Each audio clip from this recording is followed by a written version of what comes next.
Hey, how's it going, guys? Welcome back. Bit of a rare stream today. Let me just get something here real quick.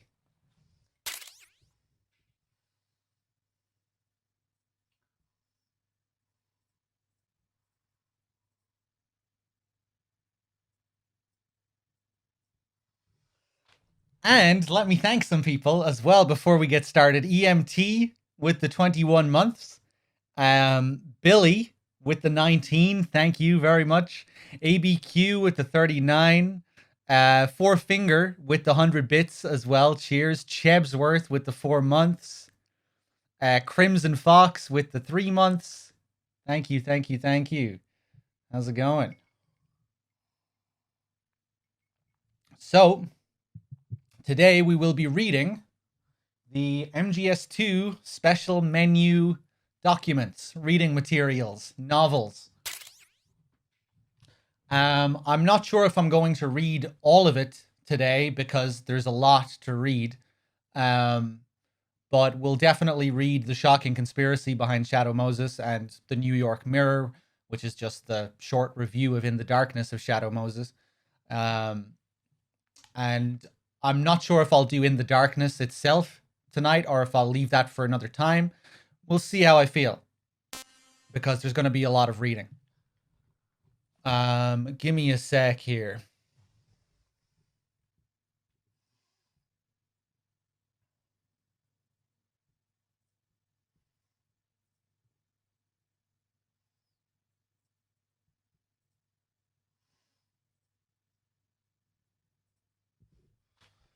So, here we have it. So, for those of you that don't know about this, MGS2 has a special menu right here. If we go into MGS2's special menu, we have basic actions like little tutorials, photo albums of the photos that you can take with the camera during the game. Dog tag viewer, casting theater, which we, fuck with every now and then. Swapping around the models and whatnot. Boss survival. But here we have previous story, which you might think, oh, this is just a recap. Like an MGS1 recap. But it's really a lot more than that. First we have here a book review. In the Darkness of Shadow Moses, The Unofficial Truth. Author, Nastasia Romanenko, reviewed by George Franklin. So here we have a review of Nastasia's book. Then we have The Shocking Conspiracy Behind Shadow Moses, which is 129 pages, although these are very short pages with very big text, so it's not as big as it seems, but still quite a lot. Which is the story of a conspiracy theorist who travels to Shadow Moses to find out the truth of what happened. And In the Darkness of Shadow Moses, of course, is the big one written by the woman herself, which is 324 pages.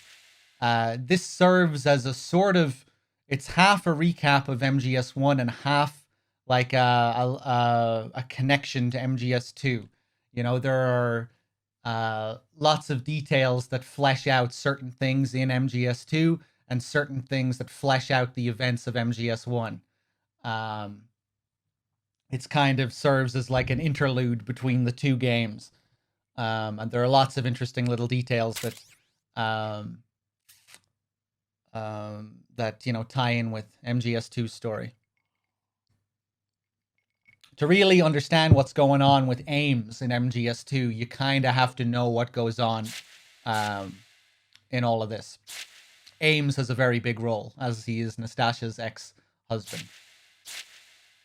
You often hear me go into this, during MGS2 in-depth runs. I'll talk about Ames and why he was killed and everything and how it ties to In the Darkness. But I've only read this shit like once or twice before, so there's lots of shit that I can't remember. So yeah, let's get into it. DXXBT, thank you for gifting a sub to SB32. Much appreciated. Enjoy your free sub, SB. Thank you. Monty as well with the 27. Sydney with the 7 months as well. Thank you, Sydney. I hope you're doing well. Who else here? N7 with the 4. EMT with the 21. Cheers, everyone. I don't give a damn what that piece of trash said. Yeah, and that's why the Colonel gets so angry. You know, the Colonel is the embodiment of the Patriots AI, and this is information that shouldn't have gotten out. That's why he gets so pissed. Nastasia wasn't supposed to live. She wasn't supposed to survive the events of Shadow Moses. But she did, and she revealed the truth of what happened, and some information that was supposed to be filtered, that was supposed to be censored, got out. That's why the Colonel gets so pissed. Okay, let's do the review first, shall we? AJ as well with the 28 months. Thank you.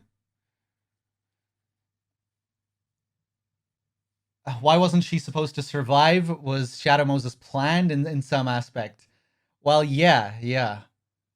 But we'll get to that when we read In the Darkness.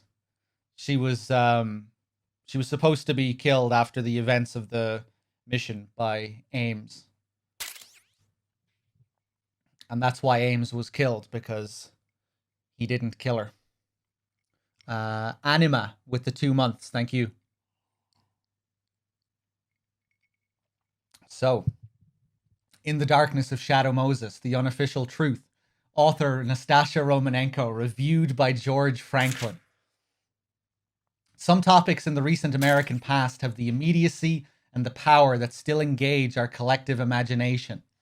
Names like the Grassy Knoll or Roswell roll off our tongue with deliberateness reserved by most other nations for holy lands. With this new non-fiction account from Nastasia Romanenko, Shadow Moses, the scene of a nuclear siege 2 years ago, is set to join their ranks. Official history states that the takeover of a nuclear weapons disposal facility on a lonely outpost in the Fox Islands, Alaska, was the work of a radical right-wing group. Their demands for the release of group members incarcerated in federal penitentiaries were never met, and the incident was speedily resolved by the successful deployment of a commando unit. BS, the author asserts. Romanenko says that she served as an advisor to the Nuclear Emergency Search Team and deconstructs what she claims to be a cover-up story by the government with precision. According to the author, Shadow Moses Island was nothing less than the US Army's testing grounds for a top-secret weapon known as Metal Gear Rex, an all-terrain bipedal tank with advanced nuclear capabilities. As for the facility's takeover, Romanenko alleges that it was the US military's own shadowy wetworks force, known as Foxhound, that staged an armed insurrection in a bid for Rex's possession. The government responds to this crisis by sending in a lone operative, a former Foxhound member known only by the code name Solid Snake, into Shadow Moses. His infiltration is aided by a remote mission control team consisting of an unidentified Colonel Campbell, a Foxhound medical chief Naomi, a radar and electronics expert Mei Ling, supposedly a teenager, and the author herself. Once on the island, Snake joins forces with Metal Gear's developer turned prisoner Otacon to eradicate the weapon of mass destruction. Among the other remarkable characters that make an appearance in Romanenko's expose is another Foxhound commando, a revolver virtuoso called Shala Shaska, aka Revolver Ocelot. One of the most controversial allegations in the book deals with this figure's connection to a disavowed Russian militia led by a Colonel Gerlukovich. Romanenko paints a bleak picture of a 1,000-strong, highly disciplined army with nuclear weaponry operating covertly within the American border. Even more irresistible to conspiracy scholars and students of recent history is her thinly veiled suggestion that the whole affair was planned from the beginning by certain forces inside the US government. I fucking really love these reading materials. It adds so much like realism to the events of the games. Like hearing what these journalists had to say and speculating about the truth of the whole incident. You know, seeing things from like a civilian's point of view almost. There's just something about it, you know. It just reading about the events of the game in this way just paints it in a whole different light. And it's great when we get to in the darkness of Shadow Moses and we're hearing things from Nastasha's perspective, you know, how she talks about Snake and what Snake was like from her perspective. It's really great getting all these different perspectives of you know, the MGS universe. Usually we're like right in the center of it from Snake's perspective almost entirely. So it's really cool just to get these other perspectives, and it just I don't know, it makes the whole world of the MGS universe feel way bigger and way more like believable. Let's see. The US Army and the usual suspect of federal agencies have issued a statement denouncing the book as a complete fabrication. However, with a number of detailed eyewitness accounts that back up the author's assertions cropping up daily on the web, the denials serve more to enhance the book's growing reputation. Shadow Moses is an engrossing read for casual and serious readers alike, and promises to involve readers in a meaty debate over the truth of the matter for many years to come.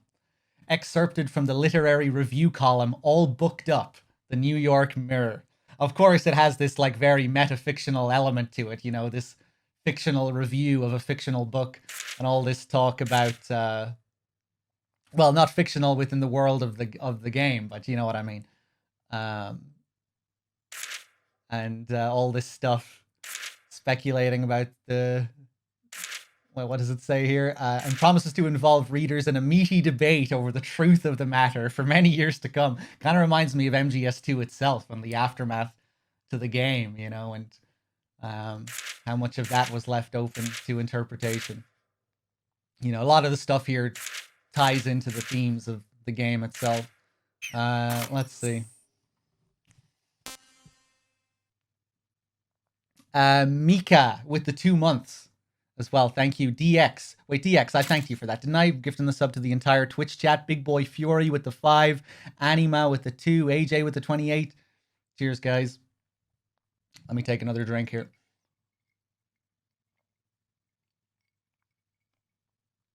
Storm, how's it going?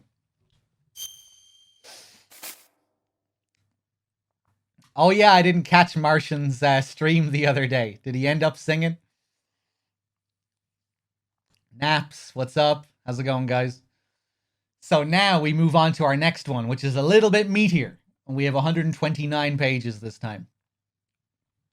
The Shocking Conspiracy Behind Shadow Moses by Gary McGolden.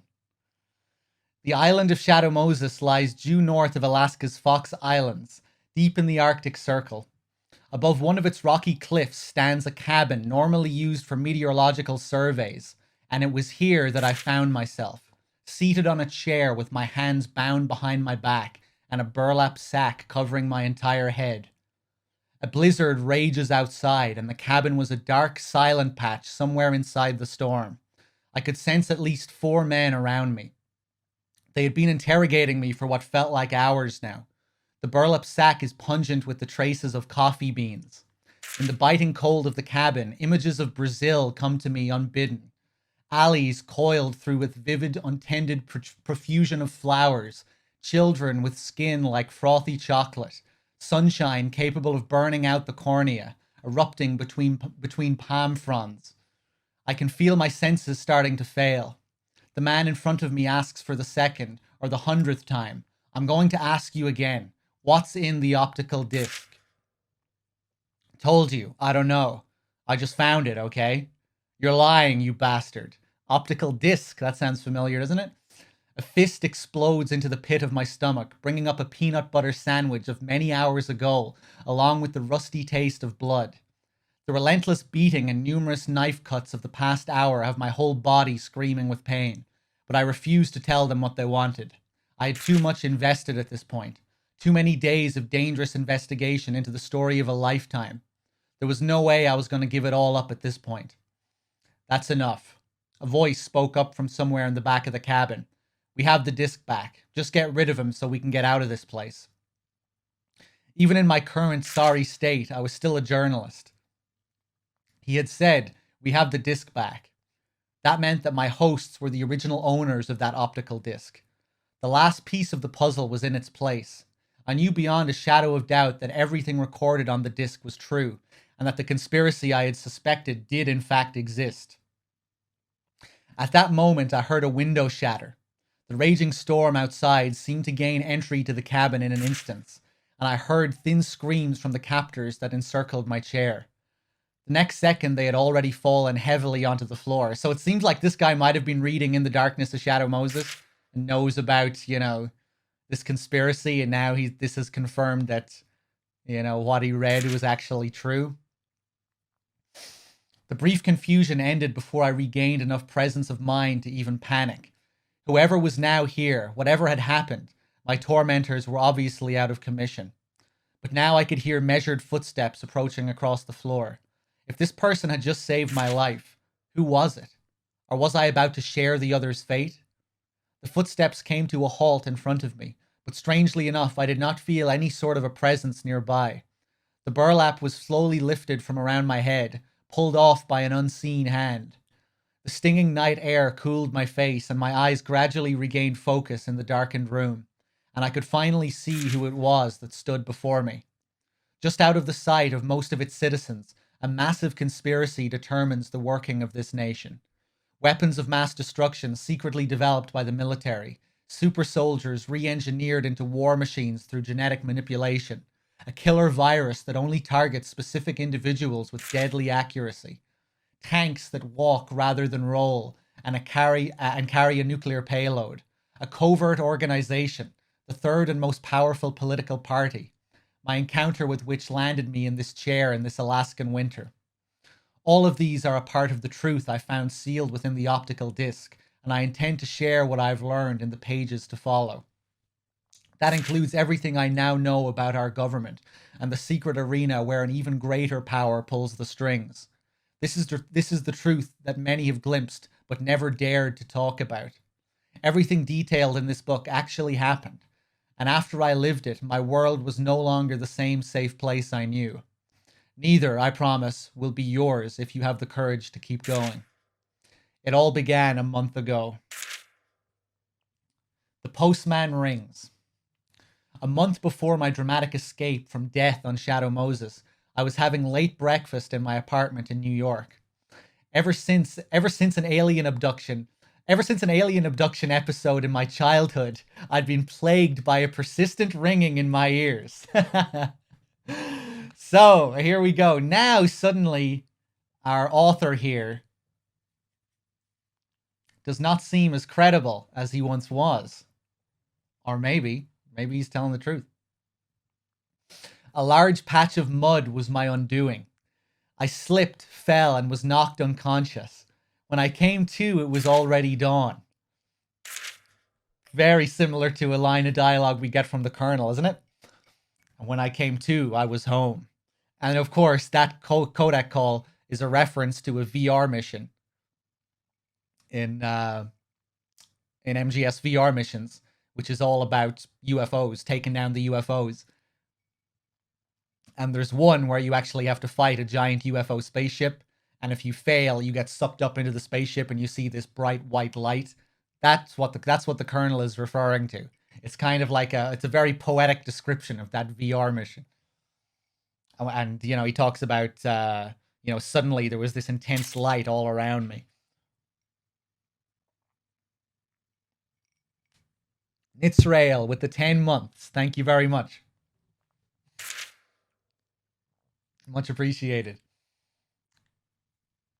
Later, I was trying to see the bump on the back of my head in the mirror when I saw it instead. A small hole about the size of a pinprick had been made behind my ear. You learn a little something when you watch as much TV as I did. There was no doubt that I had been abducted by a passing UFO and had spent the hours while unconscious with alien beings. Unfortunately, no one in the area recalled seeing a UFO, and not a single person had the sense to listen to my story.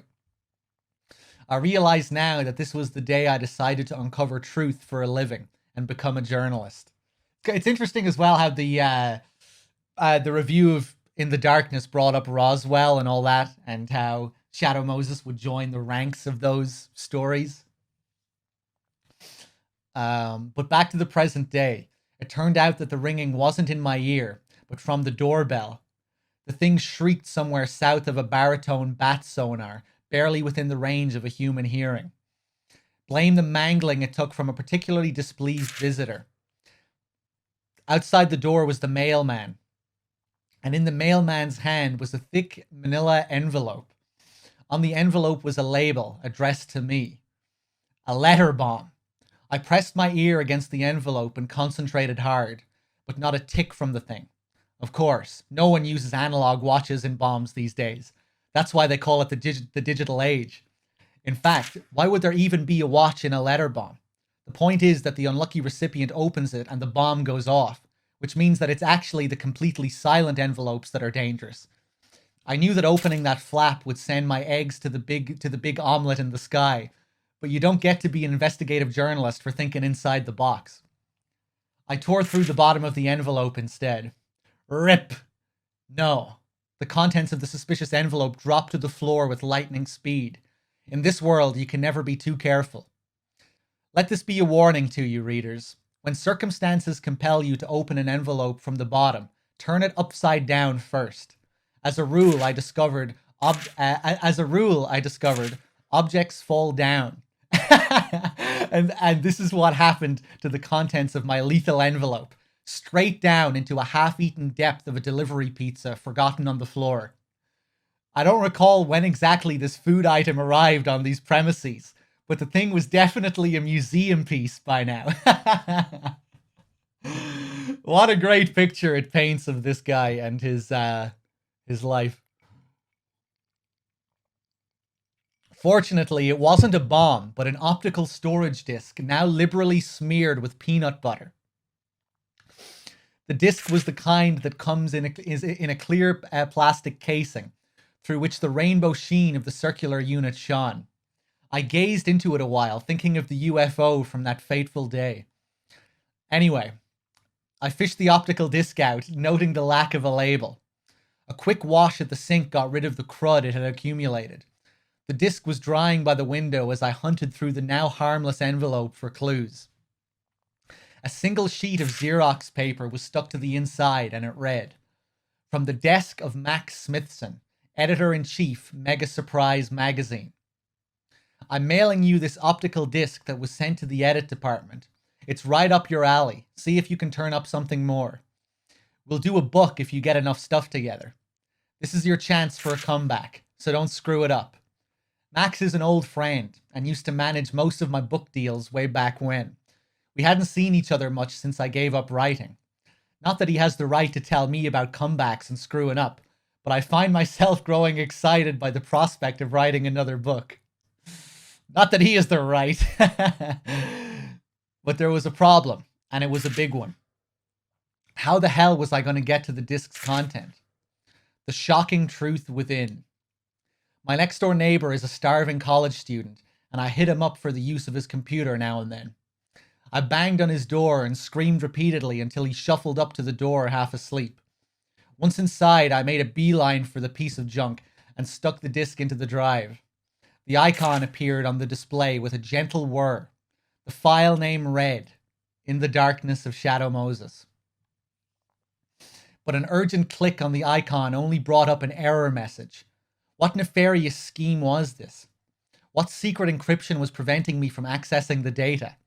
I clicked again and again with the same result and started to gnaw on the keyboard in frustration. The starving student came running over, wailing about his equipment. He typed in some Moonman language, avoiding patches of my spit, and a frighteningly cheerful application startup screen appeared on the display. Then, lo and behold, I finally laid my eyes on the dense mass of text, the contents of the disc. At the very top it read, "In the Darkness of Shadow Moses," by Nastasia Romanenko. The starving student was being scholarly and trying to read the text over my shoulder. I knocked him out with a punch to the solar plexus and devoured the file's content. It was like a blow to the head with a frozen tuna. My brain was reeling from the shock. The file was full of wild stuff, top secret conspiracies, incredible genetic experimentation, cold-blooded military deployment of classified weapons. This was the most incredible stuff I had ever come across. The unofficial facts, according to the disc. Most readers should be aware of the series of strange military actions involving an island farther north of Alaska's Fox Islands some 2 years ago.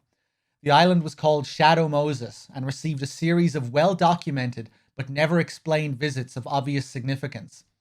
USS Discovery, an Ohio class-based ballistic missile submarine, was ordered away from its designated training area and was confirmed offshore of Shadow Moses Island.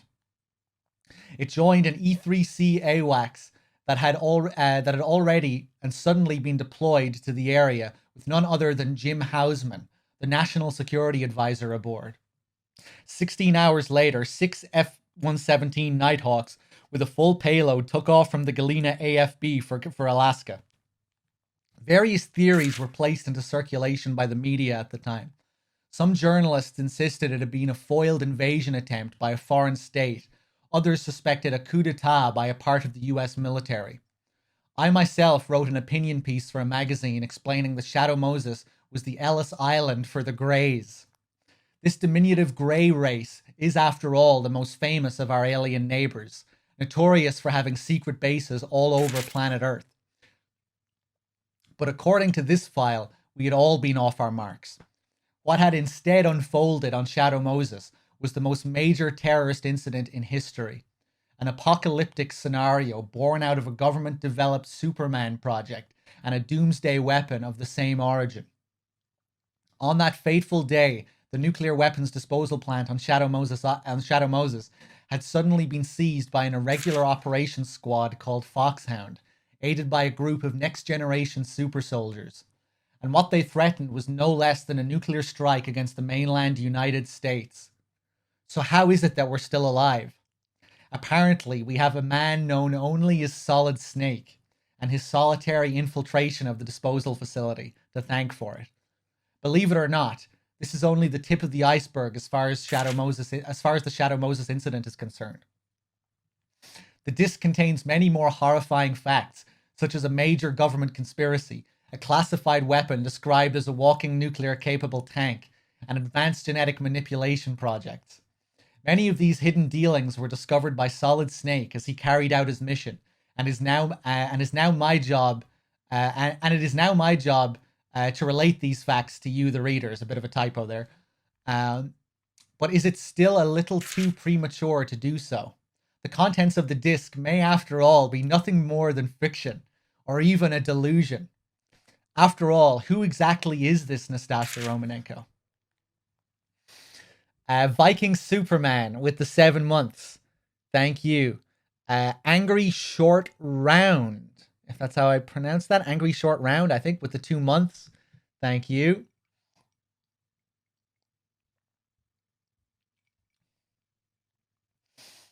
In search of Nastasha Romanenko. A quick search of the web turned up a few illuminating facts about this elusive writer. Nastasha Romanenko was at one point with the DIA, the Defense Intelligence Agency. At the time of the Shadow Moses incident, she appears to have been a freelance military analyst, having already resigned from the agency. Nuclear and weapons technology would certainly be right up her alley, and in the disc she states that she took part in Solid Snake's mission support. Her exact role was a member of NEST, the Nuclear Emergency Search Team, providing field expertise via the radio. Her intimate involvement in the mission gives her a complete and clear grasp of the facts surrounding the case, despite the government's successful cover-up. A look at Romanenko's curriculum vitae and body of papers makes her anti-nuclear stance more than obvious. That, along with all the other facts about this person, suggests that unless she suffered a sudden chemical imbalance or is plotting a second career as a Hollywood screenwriter, Nastasha Romanenko does not indulge in expounding conspiracy theories for its own sake. All very interesting. So where is Nastasha Romanenko now? I decided to give Global Elements Inc., the book's publisher, a call. Below is a complete transcript of the conversation. Me. Hello. Listen, you leftover carnival prize. What do you know about a woman named Nastasha Romanenko? Whoever it was. Hey, your village called. They want their idiot back. And watch your language, freak. Click. Clearly, they're hiding something. Why else the abrupt response and the hasty hang-up? I was on the trail of something important, something dangerous. If the content of the disc was true, this Nastasha Romanenko was definitely the woman who knew too much. Her life would be in danger, and she must either have gone to ground or was already dead. That brief telephone conversation spoke volumes. There was a contract out on her life. If this was the price of speaking the truth as described in that disc, the picture was complete. But was everything she wrote really true? I went back to my apartment and packed a bag. I was headed for Shadow Moses. The coldest place. I took a plane out to the northernmost domestic airport and went to see my cousin, John D. John D is a hardcore Alaskan and a big-eye tuna fisherman. When I asked him to drop me off at Shadow Moses Island during one of his trips out to sea, he turned pale and a nervous tic started up at the corner of his eye. Shadow Moses? Are you nuts? All the other guys say the place is crawling with the military.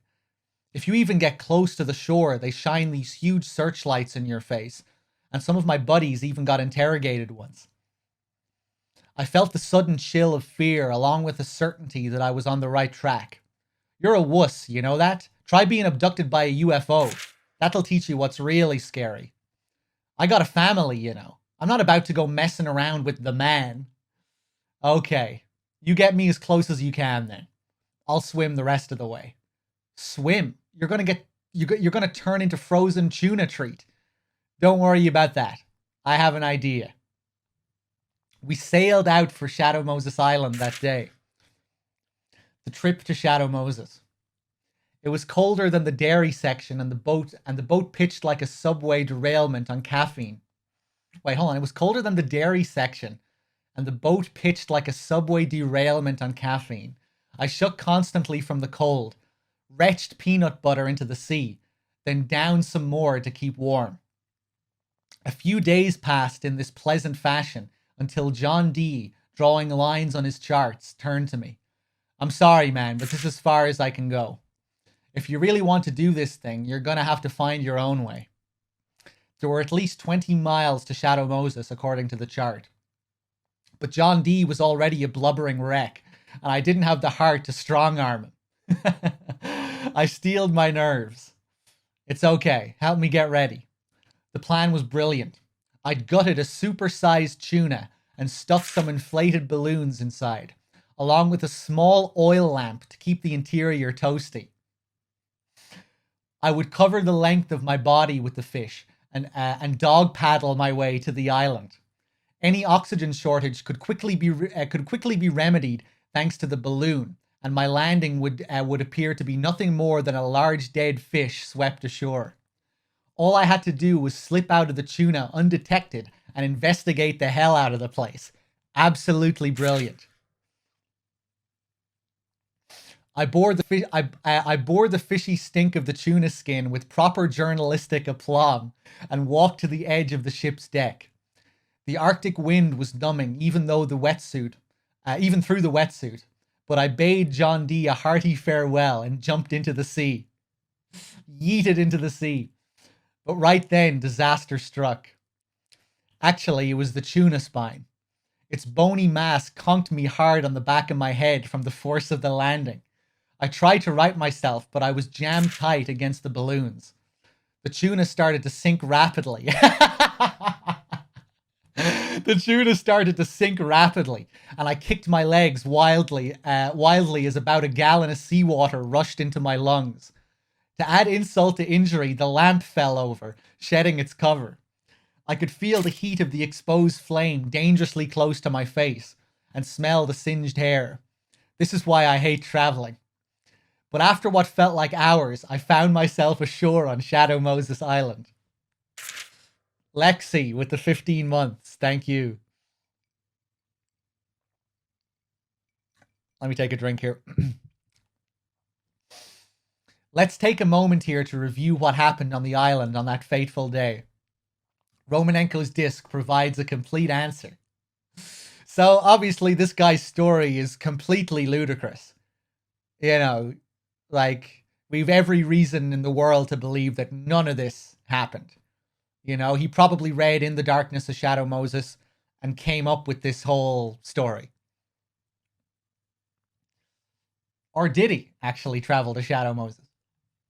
Is it all true?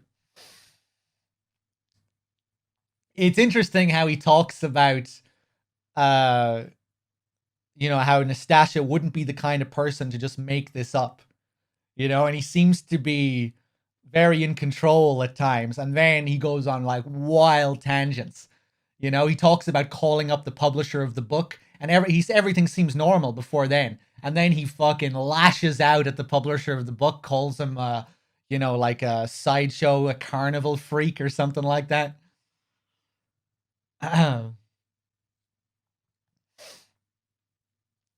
Let's see. Shadow Moses was no ordinary weapons disposal facility, but served as a secret military training ground, among other things. On that day, the Wetworks Commando Unit, known as Foxhound, and the Next Generation Special Forces Group were conducting joint exercises. Foxhound is an irregular squad of elite soldiers, equipped and armed to the teeth with the latest technology. They were long time and strictly behind the scenes. They were long time and strictly behind the scenes players throughout recent history, engaging in sabotage, selective assassinations, and other covert military operations. Wherever the United States could not officially intervene, whether it was a civil war, regional unrest, or other types of low-intensity conflict, Foxhound was there. It's unlikely, however, that an average citizen has ever heard of them before. These commandos remain a top-secret government project. And then there's the Next Generation Special Forces Unit. This is a cutting-edge anti-terrorist force newly organized to cope with terrorist incidents, specifically involving weapons of mass destruction, typified nuclear, biological, and chemical warfare. They draw heavily from former mercenary ranks and are on a diet of rigorous VR training, guided by the Force 21 concept. The result is combat capability, which is rumored to surpass even those of the Delta Force and Dev Gru, formerly known as SEAL Team 6. Most frightening of all, these soldiers have supposedly been manipulated at the genetic level to increase their combat performance. They were the purebreds among the dogs of war, and they turned on their masters with a surprising demand. Having seized the civilians that were on hand, they demanded that the government turn over to them the body of Foxhound's founder and combat genius, the so-called Big Boss. The government had 24 hours to comply, or a nuclear strike would be initiated. But what would motivate them to make such a demand?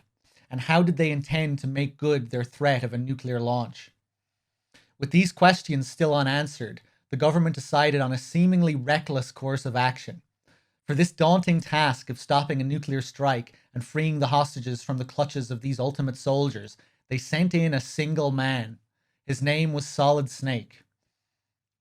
No other than a former member of the now renegade Foxhound, and a legend among mercenaries for single-handedly bringing down the fortress cities of Outer Heaven and Zanzibar Land. Your reaction is probably one of incredulity. Just one guy, you may wonder. I love how they bring up how, like, now, they're painting Shadow Moses as this, like, completely ridiculous event because we're looking at it through the lens of, civilians, normal people in the MGS universe, which is making the whole incident sound unreal and ridiculous. And interesting, of course, MGS2 would ratchet that up to 11, where the whole game evolves to a point where you can't really tell what's real or what's not, once you get to Arsenal Gear. You've accepted the fiction we've provided, obeyed our orders, and did everything you were told to. The exercise is a resounding success. Let's see. I wholeheartedly agree with the sentiment, but there was more to this mission than meets the eye, as I was later to discover. Solid Snake's remote support team. Snake was delivered to the island by USS Discovery, an Ohio-class ballistic missile submarine. He may have been the lone field operative, but there was a distinguished mission control team in contact with him by radio. The overall control of the mission rested with Colonel Roy Campbell aboard the USS Discovery. As a former commander of Foxhound and Snake CO during the 1999 Zanzibar land standoff, he was forcibly called out from retirement to deal with this latest crisis. Also aboard the Discovery was Dr. Naomi Hunter, a genetic engineering expert with the commercial biotech firm ATGC Inc. She was in charge of Foxhound's gene manipulation program. Mei Ling, the architect of the mission's state-of-the-art radar and communication systems, was the third team member, apparently something of an engineering wonderkind. She developed this next-generation communication technology while still a student at MIT. At the time of the mission, she may have still been in her teens. Mcdonald Miller, a former Foxhound survival instructor, was the only land-bound member of the mission control team. Unlike the other four, Miller was working out of his home in Alaska at his own request. Lastly, Nastasha Romanenko, the author of In the Darkness of Shadow Moses, rounded out the team as an expert on nuclear and other weapons of mass destruction. Give me a second here, guys. Let me just catch up with the chat, just because I can't really look at chat much while I'm reading through this, and I don't want to stop too often. You know, I kind of want to keep the flow of it going.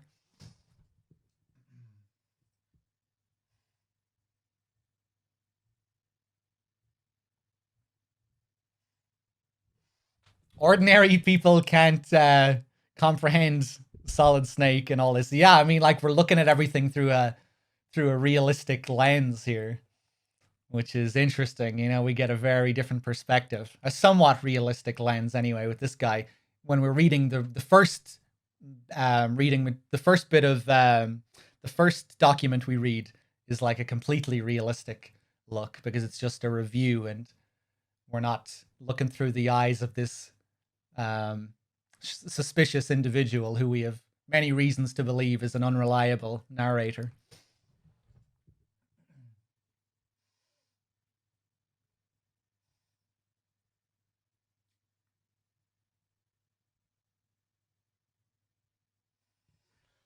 The Patriots are trying to censor him by adding a bunch of wild stuff to his discovery. Perhaps.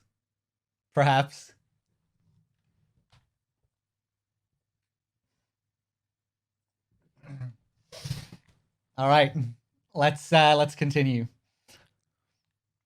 Where were we? What terrorist acts were committed here? The hostages and what they tell us. The first task faced by Solid Snake upon his infiltration of Shadow Moses Island was the rescue of the hostages. Two of the captives in particular were considered top priority, but neither survived the mission. Though Snake successfully freed both men, they died suddenly in an identical manner. At the time, the mission control team tentatively attributed the deaths to heart attacks, a diagnosis that was to prove starkly incorrect.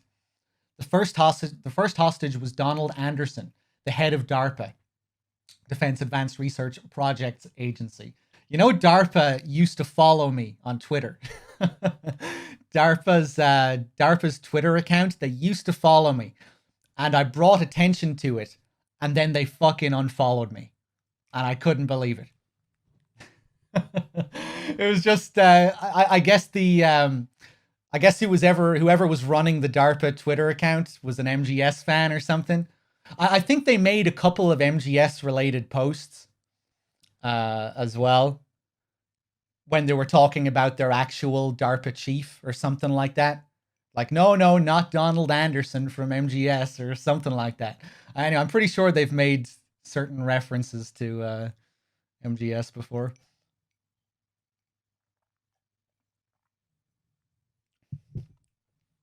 Let's see. The first hostage was Donald Anderson, the head of DARPA, the R&D body of the U.S. Department of Defense. The organization is responsible for planning and overseeing the development of new weapons technology. The other VIP hostage, Kenneth Baker, was the president of ArmsTech, one of the largest and most powerful defense subcontractors in the country. An overseer of the US's war technology and a powerful arms producer don't just happen to meet in an out-of-the-way military outpost. No one reading this account can fail to realize that these two had no business in a nuclear weapons disposal plant. And since neither Anderson nor Baker was in the habit of enjoying winter picnics, Romanenko's assertion that there was a new weapon secretly being developed on the island rings all the more true. According to her, there was indeed such a weapon, and it was close enough to completion to warrant a field test. But what exactly was this new weapon? The mother of all weapons. Metal Gear. I'm not sure it's a term that many of you have heard. I know it only as a kind of a journalistic urban legend while I was still a beat reporter.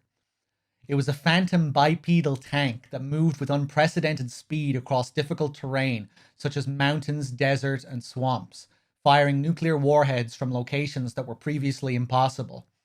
Once this weapon rolled off the assembly line, nuclear strikes could be made from almost any adverse terrain, and the tactical nuclear map for the whole world would be rewritten. This nuclear-capable bipedal tank is said to have lurked in the wings of both Outer Heaven of South Africa and Zanzibar land in Central Asia. One theory holds that the development had progressed to a working prototype stage, but the weapon never materialized on the world arms stage. In a strange coincidence or a casual connection, it was none other than Solid Snake who saved the world from the threat of Metal Gear during both incidents. But history does indeed repeat itself, and the specter of Metal Gear rose once again in the state-of-the-art weapons development program on Shadow Moses Island. Hold on, let me drink some water here.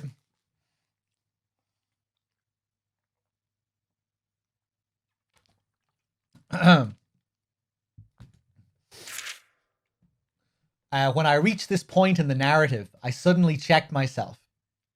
Wasn't Metal Gear's time effectively over? Ever since the collapse of the Soviet Union late last century, the idea of mutual assured destruction and the arms race to maintain this dangerous status quo had been fading into obsolescence. The START II treaty signed by both superpowers had already started to chip away at the nuclear stockpile even back then. In fact, the disposal facility at Shadow Moses had been built to disarm and temporarily store many of these same warheads. With the very idea of nuclear weapons under serious scrutiny, why would the military invest in the development of a nuclear-capable tank? Or was there something more to this weapon? I love how we're going back and forth between his account of In the Darkness and, his trip to Shadow Moses Island. Tying all this stuff that we know to be true or that we think to be true from the original game with all this other stuff we think is, ludicrous or very skeptical, far-fetched. Just kind of blurring the lines nicely. Blurring the lines between what is true and what's not, which is obviously a big part of MGS2 itself. Snake. Gifting the sub to Badly Dressed Onion as well. Thank you. Will this be in the VODs? Oh yeah. This will be in the VODs for a couple of months. Maybe I'll save them. Maybe I'll save these VODs actually because it's rare that I stream this.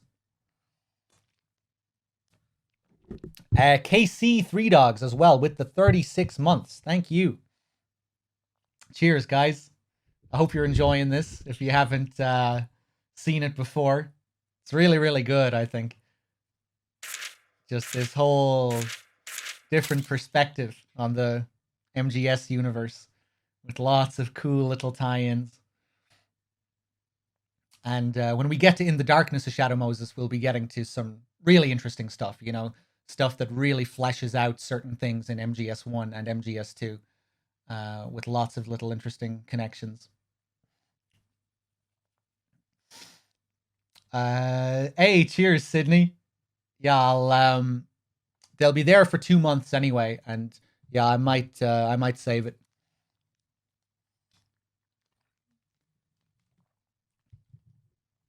Let's see. Maybe I should add some music in the background. I'm not sure what I would add. I'll finish reading this anyway, and then maybe I'll add some music for In the Darkness.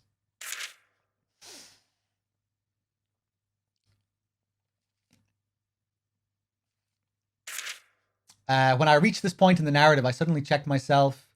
Yeah, we read that. The nature of the beast. Ladies and gentlemen, I present to you Metal Gear Rex, the newest of its kind. Almost 45 feet in height, equipped with Vulcan cannons and laser array and shielded by a cutting-edge composite armor, rendering the unit practically impervious to even heat high-explosive anti-tank warheads. And I haven't even gotten to the truly scary part of this thing. The crown jewel of this Shadow Moses Metal Gear was its railgun technology. The gun was designed to fire nuclear warheads clear of the atmosphere, where they would automatically align themselves to the target and ride the optimal trajectory back down to Earth. So what, you may think? There's a big fat missile flying in from the sky. Who cares where it came from? Just shoot the damn thing down. But here's the catch. You won't be able to find any of Rex's warheads, let alone shoot them down. Don't believe me? The facts bear me out. Normally, ballistic missiles go through 4 phases from launch to impact. The first is the boost phase, which consists of the time between the missile's launch and the point at which it leaves the atmosphere and exhausts its supply of rocket propellant. Following the burnout, the rocket enters the post-boost phase that concludes with the separation of the re-entry vehicle that contained the warhead. The third stage is the mid-course phase, in which the re-entry vehicle separates and achieves a controlled descent back into the atmosphere. The warhead's re-entry into the atmosphere and its arrival at the target mark the fourth and terminal phase. Current missile defense systems are alerted to incoming ballistic missiles by detecting the rocket burn during the missile's boost stage. However, Metal Gear's missile technology employs a railgun rather than conventional rocket propulsion to achieve boost stage acceleration. As a result, there is nothing for existing missile defense systems to detect. The railgun's effectiveness is nothing short of amazing, with a range of over 3,000 miles, rivaling that of mid-range ballistic missiles. It reliably hones in within 170 feet of the target 50% of the time, placing it in the same class as high-end ICBMs. The ability of a Metal Gear to conquer virtually all terrain means that the railgun can launch a stealthy nuclear strike from almost any spot on the globe. This invisible attack would make it impossible for anyone to pinpoint the origin of a given missile, even in the event of a strike. Without a clear aggressor to retaliate against, the concept of mutual assured destruction falls apart. Without the fear of MAD, the existing rules of nuclear non-engagement would no longer apply. It also wouldn't matter if the whole world knew that a nuclear missile would be launched from Shadow Moses Island. The missile defense system was helpless against a new breed of ballistic missiles. This was exactly what the terrorists counted on in unleashing Metal Gear Rex and its all-powerful nuclear weapon against the world. What I finally saw inside the fortress. Anyway, I trudged through the cave, sweating under the weight of my trusty tuna. What a segue. I love how the chapter just begins with, anyway, so, back to the tuna. Soon the rocks gave way to smooth walls and a row of bright lights. I had finally arrived. This was no doubt the cradle of insurrection. This was no doubt the cradle of insurrection, that military facility which Solid Snake so brilliantly penetrated. The eye of the storm that threatened to engulf the world. Fortunately, there was not a soul to be seen. I could, however, hear a faint cry amidst the whistle of the wind. Gary, help me. I couldn't believe my ears. How could anyone on a remote island that I'd never visited know my name? I took a good cautious look around and saw a familiar figure amongst the steel pillars in the corner. It was John D.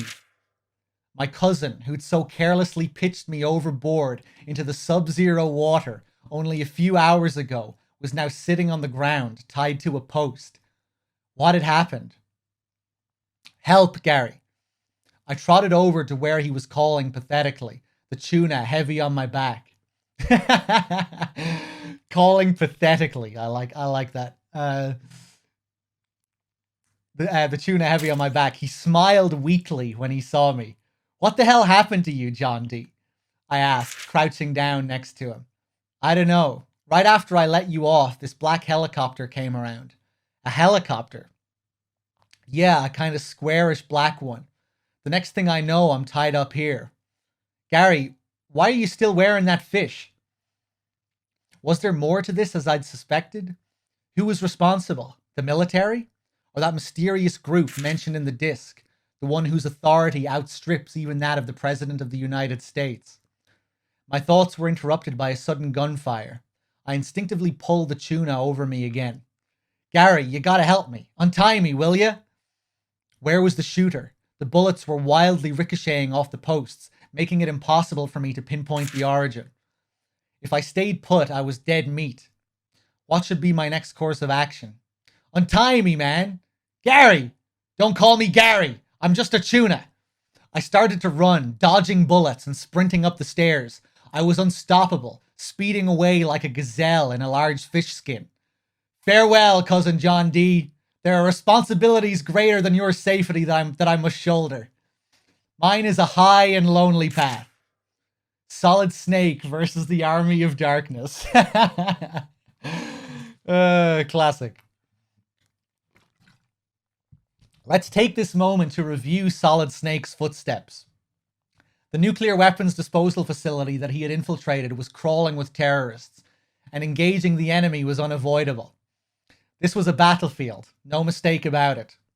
Snake's progress had been impeded at every step by the patrolling squads of super genome soldiers and such formidable foxhounds as Psycho Mantis, the master of psychokinesis and mind reading, the chameleon-like decoy octopus, the chain gun-wielding giant Vulcan Raven, and Sniper Wolf, one of the best marksmen in history. The following is a profile of individuals whose involvement with the government conspiracy seems to be the most intimate. The information should help make the terrifying truth about this case more clear. Revolver Ocelot, an ex-Spetsnaz, also known as Shalashaska. After the collapse of the Soviet Union, he found lucrative contracts as a mercenary in conflict-ridden regions throughout the world. His activities led to his recruitment by the US government and his entry into Foxhound. As his codename indicates, he is a brilliant marksman whose preferred weapon is a revolver. Ocelot challenged Snake when he came looking for Kenneth Baker, the president of Armstech Inc.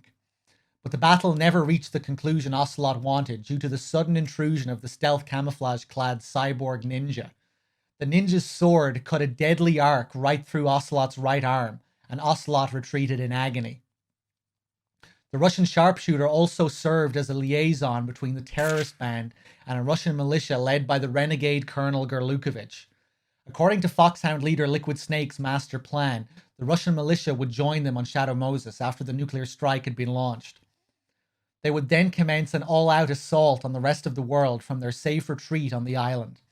With nuclear missiles that could neither be detected nor defended against, over 1,000 first-class Russian soldiers, next-generation genome commandos, and the combat skill and tactical cunning of Foxhound, this new army's objective was nothing short of World War III.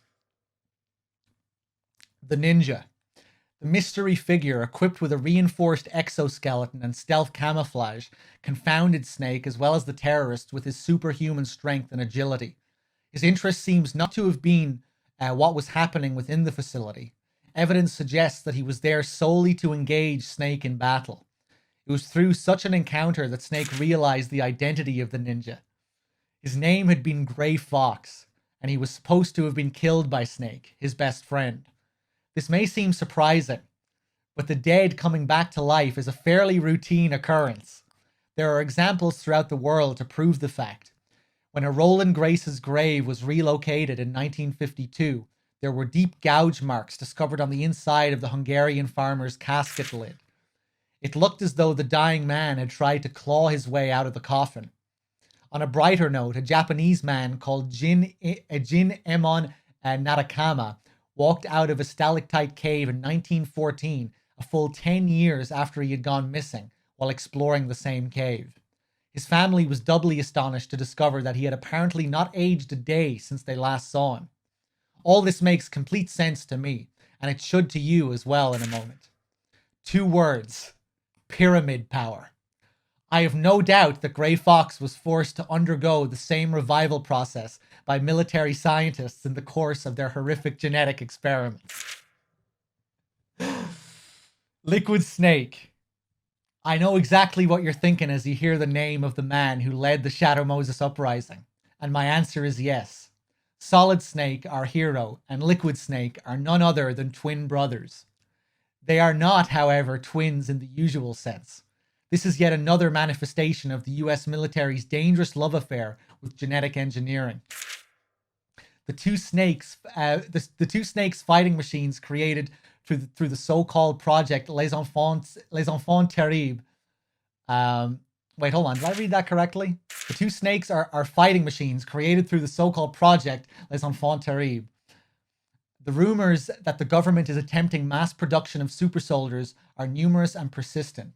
Just the other day, I came across something called D-People EO, a humanoid combat droid. Development on the outer shell had gone off without a hitch, but the unit had to have a human being inside to function, which decreased its utility somewhat. The military finally realized the fact late in the game and pulled the plug. There was also a plan to use a well-known psychokinetics DNA material to breed an army of gifted soldiers. Unfortunately, someone pointed out that there is indeed no spoon, at least not in a normal combat situation. Solid and Liquid Snakes, however, were successfully created from their father, Big Boss's genetic material. They were literally born to be extraordinary soldiers, and it was no surprise that when they finally met, the result would be a titanic confrontation. What I saw on the roof. I hauled myself and the tuna up the steps, dodging the invisible sniper. The spiral staircase seemed to go on forever. Just as I was about to give up the climb, I saw the exit to the roof. I pulled open the door and lurched into the faintly lit gloom. The sub-zero wind felt soothing on my overworked body. I laid the tuna down and sat down next to it, trying to catch my breath. The enemy may pursue me even here, but I had nothing left in me to run with. I pulled out my hip flask of peanut butter and bourbon and took a long swig. The fiery liquid slid down my throat, hot and thick. Peanut butter is my Waterloo. When I was a kid, I was a wuss who couldn't eat peanut butter like other red-blooded children. One day I decided to confront this weakness of mine, and put myself on a peanut butter overload. Anything I put in my mouth had to have peanut butter on it. I piled the stuff on everything, from chili dogs without onions, my favorite dish, to spearmint gum, to my first girlfriend's lips. The inevitable result was that I came to hate peanut butter. If I didn't much like it before, I now loathed it with abandon. If I could gather the entire world supply of peanut butter and dump it into the Bermuda Triangle, I would. As it is, all I could do is eat as much of the stuff as I can. Peanut butter, I will always hate you. How does that song go? And I will always hate you. Wow. No, that's not it. Will always. It must be another song I'm thinking of. Can't remember. Snow is starting to coat my shoes. Where was my tuna? Oh, there it is, right next to me. Bright light in my eye. Now I remember what day it is. June 24th, the anniversary of my UFO abduction. Why am I so sleepy? And what's that sound? It was a chopper, a squarish black one, and it was coming closer. Master with the 23 months, thank you. And Kang with the 2 months, thank you. Scatman Fiddlestick with the 36. Pop Candy with the 3 months.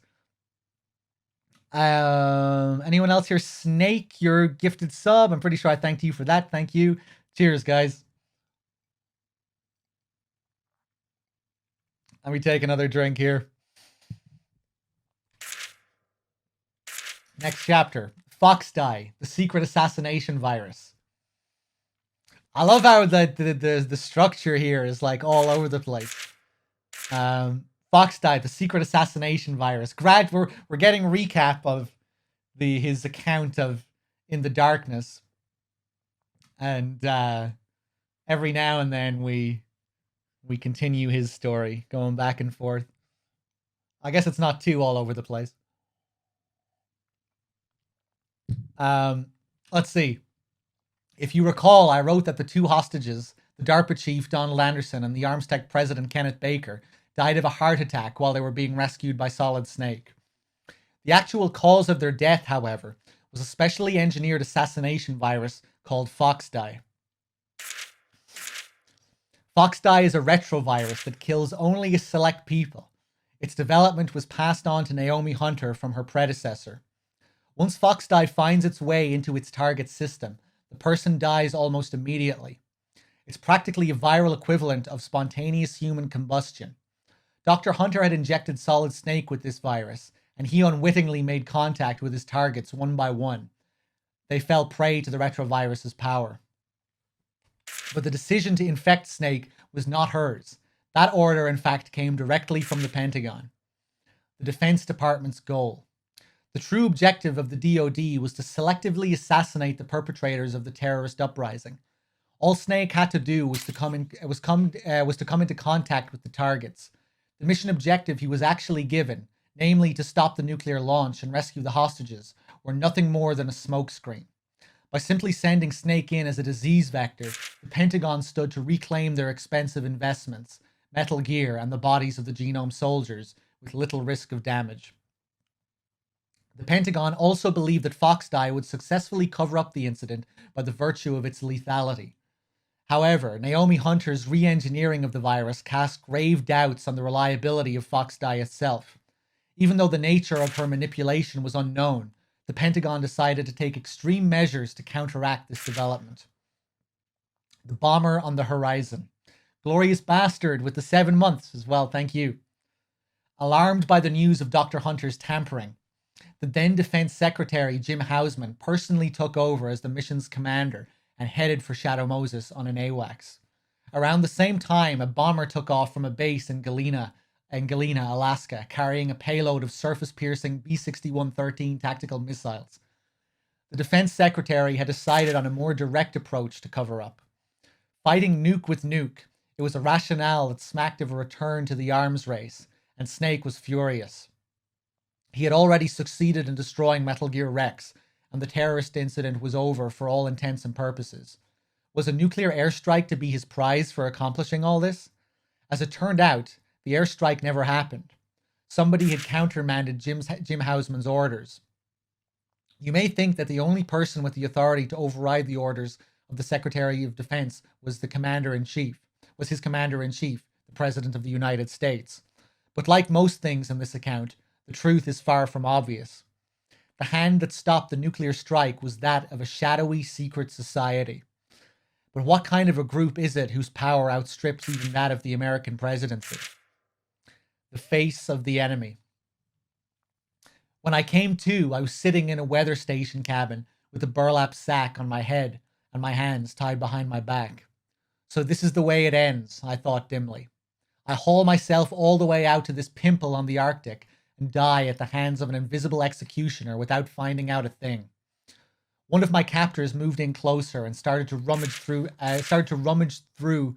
my inside chest pocket. I cursed inwardly. This was where I carried Nastasha Romanenko's disc, the entire account of the Shadow Moses incident. My policy is, the best way to ensure that something doesn't get stolen is to have it with you at all times. Clearly, I needed to reevaluate that one. The man easily found and seized the disc. What is this? He demanded. Whatever it is, it's worth more than you. I responded with as much menace and dignity as the burlap on my head allowed. Well, that is something. What followed was both highly tedious and painful, and nothing of great significance was said until that electrifying statement. We have the disc back. We've now come full circle since the start of my account, and caught up to the point where it originated. It was unclear how the disc had gotten to Max Smithson at Mega Surprise, but my captor's words indicated that the disc had originally belonged to them. Either that, or they were the ones who wanted it the most, they were the ones who wanted it the most urgently. I took my courage in my hands and opened a dialogue with them. Yo, you guys happen to be that secret society whose power outstrips even that of the American presidency? Answer me, you artificial coloring on a cheap drugstore candy cane. This had the exact effect I'd hoped for, namely to send them into a violent fit of rage. I must have hit pretty close to home. The contents of the disc were as good as verified. This was indeed the secret society whose power outstrips even that of the American presidency. In my delight, I hardly paid attention to the obscenities that were being screamed at me, nor to the distinct sound of a gun being pulled out of its holster. It was then that the cabin suddenly erupted into controlled chaos. It seemed only seconds from the time the window was smashed in the moment I wait, hold on. It seems only seconds from the time the window was smashed into the moment I realized that my captors had been decimated and I was alone with my savior. Who was this human whirlwind? I was ready to lose my lunch from the curiosity and the terror. I could taste the peanut butter in my mouth. I could hear the enigma walk up to me and lift the burlap sack off my head. I concentrated on the hammering of my heart for a moment, then slowly looked up. There was nobody there. I could see nothing, sense nothing. But something was untying the ropes biting into my wrists. Invisible hands placed themselves on either side of my head in a strange parody of a coronation. They deftly removed the bandana I had earlier fashioned into a clumsy bandage for my bruised head. The faded piece of cloth was not my own, but a flotsam found on the beach. I reached for the unseen figure with my shaking hands, but with one quick flick of the bandana, it was gone. But there were more surprises to come. As I gingerly moved my stiff body, I felt an unfamiliar bulk against my chest and discovered the precious optical disc miraculously recovered. Not only that, but there were enough backup copies to fill me with awe and pop the stitches on my flimsy pocket. I thought of my mysterious savior, possessed of superhuman fighting ability, invisible, and capable of burning discs in an instant. There was only one possible explanation. He had to be an alien, probably the grey kind. So, suddenly all these copies of the disc were in the room. Interesting. Life after Shadow Moses. And so I came in from the cold to my hole of an apartment in New York, my trusty tuna beside me. The landlord mentioned that my neighbor, the starving student, had gone missing recently. It could be that I was nosing around the wrong information from his machine. If I ever see him alive again, I should apologize. I'm currently banging out this manuscript on an antique typewriter. This is the truth as described on the optical disc, and as elaborated and verified by my own experiences on that fearsome island. As this account draws to a close, my thoughts dwell more and more on Nastasha Romanenko, the woman who risked everything by recording the facts of that incident onto this disc. I think it was her way of giving voice to the victims of this mission, the casualties of nuclear weapons throughout modern history, and to all the lives disrupted and damaged by an elaborate government conspiracy. Her will was passed on to a counterculture journalist in New York City. That's me. And the truth is now out there for all to see, just as she dreamed. Readers, the responsibility to disseminate the facts of the Shadow Moses incident is now yours. What will you risk to know the truth? Publishers afterward. This non-fiction work was based on the factual account written by Nastasha Romanenko, a military analyst who allegedly took part in a secret mission to counter a terrorist incident on Alaska's Shadow Moses Island. Her account was published in its original unabridged form as In the Darkness of Shadow Moses after the successful publication of this volume. Interesting.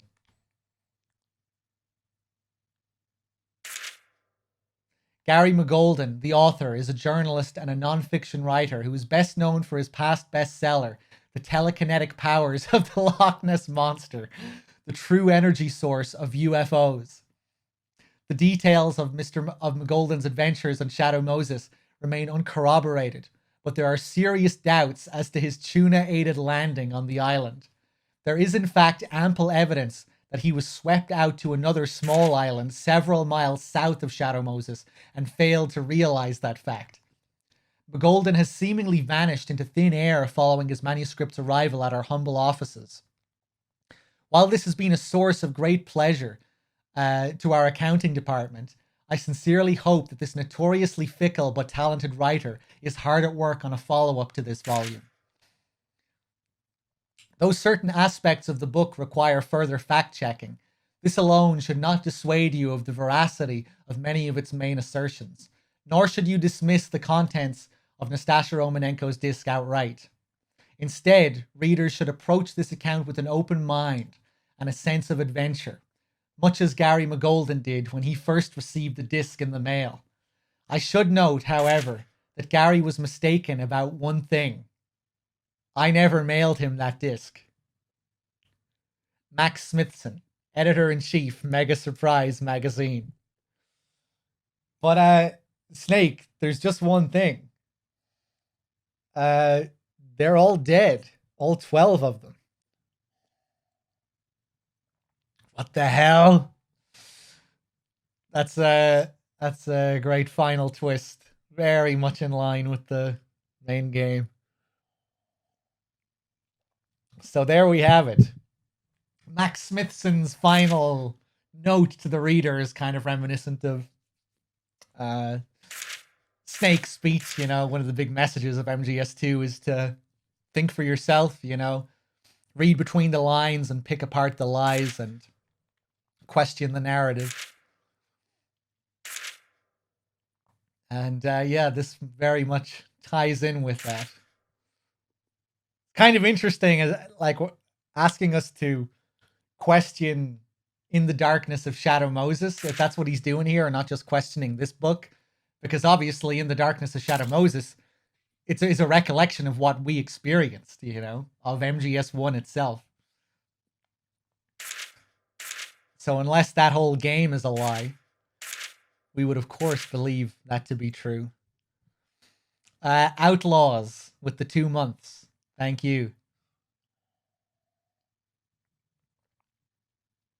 Well, there we go. I hope you enjoyed it. Yeah, really good. Really, really good.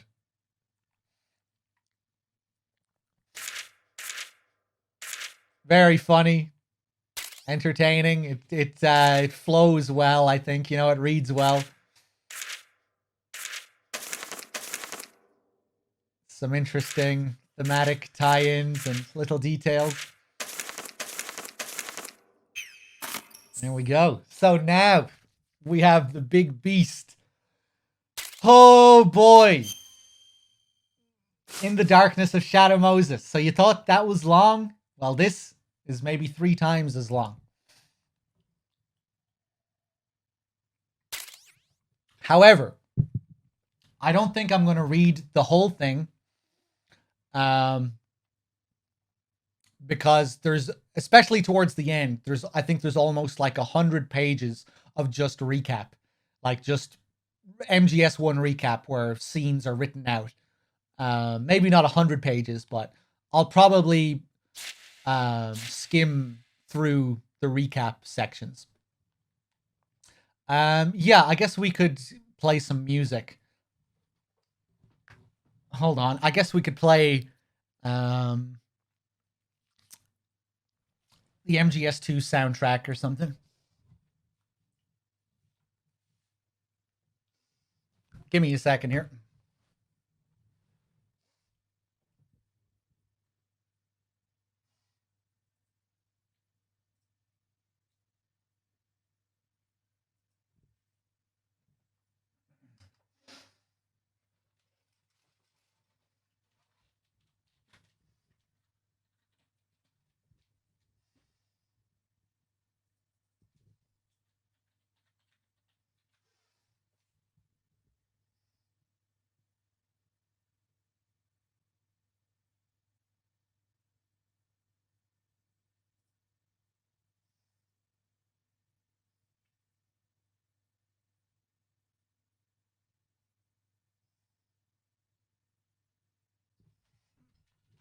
All right, I found some extended themes here, which might work well. Although a lot of these are really long. But yeah, I think like some of the ambient tracks might work the best, you know, the sneaking themes.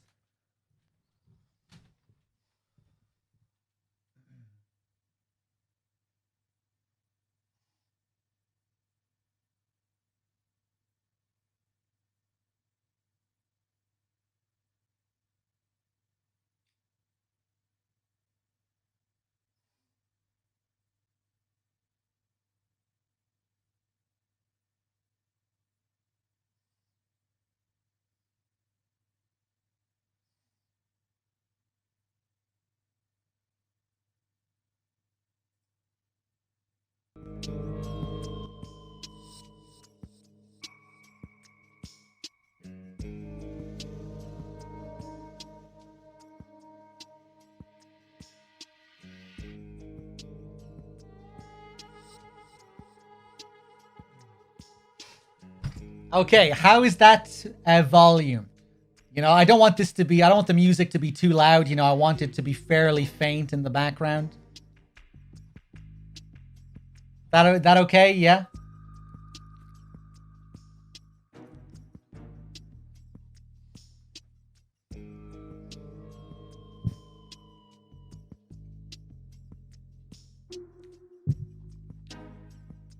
Okay. I'll need to go and get some more water in a sec, I think.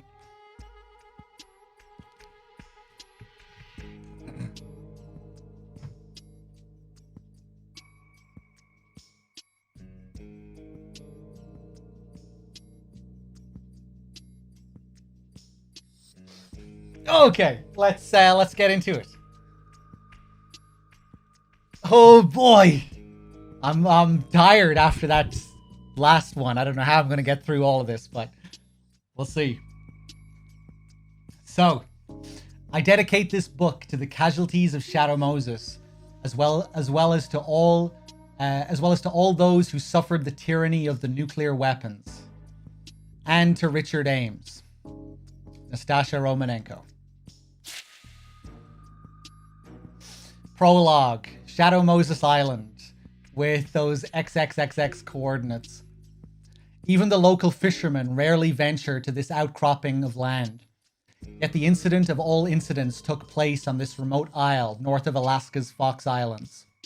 A number of confirmed facts undermine the US government's denial of the entire affair.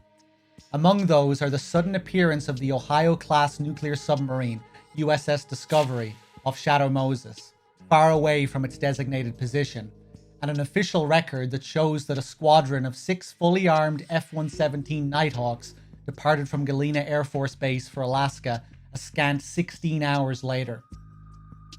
In another possibly related event, an E-3C AWACS on an emergency deployment to the Alaska area is said to have none other than the then National Security Advisor Jim Hausman as its onboard VIP. Another cool thing about this as well is that we find out what happened to Hausman after the events of MGS-1. What exactly happened on Shadow Moses? Was there no lack of rumors to account for this series of unusual military activities? An armed incursion, a coup attempt by a branch of the military, and other theories made its way to the public table. I can state unequivocally that none of them came close to the truth. What actually took place was the single greatest terrorist incident in modern history. It was an act of political violence on a scale the world had never seen, a blow that threatened to send the Damocles sword of nuclear warfare into a freefall. I like the Damocles sword reference here because Nastasha has a call in MGS1 that mentions the sword of Damocles. Most significant of all, the attack stemmed from several so-called black projects which the US government had been conducting in top secret away from public scrutiny. I have in my hand 2 optical discs. One contains the entire record of events that took place on Shadow Moses Island that fateful day. The takeover of a nuclear weapons disposal plant by an armed group. Other key points of this incredible record are the identification of the perpetrators as the government's own genetically enhanced next-generation commandos and a covert special forces squad, Foxhound, with a long, dark history of secret intervention. The existence of Metal Gear Rex, a bipedal nuclear-capable tank whose development was one of the most classified projects of all time. The discovery of a massive government conspiracy. The activities of a former Foxhound operative who single-handedly took on this daunting situation and averted the crisis, a man who is known only by his code name, Solid Snake. The other remaining disc holds the details of Project Foxdie, a massive cover-up which the US government planned and executed in order to prevent exposure. There are, after all, forces within the US government who seek to maintain the military power structure established in the last century, and will not hesitate to resuscitate the terror of nuclear arms in order to achieve that end. My intent is to expose their activity, and the entirety of the Shadow Moses affair through this book. Only then can we hope to free the coming generations from the damnosa hereditas of the 20th century nuclear arms race. I looked up from the mass of documents at the sound of the doorbell. On the monitor in front of me was a half-finished status report on the resurgence of nuclear arms development in a certain Middle Eastern state. The UNSCOM, United Nations Special Commission, had officially requested a survey by the UN weapons inspectors and had been refused entry. Tensions were once again running high in the Gulf. As a military analyst whose specialty was nuclear arms, I was under contract from a think tank to produce a study of the situation. It was due the day after the next, and interruptions were definitely not welcome. I ground out my cigarette in the ashtray and stepped out of the study. All visitors to my house are checked via surveillance camera and then let in through the heavy gate. The property itself is surrounded by a high wall. It may seem like overkill for a beach community, but security is a necessity in Greater Los Angeles, if only to keep out the legion of swimsuit-clad tourists. That sounds like Nastasia, all right.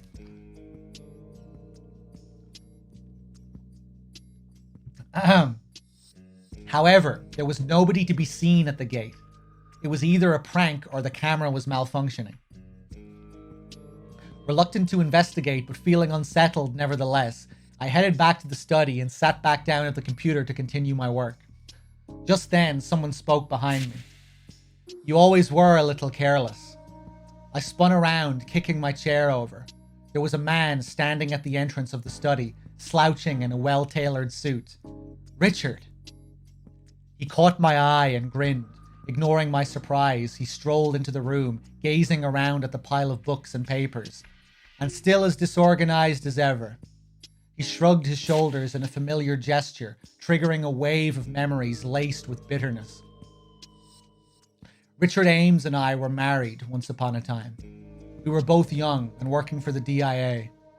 We spent much of our brief marriage in disagreement over virtually every issue, and just as I came to realize that our union was a mistake, he disappeared from my life. A while later, I received the paperwork for divorce from his lawyer. There was a generous alimony offer involved, which I refused. Not only did I find the thought of owing him anything intolerable, I also wanted to prove that he was not the only one who could walk away without an explanation. The divorce was finalized without us ever meeting face to face, and we were legally strangers once again.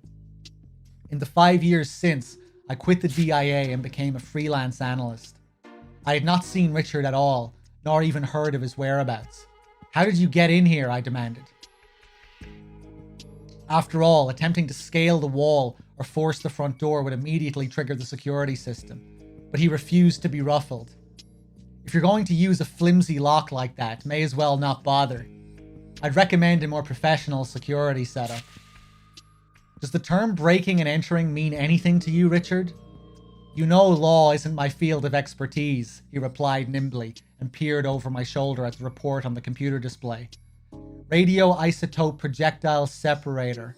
Uranium-235 production feasibility for high-speed gas centrifuge. This must be about that Middle East nuke development. Looks like your career is going well." "That's great." I pushed Richard aside and asked him flatly, "What do you want?"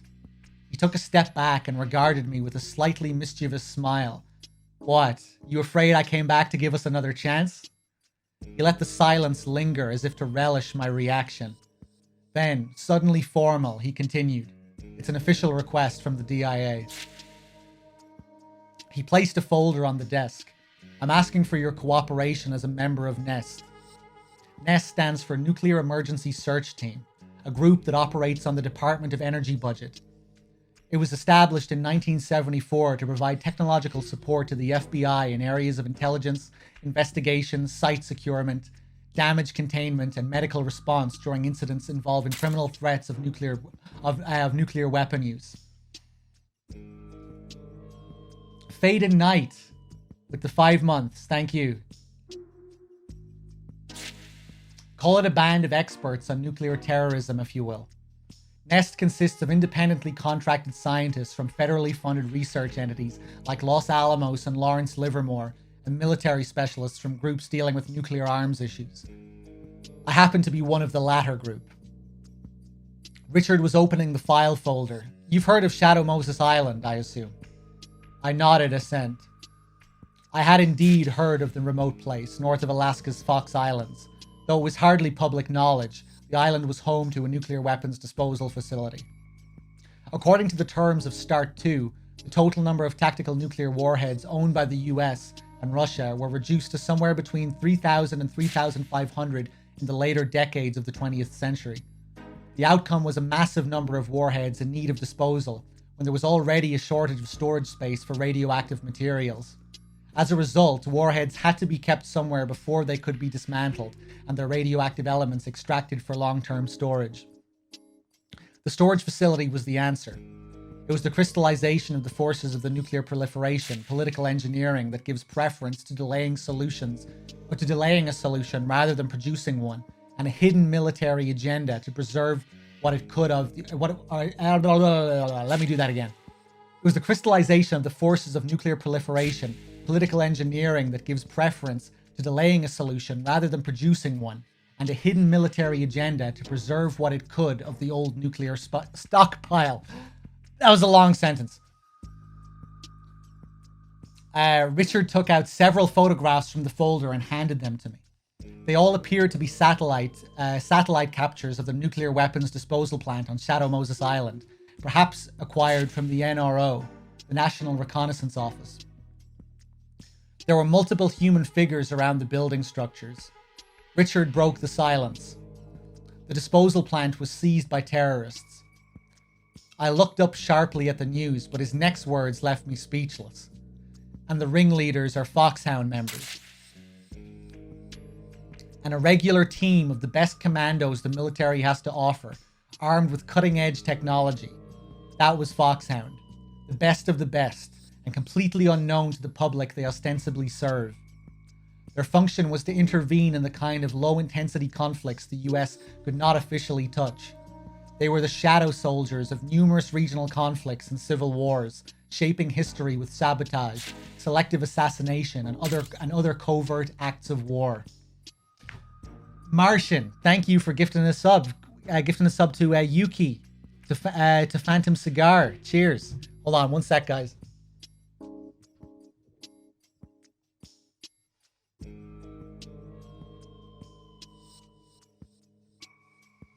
Martian, thank you for gifting us up to Phantom, to Yuki. Anyone else here I missed? Glenn Q, I don't remember thanking you for your 2, but thank you.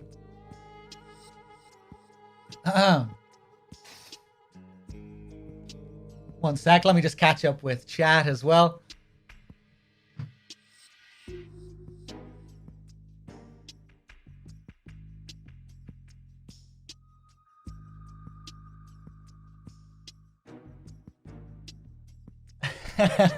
Cheers, guys. I'm glad you're enjoying it. It's pretty rare we do this, so yeah, it's interesting to read this again. My voice already feels shot, but hopefully it doesn't sound too bad.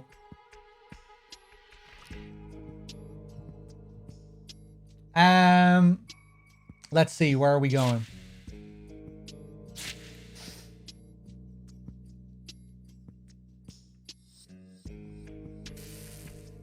What was the last thing I read? Richard had more to say. It's not just Foxhound that's involved in this. Foxhound was conducting joint exercises with the Next Generation Special Forces, and they're a part of the takeover as well. The Next Generation Special Forces is an aggressive anti-terrorism squad deployed to counter acts of political violence involving weapons of mass destruction such as nuclear, biological, and chemical warfare methods. The combat philosophy is derived from the one used for Force 21, and most of the recruits come from a mercenary background. The men are ostensibly trained in VR environment, and their combat capability is estimated to be well beyond even those of Delta Force or the Night Stalkers. While the government categorically denies the accusation, there are persistent rumors that the men have been genetically enhanced to increase tactical advantage. Foxhound and the Next Generation Special Forces. They were without a doubt the most skilled group of fighting men produced by the US, and they had hijacked a nuclear arsenal. Richard had more bad news. There are also civilian hostages involved. 2 of them happen to be the DARPA chief, Donald Anderson, and Kenneth Baker, the president of Arms Tech, Inc. Civilians. It's kind of weird hearing them be referred to as civilians. The Defense Advanced Research Projects Agency is the research satellite of the U.S. Of the U.S. Defense Department, charged with planning and leading the development of new weapons technology. AT happens to be one of the top 3 defense contractors in the country. There was no such thing as a coincidence, especially the kind that involves the head of these 2 organizations meeting in an out-of-the-way nuclear weapons disposal plant. I decided to be direct with Richard. There was something going on in that disposal facility, I take it. Let me guess, a demonstration of a new weapon? How should I know? Shadow Moses is also a prime Northern Lights observation locale, you know? Whatever Richard knew, he wasn't telling. But his evasiveness only confirmed my suspicions. Whatever was going on, this was no ordinary terrorist incident. With that in mind, I moved on to another point. What are their demands? They want a body. Not just any corpse, though. They want Foxhound's founder, Big Boss. Legendary soldier, best fighting man of the 20th century, the whole works. His body. Why would they want something like that so badly? No idea, but unless they have it within 24 hours, they'll launch a nuclear strike. Richard glanced at the watch coolly. So we have about 19 hours. You don't seem too worried. The DoD is already working on the situation. Just as I'd suspected. Richard always has a plan in place and the machinery in motion before opening up to someone else. All he asks from others is approval after the fact. Shadow Moses is completely locked down. We had to rule out deploying an entire assault team. Instead, we're inserting a single operative to free the hostages and prevent the nuclear strike. I really like this perspective we get of Ames. You know, when we meet Ames in MGS2, we don't have any real reason to believe he's any sort of shady character. Not really. Or, you know, that he might be a bad guy or like a really powerful guy who may have abused his power in the past. You know, we don't really learn much about him. It's interesting how the game makes a point of that as well. You know, when we call Rose to ask for information on Ames, she says, you know, she comes back with her information. She says, well, the only information I could get was that one word, Ames. You know, there's nothing on this guy. So it's kind of interesting that the game almost goes out of its way to tell us that there's no information on Ames. Whereas if we read in the darkness, you know, we get quite a lot of information.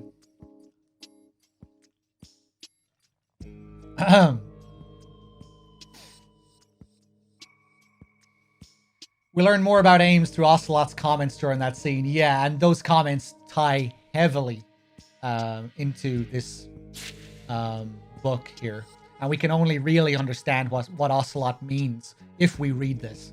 You know, when he says, Colonel, you failed to carry out your duties. Ames's whole role and why he was selected to be a part of the S3 plan and, you know, why he was a pawn in that plan, just set up to be murdered. To really understand all that and why he was used there, we have to understand what's going on here. Let's see.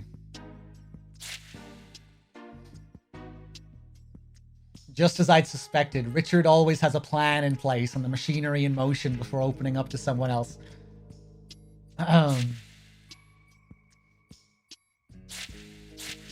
All he asks from others is approval after the fact. Shadow Moses is completely locked down. We had to rule out deploying an entire assault team. Instead, we're inserting a single operative to free the hostages and prevent the nuclear strike. Impossible.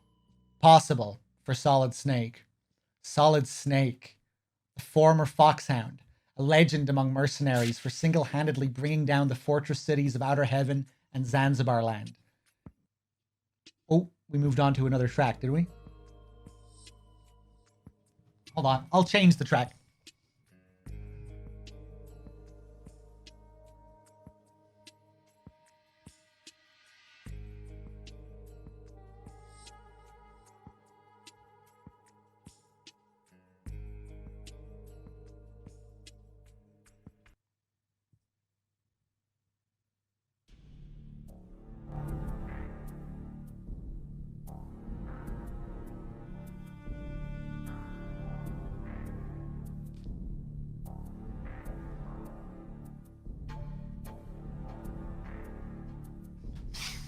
Let's see, where were we?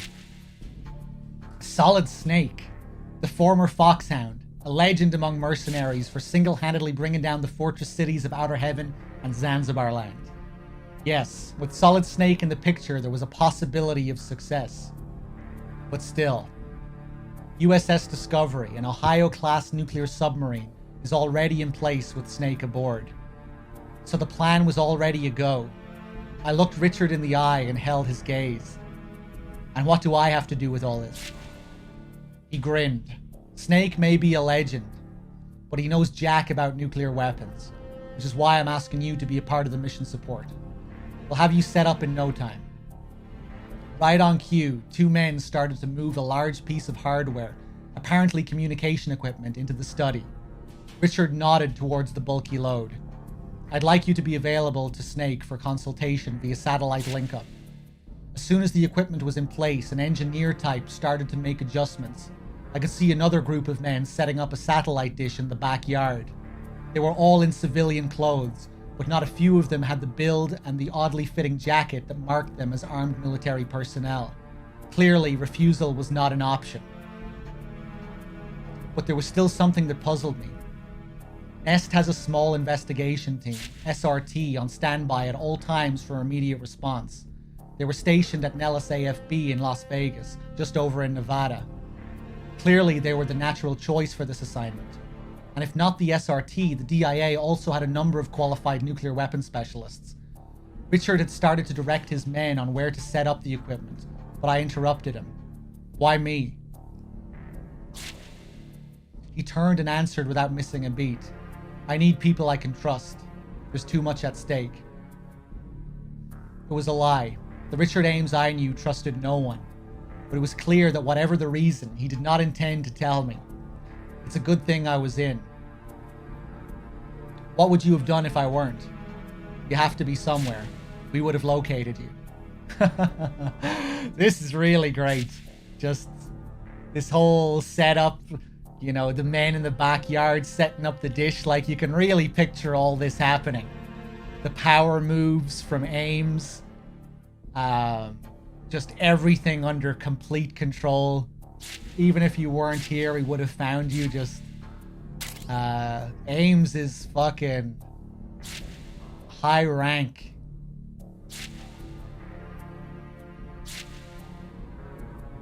Let me take a drink here.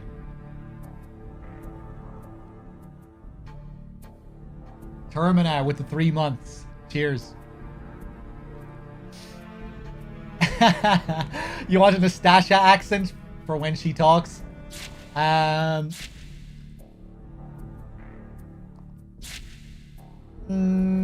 not sure if I can do that. I mean, I guess I could try. I wish I could do an Ames impression. His Master Splinter voice. Anyway, where was I? It's a good thing I was in. What would you have done if I weren't? I think I'm just going to read it normally. You have to be somewhere. We would have located you. I'm sure you would have. So are you in? I took a deep breath. Of course. I don't enjoy being a pawn, especially Richard's, but I had no intention of standing by while nuclear terrorism was in progress. A nuclear strike takes an untold number of lives, all in a blink of an eye. Adults and infants, women and men, it kills indiscriminately. If there was a chance that I could do something to stay the hand on the nuclear button, I had to do it. So everything is set. Richard slapped a fist into the other palm. Insertion was a success. Snake is on Shadow Moses. Richard walked into the study with the update he'd just received from one of his men. The study was almost unrecognizable, thanks in part to the racks of communication hardware. Cables snaked across every square inch of available space, and engineers and DIA agents were coming and going in controlled chaos. The place looked like what it now was, a temporary mission control room. Richard laid a hand on my shoulder. You should be hearing from him soon. And then Snake never calls her for the entire game, and she says she doesn't speak a single word to him. Because that is possible. She's a completely optional character, which is pretty interesting to think about as well.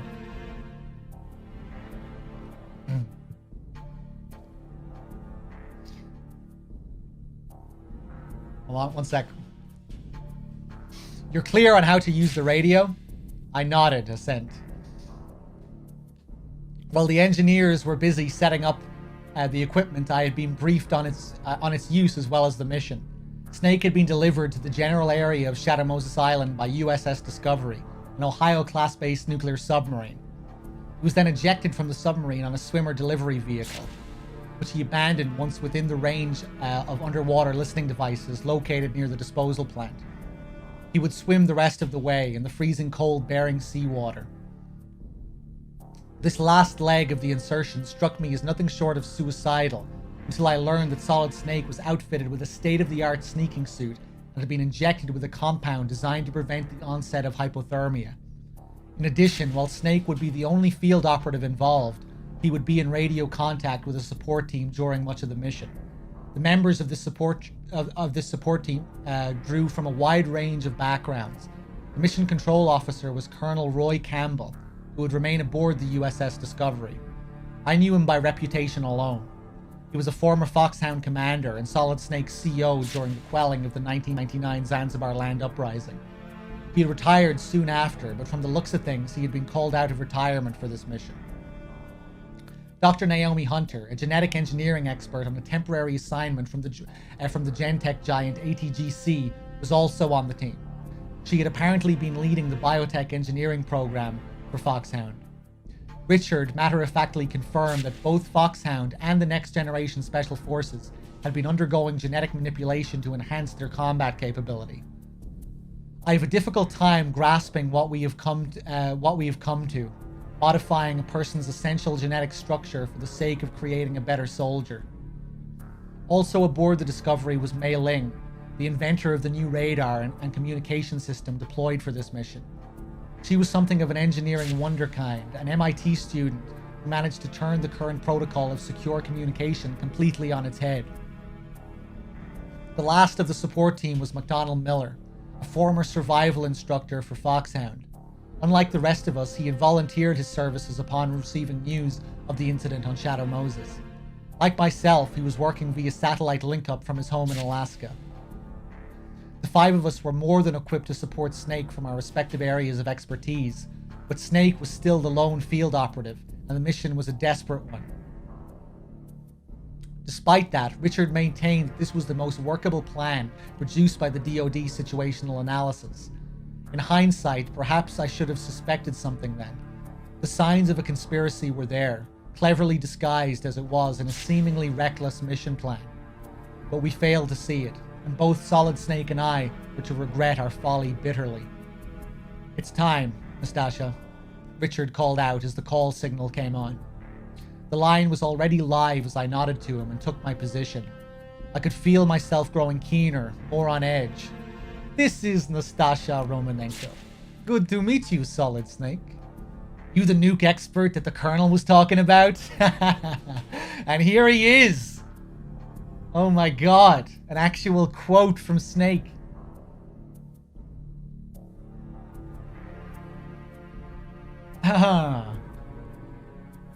Slightly different, the translation here. In MGS1 she says, a pleasure to work with you, Solid Snake.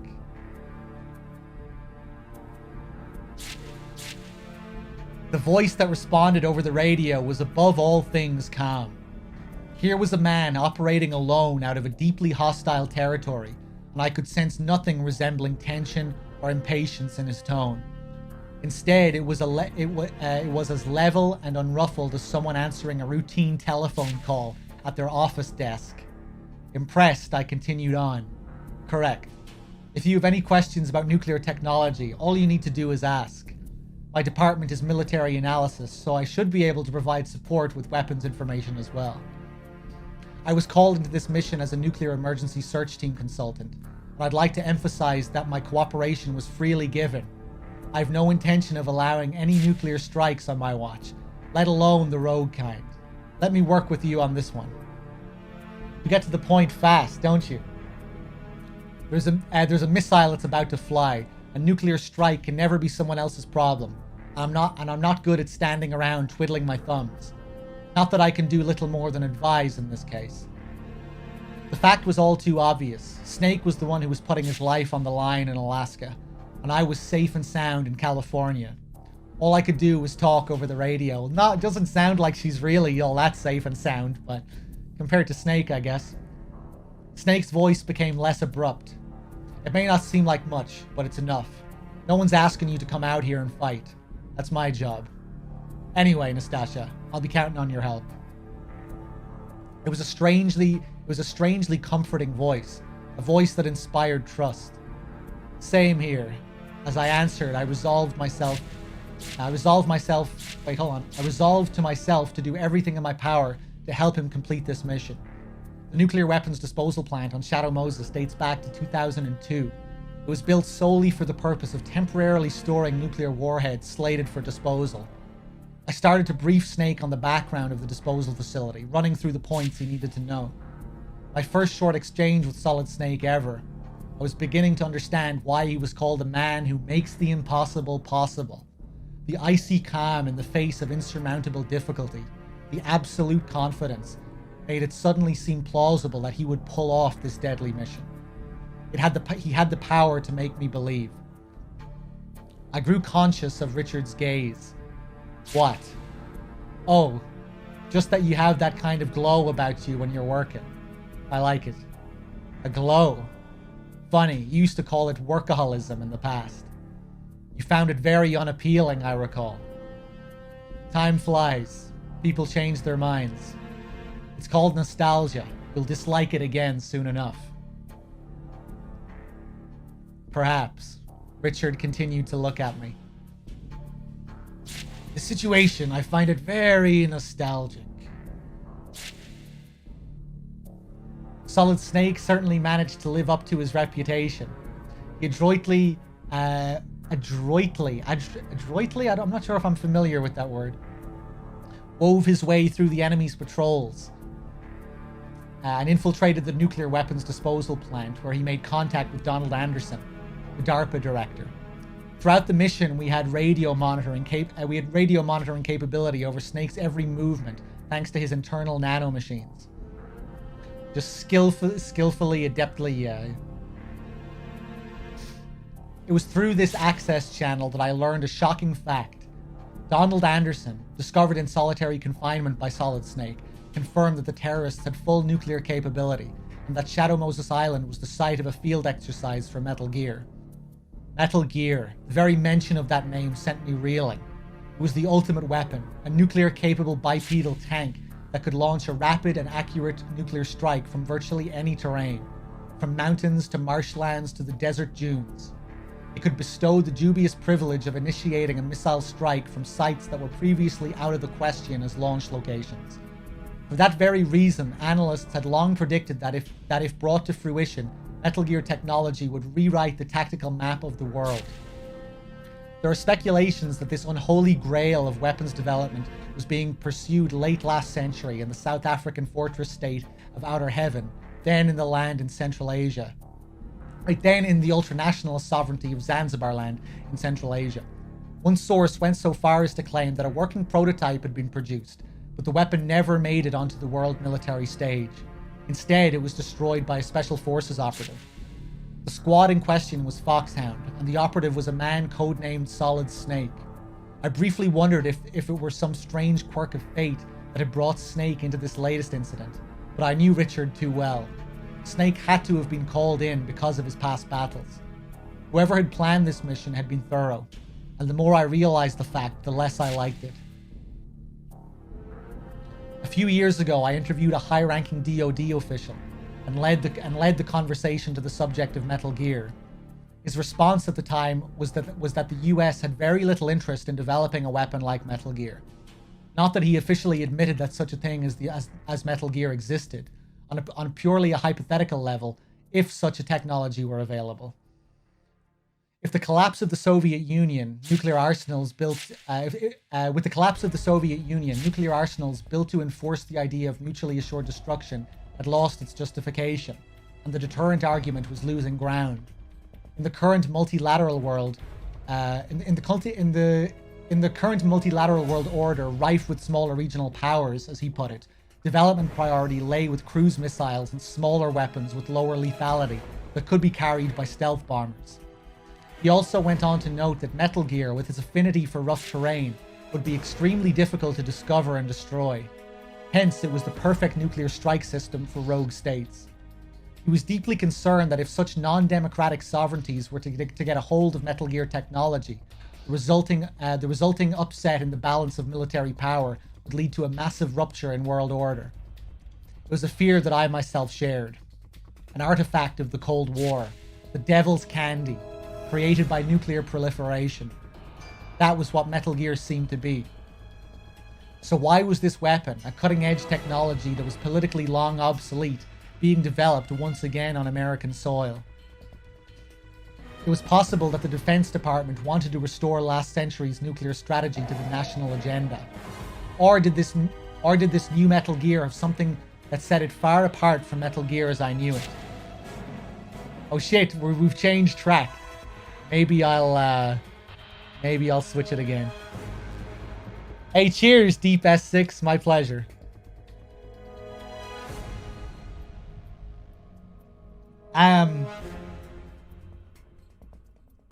Guys, give me 1 minute. I'm gonna get another bottle of water. Cheers.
Alright, hold on, let me just change the track.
Hold on. Just give me a few more seconds here.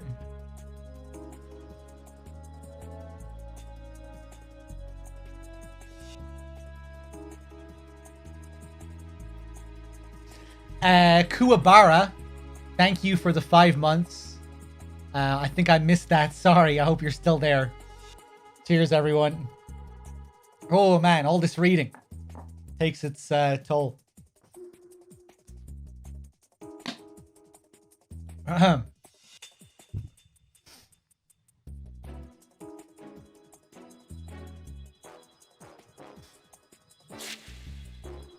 Let's see, where were we?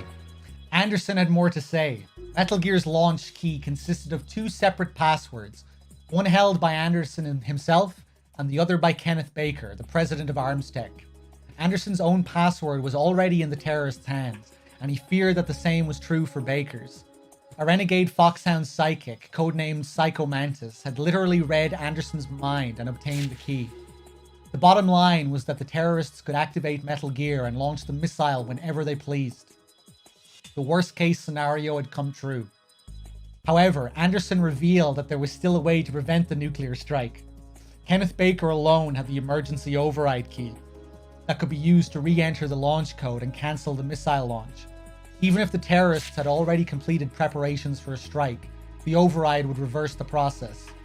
His only hope now, riding on obtaining the override key, Snake attempted to leave the cell area with Anderson in tow. We heard the terrible cries over the radio at the same time Snake did. Anderson had suddenly started to clutch at his own chest in agony, and before we could even recover from our initial shock, he was dead. Dr. Naomi Hunter, monitoring the situation from on board USS Discovery, tentatively diagnosed the cause of death as a heart attack. Snake walked out of the cell alone in search of Kenneth Baker, leaving behind what had until recently been Donald Anderson, chief of DARPA. Alright, what exactly is going on here? I confronted Richard as soon as I confirmed Snake's safe departure. You know the situation. There was a Metal Gear field exercise being conducted on Shadow Moses. Foxhound and the Next Generation Commandos were in charge of the exercise, and now they're threatening to use the Metal Gear to launch a nuclear strike. Apparently, I didn't know about that particular situation. If you say so. I glared at Richard, but he didn't turn a hair. He knew as well as I did that I could not abandon the mission. Even if I did refuse to cooperate further, there was an entire group of DoD personnel around me that would not permit that to happen. I briefly closed my eyes and brought the recent events into focus again. What happened to Anderson? Why is he dead? This time I could see a trace of a reaction in Richard's eyes. It's hard to say from our end. Naomi thinks it was a heart attack, but I'll have his medical records pulled just in case. He turned and left the study, presumably to give orders to that effect. The sounds and the voice being broadcast from the radio told me that Snake was moving deeper into the complex in search of Kenneth Baker. Snake found the Armstech president in one of the underground levels. Kenneth Baker was bound to a steel girder along with multiple packets of C4 explosives. Before Snake could free Baker, he came face to face with the originator of this trap, a Foxhound operative called Revolver Ocelot. It seemed that he had anticipated Baker's rescue attempt upon receiving news of Snake's arrival. I don't have any M&Ms right now, unfortunately. Hold on. Wait a second. I might have a bag somewhere. Let me check.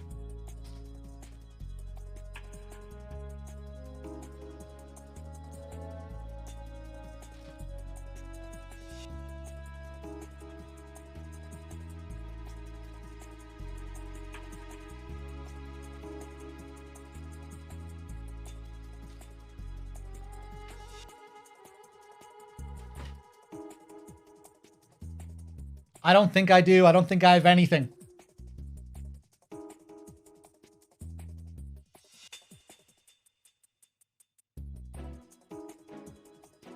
Ba-doodle-doo-da-ba-ba-bam. Okay, let's just keep going. Let me just take another drink of this water here.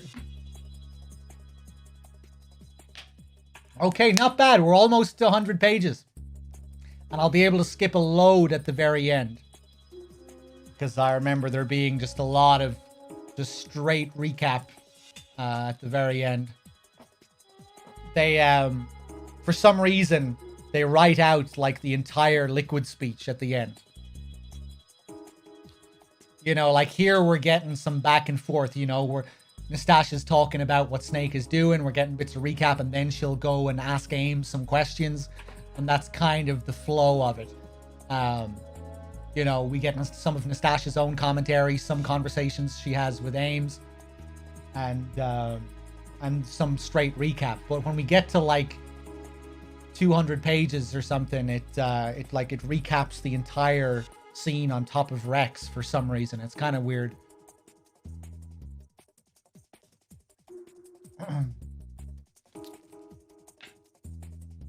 Okay. According to Naomi Hunter, the former director of Foxhound's genetic manipulation program, Revolver Ocelot is a former Spetsnaz. He moved into OMON, the Otriad Milicji Osobogo Naznechnia, the Interior Ministry Riot Squad, aka Black Berets, and the SVR, the Russian Foreign Intelligence Service, the successor to the KGB's first chief directorate after the collapse of the Soviet Union, but was unable to adapt to the new regime and dropped out. He cut a swath through the world's hotspots as a mercenary before being recruited by Foxhound. As his codename indicates, Ocelot is a master marksman with a marked preference for revolvers. We could hear the gun battle between Snake and Ocelot over the radio. Ocelot was using an antique single-action army revolver against Snake's SOCOM pistol. The first single-action army revolver was manufactured in 1873. A small number of them are still in production today, but strictly for collectors and antique weapon fanciers. Using this outmoded weapon for live combat is unheard of. But Ocelot seemed to invest the vintage gun with diabolical powers. He would purposefully fire against walls and the floor, weaving a tight web of ricocheting bullets around Snake, gradually hemming him in. All we could do was silently monitor the battle. However, Snake was slowly but surely gaining the upper hand by dodging the ricochets and exploiting the revolver's lengthy reload window.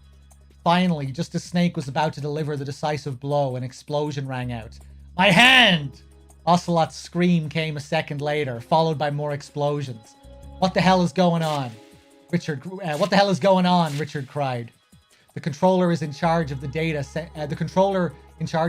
sent in by Snake's nanomachine started a running commentary. "We don't know yet. I'm seeing a life sign other than those of Snake, Ocelot, or Baker. Explosions continue to boom out over the radio. The unidentified fourth subject is knocking down girders. No sign of firearm use. Whatever it is, it's moving fast." The controller's voice rose with excitement. The speed is well above anything a human being should be able to handle. The situation was chaotic. I could make out Ocelot's voice through the roar of collapsing metal. "Stealth camouflage. Someone left a job only half done. As for you, we'll continue this later." Interesting as well. Like a lot of the translation is very different throughout all of this, and I guess it's probably more accurate to the Japanese, to the original Japanese.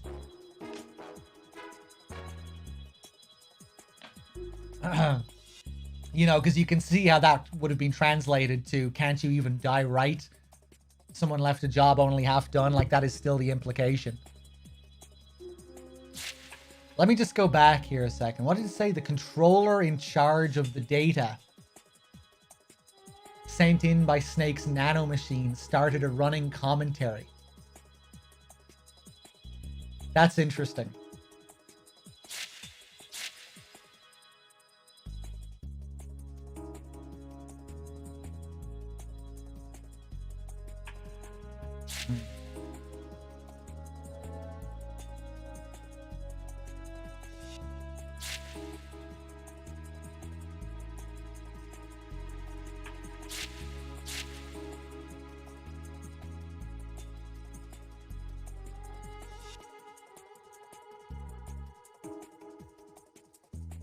Yeah, are we getting like, are we seeing some dialogue from Naomi that we didn't actually get in the game? Naomi's communications that are going through to these guys?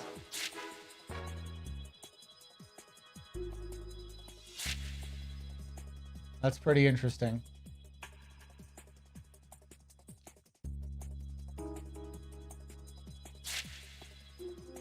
It seemed Ocelot had left the area.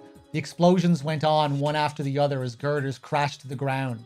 In the midst of the collapse, Snake confronted what we could only guess was the fourth life sign. "Who are you?" "I'm like you. I have no name." It was not human, but an artificial machine voice that answered. In spite of the metallic tones, there seemed to be in that voice an unspeakable pain. Baker's labored groans could be heard over the conversation. "You have a reinforced skeleton." Suddenly, the possessor of the metal voice let loose an animal howl. The shattering scream set the communication speakers screeching, and I instinctively covered my ears to shut out the maddened sound. Oh, what a great description. The cry went on, then cut out as abruptly as it had begun. In the ringing silence, the controller's voice floated out, thin and hollow. The fourth subject has disappeared. The words brought us out of a state of shock. Can we track him? Negative. He's vanished. No traces. Collect as much data as you can. I have the full results on information relayed by the nanomachines. There's an electromagnetic pattern that resembles a stealth camouflage signature. Stealth camo and reinforced exoskeleton. Richard muttered, deep in thought. Not everything is happening according to plan, I take it. I inquired with some sarcasm. It's within acceptable deviation. The mission will go on as planned. Really, really cool. It's you know, when we're playing through MGS1, we don't get the sense that even though we know at the end, you know, it was all a setup to a degree. Here, you know, it's really feeling like so much was prearranged, and it's making it feel more like the events of MGS2, really. You know, going according to simulation. Very cool.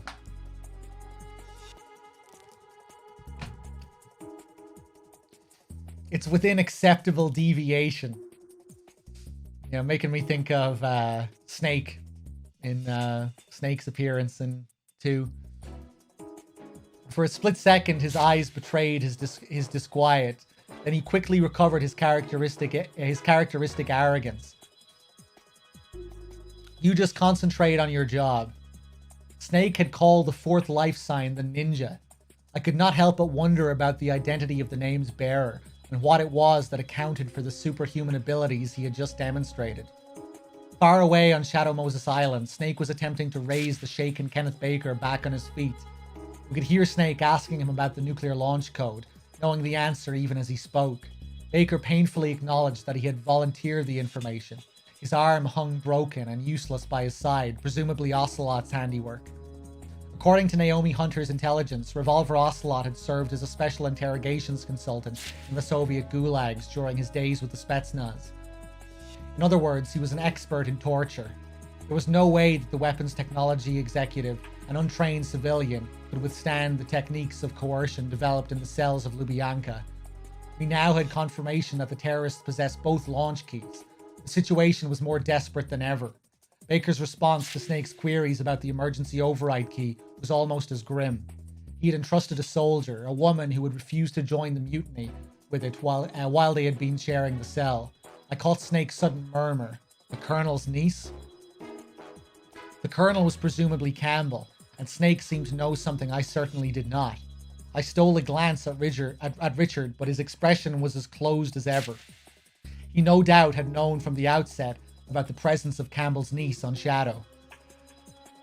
Weird to hear it shortened as just Shadow. That's cool. Let me see here. Old Red with the 2 months. Thank you. Have you guys ever watched the digital graphic novels on stream? We have, a couple of times. Again, that's pretty rare that we show that, but we'll probably do that again at some point in the future as well.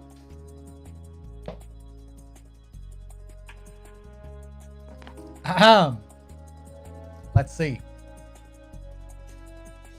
Snake was pressing Baker, asking him whether there was a way to stop the launch without the override code. The executive gave him a name, Dr. Hal Emmerich. If it were indeed the case that the launch codes were in hostile hands and the strike sequence had been started, it stood to reason that the only person who may know of a way to cancel the launch was the chief of Metal Gear's development program. As Snake promised to search out Emmerich, Baker handed him a single optical disc. It contained, he said, all the data from the training exercise. What exercise data? He had to be referring to the Metal Gear exercise. I saw Richard raise his eyebrows sharply. Baker, oblivious to the frenzy of speculation he had remotely set off, continued. There's no need to feign ignorance. You were sent to retrieve this, and we both know it. I was now even more puzzled than ever. If Metal Gear was being developed on Shadow Moses, surely the research data was backed up somewhere outside of the Arms Tech lab. Not only that, why would the president of the company have been carrying the data himself? I really like this little detail here. Um, hold on, where is it?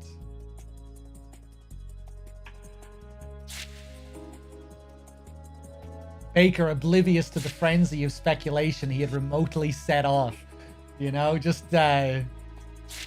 all these things that are affecting things behind the scenes. You know, a character says one line of dialogue, and you know, all the DIA people in the background are making calls, and you know, again, it's just, it really adds just another like layer of realism to the whole thing. Seeing how all these events are affecting things behind the scenes.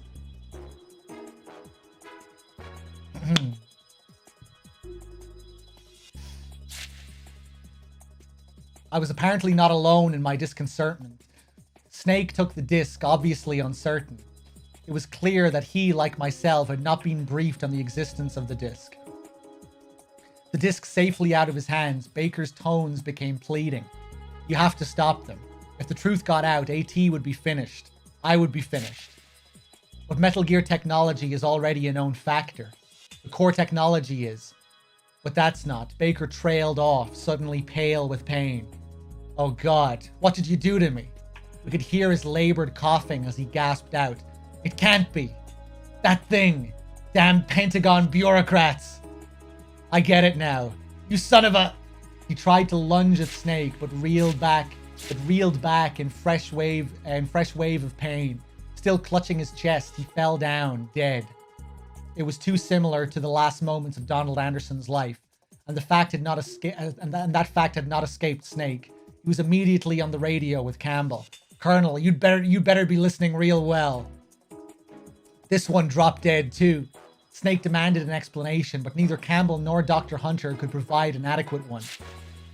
Snake was clearly dissatisfied, but Campbell directed Snake to cooperate with his niece, Meryl. The only way left to prevent a nuclear strike was to obtain the emergency override key, and the key was in Meryl's hands. Snake walked away from Baker's body in search of the elusive commando. Kenneth Baker had been colluding with Donald Anderson, the DARPA chief, to secretly develop a new Metal Gear on the government's so-called black budget. By later investigations revealed that regular payments in the tens of thousands of dollars had been made to the corporate account of a firm for which Anderson's wife ostensibly acted as a consultant. The arms tech payoff in this dummy company had started several years ago. The total amount is difficult to estimate, but there is little doubt that Anderson had been bribed to the tune of an astronomical sum.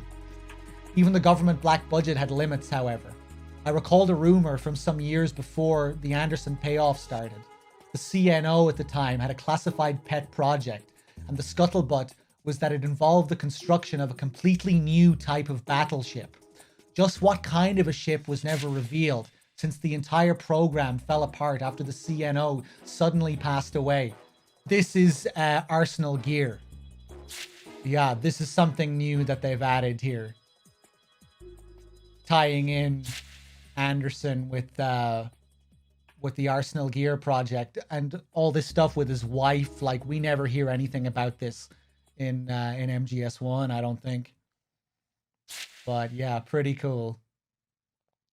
Yeah, this new battleship is definitely Arsenal Gear. I think it has to be.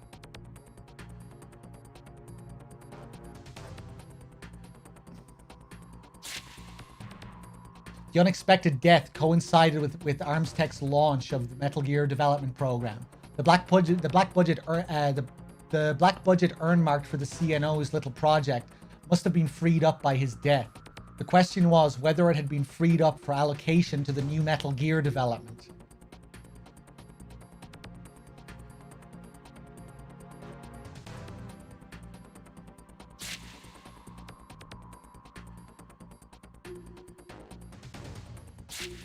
Hold on, let me just glance over this again.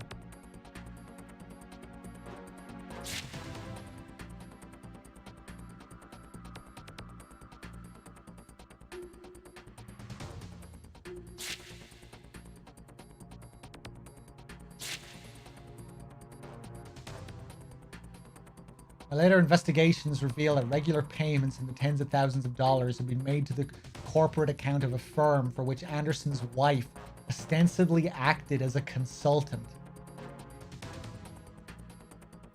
the arms tech payoff into this dummy company that started several years ago. The total amount is difficult to estimate, but there is little doubt that Anderson had been bribed to the tune of an astronomical sum.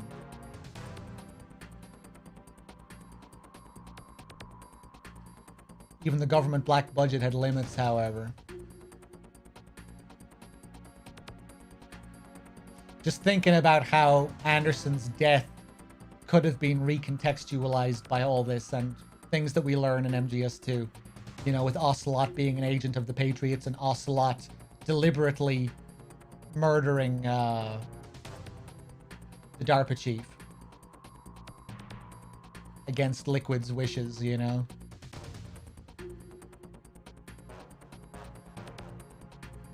Even the government black budget had limits, however. I recalled a rumor from some years before the Anderson payoff started. CNO at the time had a classified pet project. The scuttlebutt was that it involved the construction of a completely new type of battleship. Just what kind of a ship was never revealed, since the entire program fell apart after the CNO suddenly passed away. The unexpected death coincided with Arms Tech's launch of the Metal Gear development program. The black budget earmarked for the CNO's little project must have been freed up by his death. The question was whether it had been freed up by allocation to the new Metal Gear development. The manner of the CNO's death was officially ruled a suicide, but I could not help recall the theories to the contrary that had made its rounds back then. Whatever the background, Anderson and Baker's deaths could not be a coincidence. Anderson's dying words included a reference to the Pentagon, and I was certain that there was more to it than met the eye. So now Baker is dead as well. Are you looking into his medical records too? I asked Richard. We'll do that, just as a precaution. He did not seem particularly disturbed. It may have been for the best anyway. Having to babysit a senior citizen with a broken arm sure wasn't going to help Snake with his mission. You haven't changed a bit, I see. What? That bad boy act of yours. You only talk like an insensitive jerk to divert attention from something. I wonder what you're hiding. Richard turned away. Nothing. There's nothing to hide. Having successfully made radio contact with Meryl, Colonel Campbell's niece, Solid Snake agreed to put off a rendezvous with her in favor of rescuing Dr. Hal Emmerich, the chief of Metal Gear Development. He reached the lab just as the ninja was attempting to attack Dr. Emmerich, and the two fighters immediately squared off. Snake and the ninja launched into a silent hand-to-hand combat, a ballet exchange of blows that seemed to almost serve as a private dialogue. The fighting seemed interminable to us as we followed over the radio, but just as in the last encounter, the ninja suddenly let loose an inhuman howl and vanished into the maelstrom of its ragged echo. It was our second encounter with the ninja, and we were as in the dark about him as ever. But Snake had recognized something during their battle, and he raised Campbell on the radio. It's Grey Fox. The ninja is Grey Fox, I'm 100% sure. That's impossible. You took him in Zanzibar. We could hear the perturbation in Campbell's voice. Or the perturbation in Campbell's voice. Perturbation. Naomi Hunter suddenly cut in. Yes, he was supposed to have been killed, but he wasn't. Dr. Hunter revealed that her predecessor at the helm of Foxhound's genetic treatment program, one Dr. Clark, had been conducting human testing. Grey Fox, the alpha soldier of Foxhound, and the only member allowed the Fox designation, was the subject. After he'd been shipped back from Zanzibar land mortally wounded, superior physical abilities and combat skills had marked him as an ideal test subject for genetic manipulation and skeleton reinforcement experiments. He was listed as killed in action, but kept alive in a lab. I could not help but note with some surprise the emotional tone in which normally collected geneticists described these events. When Snake asked why she had not volunteered the truth of the ninja's identity earlier, Naomi only had a terse reply. It was classified information. According to records, she had seen the subject, Grey Fox, had died in an accidental lab explosion 2 years ago. I turned to Richard. Is this true? What's true? The accident in the lab. It's true. The cause of the explosion was never determined. Dr. Clark died in the accident, and the only remains they could find of Grey Fox were fragments of the reinforced skeleton. So Naomi wasn't the only one who knew about this, and didn't say anything. It was classified information, Richard mimicked. Snake secured Dr. Emmerich after the ninja's departure. Amazingly enough, the engineer had believed Metal Gear to be a portable tactical missile defense system rather than a nuclear-capable tank. It was a peculiar irony that the chief developer himself had been unaware that the project was one of offense rather than defense. On discovering that he had been deceived, Dr. Emmerich volunteered his expertise to Snake. He mentioned his grandfather's involvement in the Manhattan Project and the ethical turmoil the man had carried with him to the end of his days as a result. Ironically enough, the older scientist's son, Hal Emmerich's father, was born the day the atomic bomb had found Hiroshima. 3 generations. Sometimes I wonder if nuclear warfare is our personal albatross, an inherited pathology. Very different quote to the original. I wonder if that's closer to the original Japanese. I much prefer that dialogue, actually, to what we get. It's less on the nose and a bit more poetic.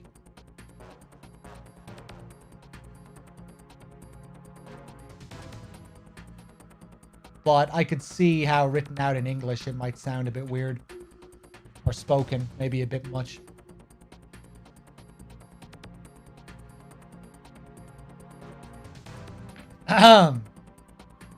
Dave, how's it going? Chicken sag? Nice, Dave. I'm a big fan of spinach in Indian food. I get a really good dish from a local Indian place. I think it's called like Murg Pan something or Murg Kalash. I forget what it's called, but it's chicken with some kind of thick sauce with loads of spinach. God, it's good. I'm usually not one for spinach. I rarely have spinach, but with Indian, I really like it.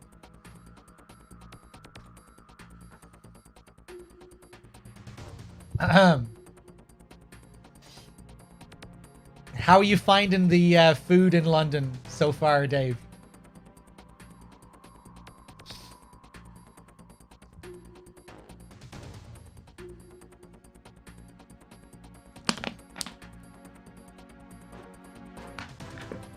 I would be very wary about getting late pizza deliveries.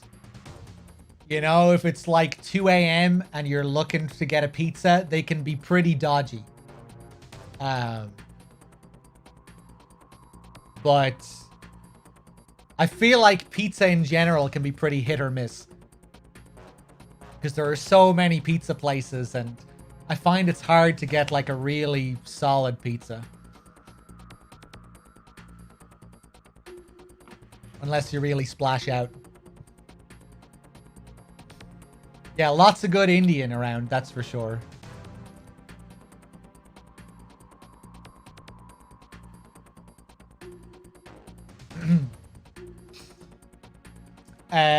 Let's continue here. We could hear the pain and the regret in Dr. Emmerich's voice. He seemed genuinely upset that the technology he had developed purely for the furthering of knowledge and betterment of mankind had been exploited for weapons development. You may call me harsh, but I felt little sympathy for him. Technological and scientific innovation need not have direct bearing on nuclear or virological research to contribute to the making of weapons of mass destruction. Ties in nicely with what she says about Otacon as well in those post-scene calls, if you do call her. After all, the ninja was born of genetic engineering and cybernetic research, which could easily have healed a civilian rather than improved upon a soldier. Scientists cannot plead naivety to the practical products of their own research. The consequences must be anticipated, and the ethical burden of a newly developed technology must ultimately rest with the individual researcher. I wonder if Dr. Emmerich would have realized that onus. Would ever realize that onus. I wondered if Dr. Emmerich would ever realize that onus. Freed from the laboratory where he was being held, Emmerich cloaked himself with a stealth camouflage of his own making and promised to keep out of sight. With the stealth camo, he could easily evade the terrorist surveillance. His rescued charge safe, Snake departed for a rendezvous with Meryl. Snake's objective was to meet with Meryl and re-enter the launch code using her override key, outwitting the Foxhound psychic Psychomantis all the while. To this end, he headed towards the hangar where Metal Gear was being stored. The best laid plans. Meryl was ambushed on the way by the Foxhound sharpshooter Sniper Wolf. Snake, attempting to rescue the wounded commando, was himself captured. It's interesting how they really jump forward here. You know, we don't recount the sniper or the Psychomantis battle because of, you know, how it, you know, shatters the fourth wall and everything. Be funny to have Nastasha bring that up here, though. You know, and then Snake had to change controller ports. Let's see.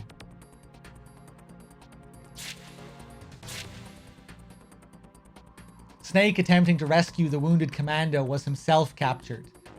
He was taken to the terrorist command post, still unconscious, stripped of all his gear. However, his cochlear implant radio passed unnoticed, and we could hear the terrorists conferring about the incapacitated operative. We gathered from their talk that the preparations for the nuclear launch were complete. Richard was unusually intent on identifying the individual terrorists in the room. From the voices involved in the conversation, we confirmed the presence of Sniper Wolf, Revolver Ocelot, and the leader of this uprising himself, Liquid Snake. What little I knew of Liquid Snake was troubling, and it came entirely from a slim file folder Richard showed me just prior to mission commencement. The man with the same designation as Solid Snake was recruited into Foxhound after Solid Snake's departure from the unit. His fighting skills were formidable, and he quickly rose to leadership position in Foxhound's field operation team. His real name, place of origin, and other information remained classified. Only a single photograph accompanied the documents, and I had not been able to contain my astonishment at the sight of it. That's pretty cool, because it ties in with that, you know, I guess that's the one little document we see during the briefing scenes in MGS1. You know, that tells us, that shows his name as classified and all that. Pretty cool. Guess we got the same info as Nastasha there. It's not a mistake. That is Liquid Snake, said Richard, echoing my thoughts. But how? The face in the photo was the spitting image of Solid Snake. I wouldn't know. But once the two snakes run into each other, something may come out. His words were non-committal, but Richard's tone spoke volumes. And now, the two snakes, Solid and Liquid, had indeed come face to face. But Liquid had little to say. So long, brother, he called out before turning and walking away. The voice was full of hatred, but there was also something in it that seemed to confirm and gleefully anticipate another meeting. Why this was so was as mysterious to me as the reason he called Solid Snake brother. I would not find out the truth until a little later. What awaited Snake was this brief encounter with what awaited Snake after his brief encounter with Liquid was Ocelot's KGB-tested interrogation techniques. Ocelot apparently had no interest in extracting information, but rather appeared to be enjoying the acts of torture for their own sake. Snake's ragged gasps echoed from the radio in the silence of the control room. The heart rate and other physiological data transmitted by his nanomachines graphically demonstrated the extent of his suffering. All we could do was listen and wait. After Ocelot was done, the battered Snake was taken to a cell. Campbell soon established radio contact with him, but Snake had some hard questions for his former CO instead. He had realized that Metal Gear was a nuclear delivery system, and for once, Campbell was at a loss for an answer. So you did know about this all along, Snake rasped out bitterly. Campbell continued to be silent. It was all the confirmation Snake needed. You should have told me. I'm sorry. Pawns don't need to know, is that it? You've changed. Campbell had no rebuttal to Snake's barbs. According to Campbell, even the president had apparently been unaware of the existence of Project Rex until the day before. To make matters more complicated, he was due to meet with the Russian president the following day for the formal signing of START 3. The treaty stipulated further reduction of the nuclear arsenal, picking up where START 2 left off. The agreement would reduce the number of Russian and American tactical ballistic missiles to somewhere between 2,000 and 2,500. And the signing was a historic event that had been made possible by long and arduous process. If the fact a new nuclear weapon was being developed by the United States, If the fact that a new nuclear weapon was being developed by the United States were made public, there was a significant chance that the signing would never take place. Worse still, the loss of confidence in America's commitment to non-proliferation could create international turmoil. The government clearly had every reason to keep the situation under wraps, and there were ample indications that the terrorists had counted on the fact. The timing of this takeover, as well as the 24-hour deadline, said as much. Campbell continued to plead his case with Snake. Snake, you've got to stop them. Sing it to someone else. You're the only hope we have. All right then, tell me what this new warhead is about. I told you, I don't know. I don't believe you. If the situation is so desperate, why don't you accept their demands? Give them Big Boss's body. It's just a corpse. That's not an option. Campbell was floundering under the barrage of Snake's questions. Is there a reason you can't comply with that demand? A reason you haven't told me? Naomi broke in as Campbell fell silent. The president's passed a number of policies that severely restrict genetic engineering on humans. He can't afford to have the public know about the military's use of genetically enhanced soldiers. Is that really all there is to it?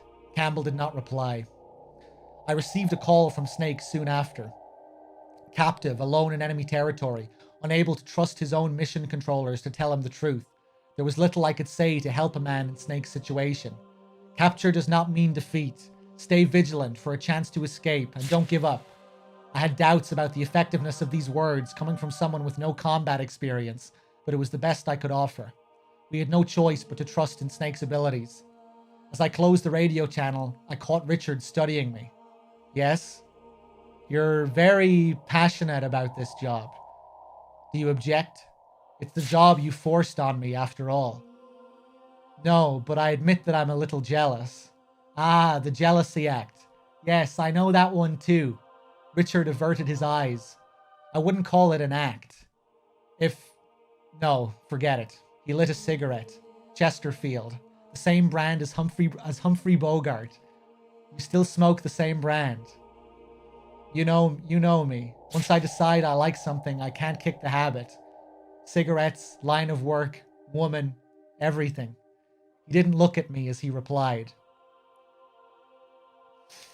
The torture was conducted again and again, solely for the purpose of breaking Snake. I really love the little moments where we get where we hear Nastasia's bitterness towards Ames. Just like these little details, these little nuggets of information that inform their relationship, their previous relationship. Really good. You know, a lot of this stuff is just straight recap, and it's not really the most interesting stuff in the world, but there's some great little nuggets and then occasionally like really interesting bits of information that are completely new. Like that whole thing with Anderson's wife and that tie into the Arsenal Gear project. Like, I'm still not really sure how to look at that. And there's probably stuff you can figure out there and tie into bits of information you get in MGS2 itself, in the game itself. You know, because like I've said, to really understand what happens with Ames, you kind of have to read this.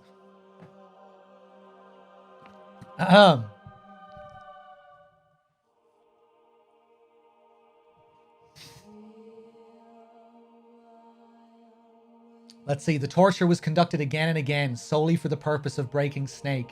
He held out each time, but his strength was steadily ebbing, and the voice we heard over the radio was growing more labored.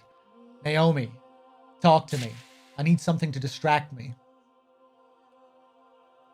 What do you want me to talk about? Anything. I'm not good at finding things to talk about. Tell me about yourself. About me? That's not so easy. You got any family? It's not a very happy story. I don't have any family.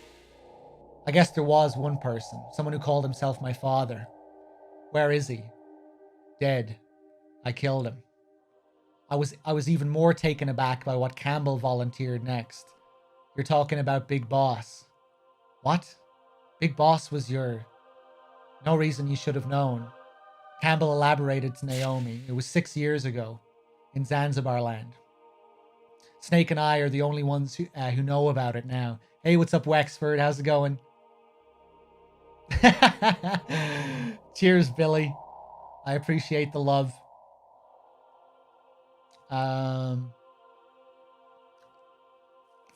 Oh God, was Big Boss really your father? Naomi still seemed disbelieving. That's what he said, and that's all I know. You knew and you still killed him? Yeah. Why? Naomi asked fiercely. There was a pause before Snake answered, because that's what he wanted, and what I wanted. But it's still patricide. That's patricide! Yeah, I know. My personal nightmare, too. Snake's voice was the faintest we had heard. Again, you know, the dialogue here, quite different in little ways. My personal nightmare, you know, he never says that in the English version.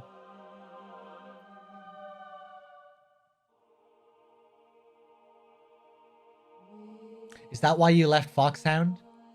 Maybe. I can't deny that it felt good to lose myself. It's easy to do that in Alaska. After a moment of silence, Naomi confided in a low voice. I don't really have a family of my own either. I have a brother who put me through college, that's it. He's not a biological brother and a lot older than me. Where is he now? Naomi's reply was deeply pained. He's gone. There was deep sorrow in her voice. And I thought something more. Stepbrother who put her through school. I wasn't told about that. Richard muttered. There was suspicion in his voice, and puzzling enough, a hint of anger. This is interesting. I opened the personnel profile on Naomi. Naomi Hunter, born New York City, 1980X, PhD in genetics, recruited by the industry giant ATGC soon after completing a doctoral program, moved to California's so-called biotech Bay Area, led several genetic therapy programs until recruited by Foxhound to fill the post of chief geneticist as a result of her accomplishments in this field. So interesting now, you know, Ames, another thing that hasn't been perfectly orchestrated. Ames is not aware of all this with Naomi. Naomi revealing information that wasn't in her official story. That went past Richard. Manquitos with the 4 months. Thank you.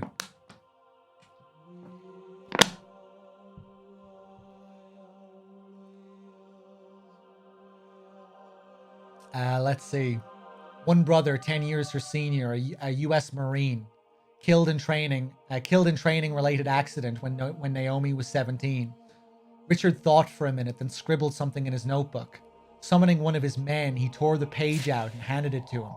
Wire this message to the skipper of the USS Discovery, and make sure Campbell doesn't know about it. What are you plotting now? I knew even as I asked that Richard would not respond.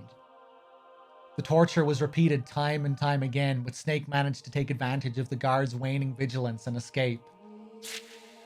The location and the fate of his fellow hostage, Merrill, eluded us. Pretty cool, you know, we get to see what led to Naomi being detained.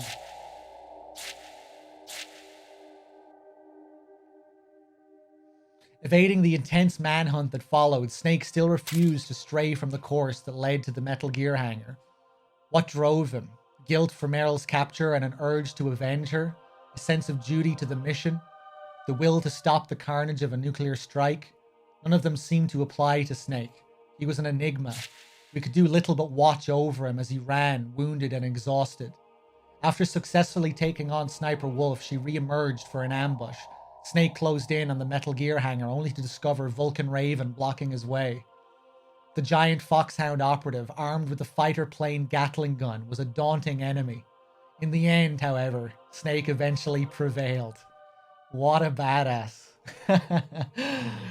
Pogsy with the 2 months, the 3 in total. Thank you. Van Allen with the 11 months as well. Cheers. Yeah, the VODs will be up there for a couple of months at the very least. So if you want to catch all this again, you know, it'll be there. Might be something good to listen to in the background while you're doing chores or something. Hold on, let me take another drink here.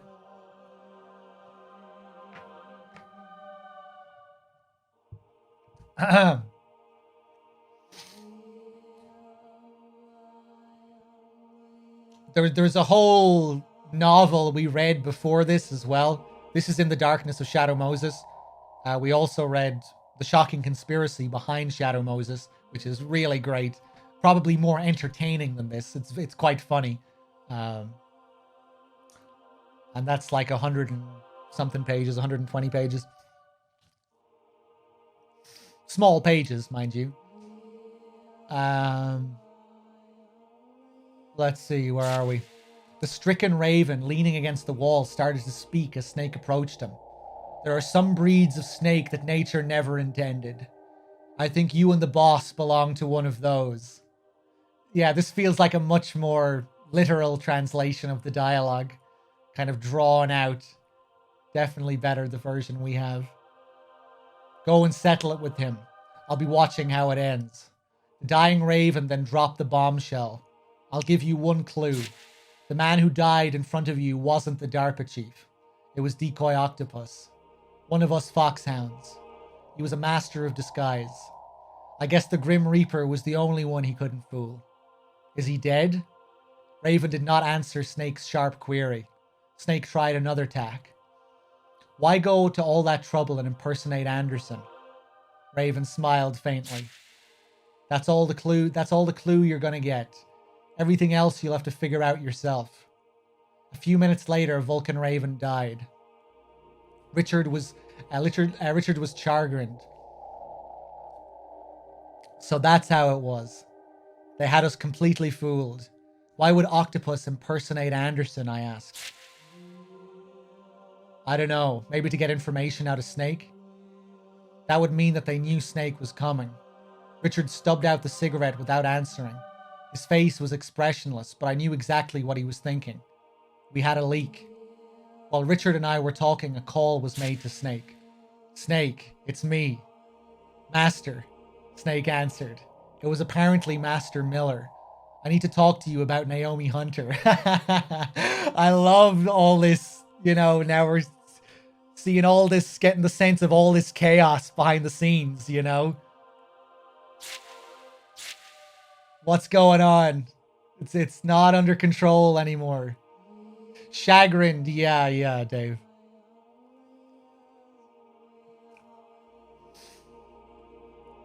You know, it's falling apart a bit here. It's not going according to plan. All this stuff with Naomi and Master. It's interesting to think how this kind of when we're seeing it read like this, when we're seeing what's happening behind the scenes here, it really feels like it's mirroring MGS2 and the breakdown of the simulation once the virus is inserted. You know, just the simulation falling apart. And we got other things earlier on which kind of made the events of MGS1 feel like a simulation in a similar sense.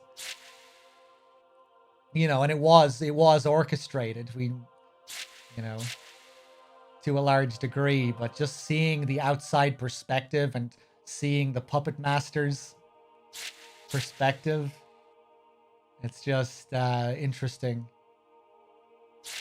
Certain things just feel like they mirror the second game more.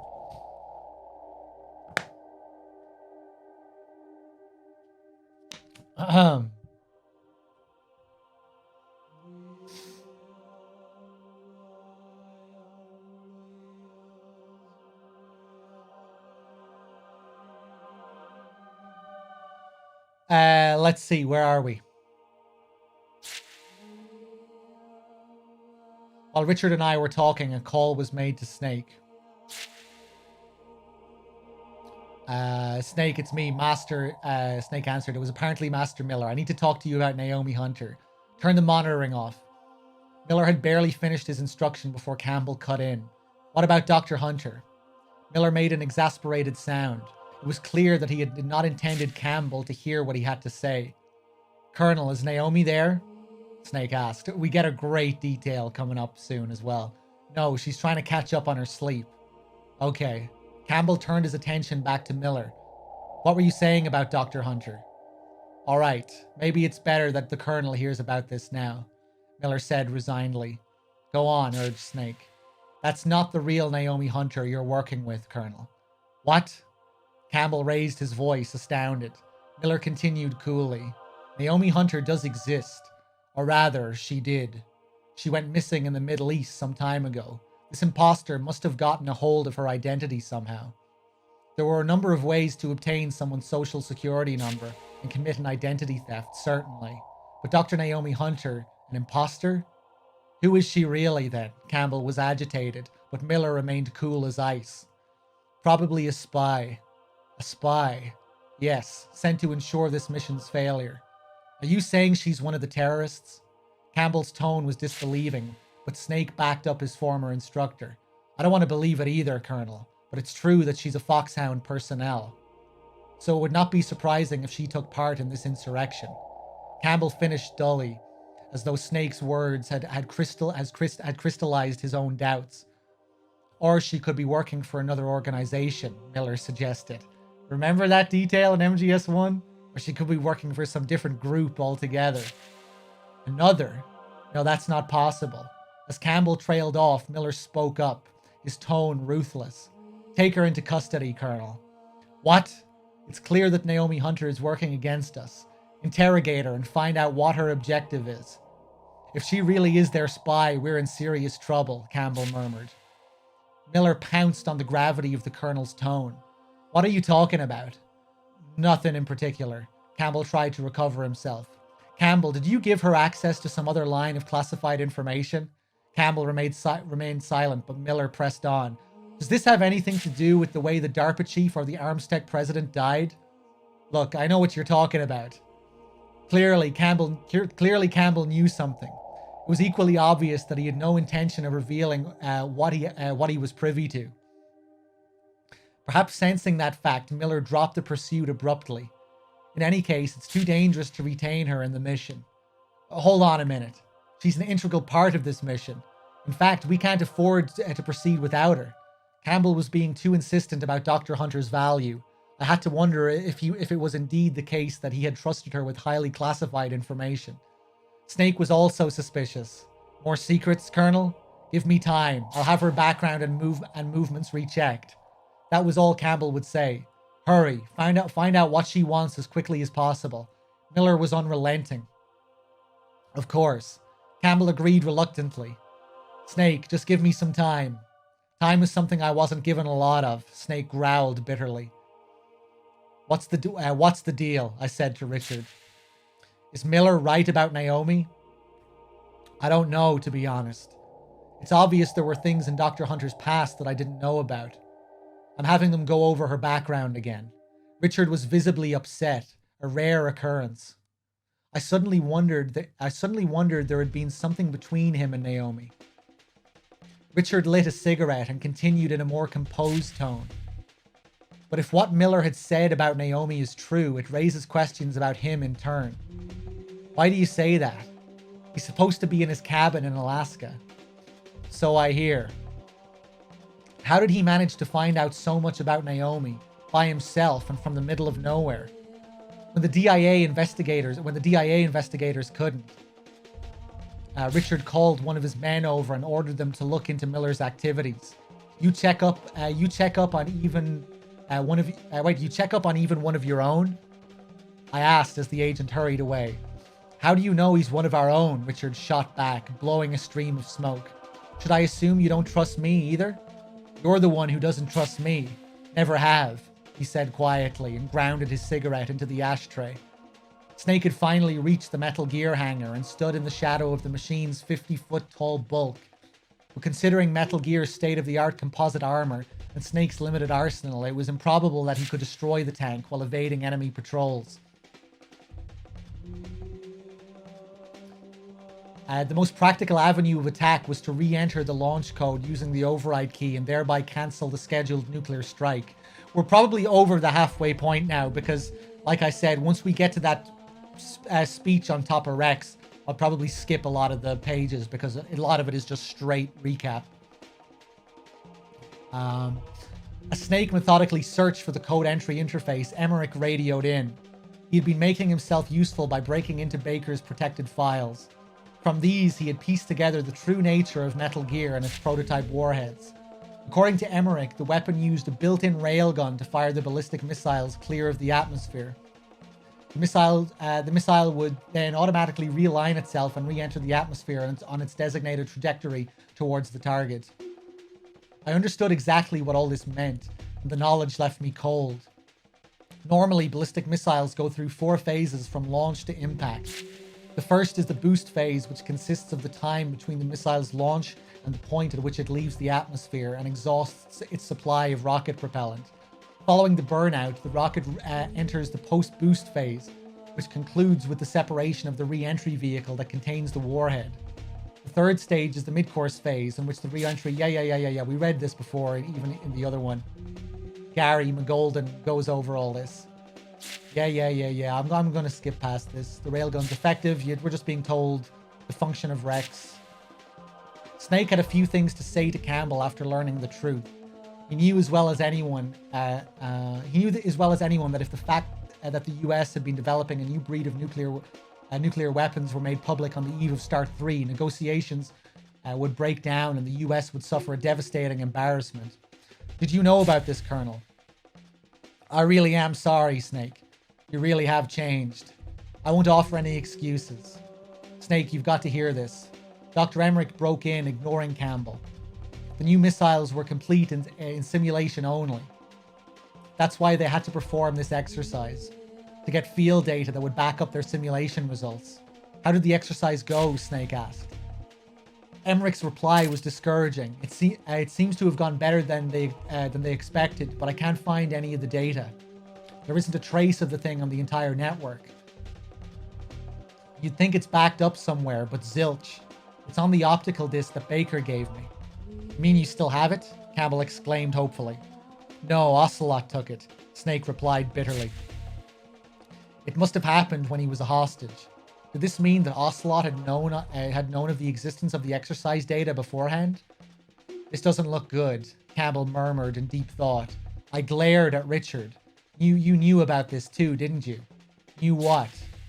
The small matter of this nuclear weapon technology. Richard shrugged. If I'd told you, would you have cooperated? You probably would have tried to leak it to some media contact. That would have forced our hand. He left it at that. Would he have had me killed in the interest of national security? Something like that, I supposed. In the world Richard inhabited, preserving secrets always merited higher consideration than human life. But I was privy to that secret now. What would happen once the mission ended? I felt a chill go down my spine as I considered the possibilities. Richard was quietly puffing on his cigarette. He had too many men with him, working for him every moment. There was no way I could simply walk out of this house. But I had something up my sleeve as well, and I was not about to let myself be exploited without a fight. I looked over at my PC. The screensaver had kicked in, and geometric patterns flitted across the dark monitor. I slipped my PDA into my pocket and headed for the bathroom to send some mail. One of Richard's men trotted over with a slip of paper. Richard studied it, and after some consideration raised Campbell on the radio. What can I do for you, Major Ames? Campbell's tone was openly hostile, but Richard paid no heed. Colonel Campbell, I'd like you to start interrogating Naomi Hunter. Interrogate her? What are you talking about? Campbell said sharply. There are suspicious points about Dr. Hunter's background, as you've heard. I've therefore sent one of my men over there to talk to her. But she seems reluctant to cooperate. Richard lit another cigarette. But she's taken a nap, the colonel insisted. Actually, she's not. What? In reality, she's been taken into my agent's custody. How dare you? Campbell barked angrily. Richard was unfazed. If, as Master Miller charged, Naomi Hunter has falsified her identity and is in communication with the enemy, there are serious repercussions. I trust you understand. Foxdie, Campbell groaned. Foxdie. This was something new. This mission was like an onion, with layer after layer of secret intent. She won't talk to my agent. She may talk to you. Find out from Naomi who she is and what her objective is. Absolutely not. I don't take orders from you, and I'm having Dr. Hunter freed immediately. What makes you think you can do such a thing? Replied Richard, exhaling a cloud of smoke. There was a long silence. Who exactly the hell are you? I could hear the barely suppressed rage in Campbell's voice. The DIA wouldn't have authority to send a man into a Navy submarine and hold someone prisoner. Richard did not answer. Campbell continued. And that's not the only thing. Nothing has been done through the usual channels, including the way you induced Snake and I to cooperate. This mission isn't even official business, is it? So who else can mount such a major operation? Campbell suddenly broke off as though struck by something. Is it possible that... the Patriots? He murmured. Richard ignored Campbell's outburst. Does it matter what I am? It doesn't change the fact that your life, not to mention your precious Meryl's life, is in my hands. Isn't that right? This is so good, man. It's such a perfect tie-in to MGS2. You know, because MGS1 leaves that different group open, you know? And there's this, like, air of mystery surrounding these outside forces that are, you know, manipulating things from behind the scenes. Really great that we get to see, you know, like these power moves from Richard, and, you know, the fact that the DIA couldn't have had this authority and that he must really be working for some other group as well, or must be like a higher ranking member of this chain of command that's in operation here.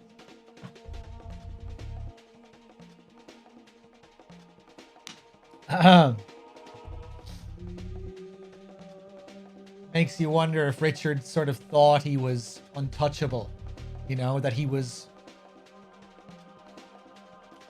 I kind of get... I'm not sure if this is ever touched on, but I'm kind of under the impression that Ames wants to become one of the Patriots, similarly to Johnson. You know, when Johnson says, I aim to join their ranks. What Ames says to Ocelot, you know, you'll never escape the Lally-Lulelo.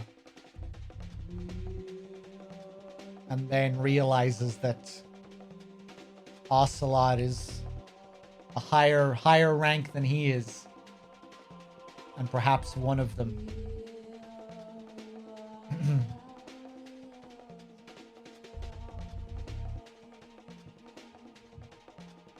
The truth is that no one can be a Patriot because it was only an AI. Yeah. But I guess someone can still rise in up the hierarchy. You know? The orders have to go through someone. But yeah.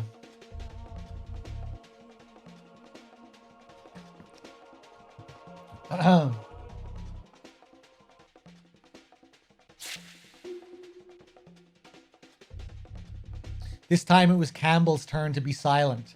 I'd never suspected that his participation in the mission had been arranged by force. The Colonel was literally fighting for his and his niece's life. Think it over carefully, Colonel. Richard's voice was the coldest I had ever heard. There was no reply from Campbell. And Snake has no need to know about any of this. We need his full cooperation at this point. Just tell him that Naomi was a terrorist spy and was apprehended while sending them a coded transmission. You expect me to betray a friend? Keep him in the dark? Campbell objected furiously. A friend? Are you referring to Snake? Richard smiled coolly. Do you really think he considers you a friend anymore? He had hit a sore spot. Campbell had no answer. Richard moved in for the kill. You've already lied to him too many times. Against my will, under your threats. Campbell was roaring, but Richard barely seemed to register his anger. Certainly, but that's not an issue. You were, after all, giving him false information and relaying false orders to him of your own accord. Then there's Foxhound. I could almost see Campbell grinding his teeth in frustration and rage. Do you still have the right to call yourself his friend? There was nothing Campbell could say. You will cooperate with us. Understood? Understood. The transmission ended. Who are the Patriots? God, I love how we learn so much more about Ames here. Just these power plays. So good, you know? It really changes your perception of the character. You know? When we meet him as Raiden, he's there just to relay certain information. Just a puppet. And, you know, pretty interesting. It's like the exact opposite of who he is here.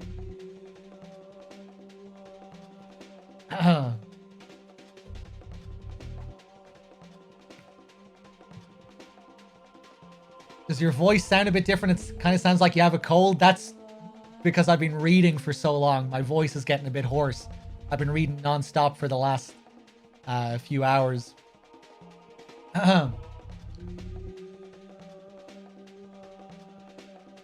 But yeah, I just love how all this stuff was left under the surface. I wonder how this whole idea evolved, you know, to have all this information in this supplemental material.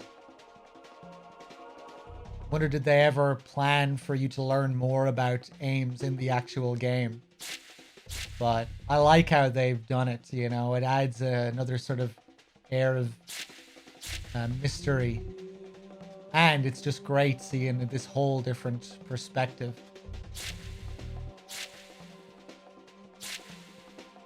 Richard looked away towards another direction at my query.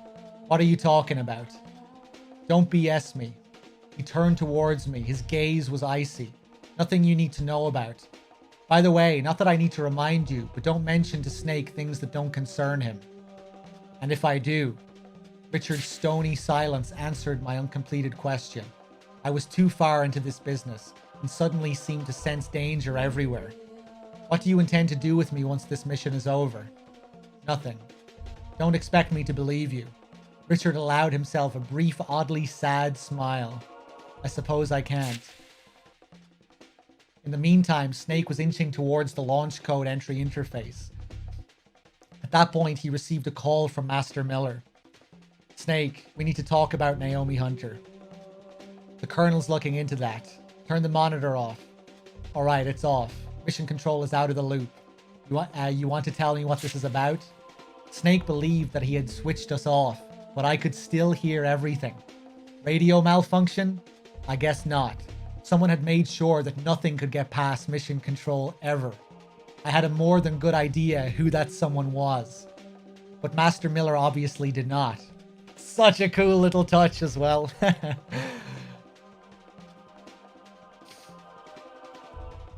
Really cool, you know, obviously we don't learn this information in MGS1. Sure, we could have reason to believe that this is the case.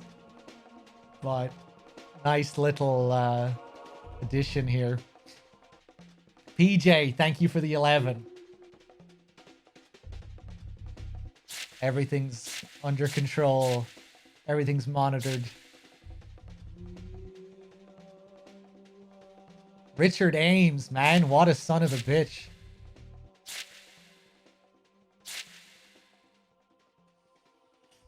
Let's see. Fuck. How many pages did I go back there?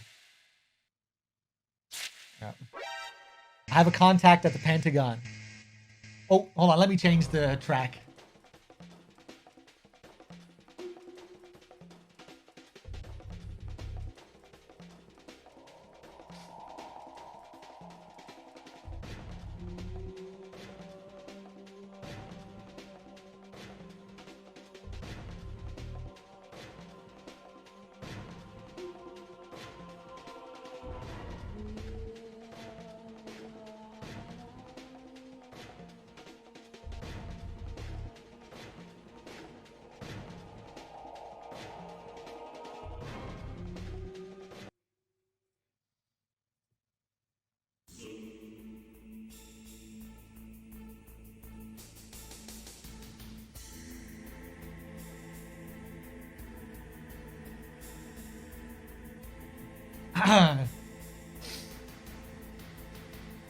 I have a contact at the Pentagon. He told me that a new assassination tool had been recently developed under DIA guidance.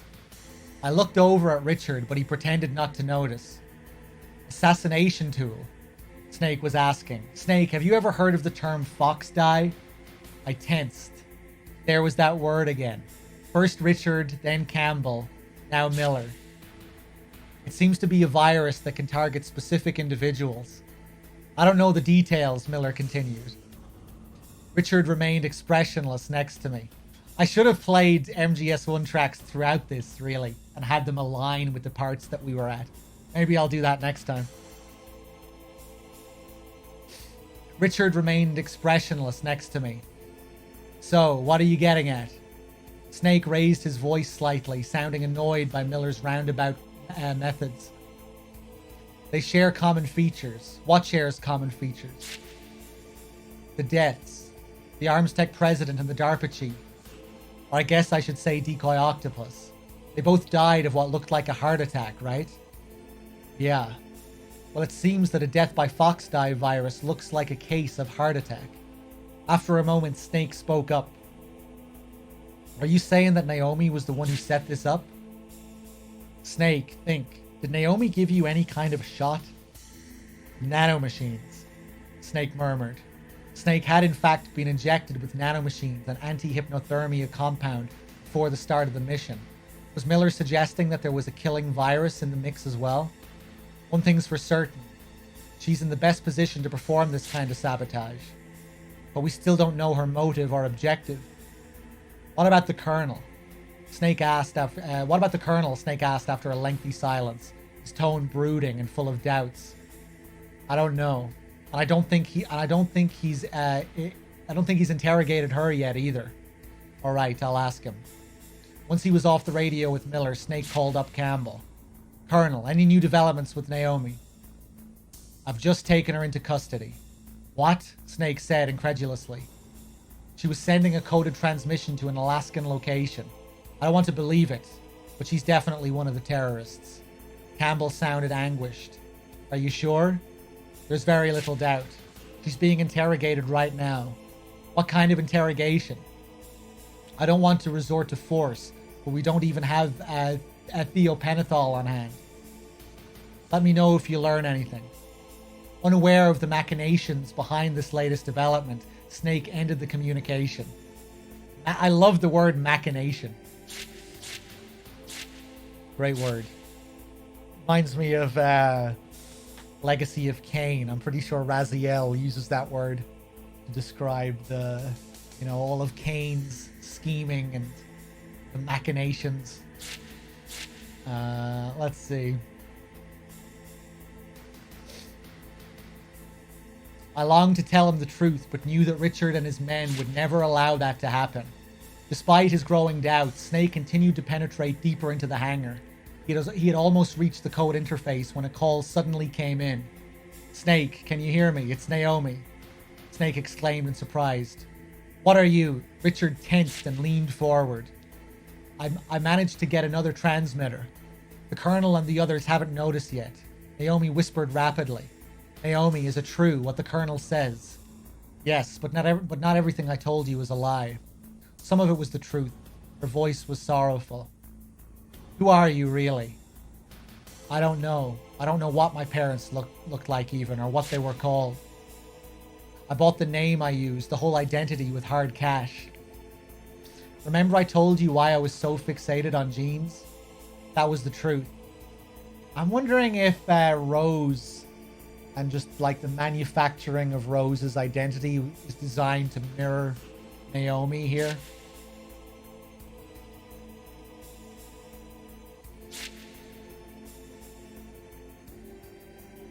Remember I told you why I was so fixated on jeans? That was the truth. Because you wanted to know who you were. That's what you said. Yes, I don't know what I am. My ethnic background, age. Almost like a reversal of this situation, if you think about it like that. You know, Rose, who did have an identity and then built up this completely false one.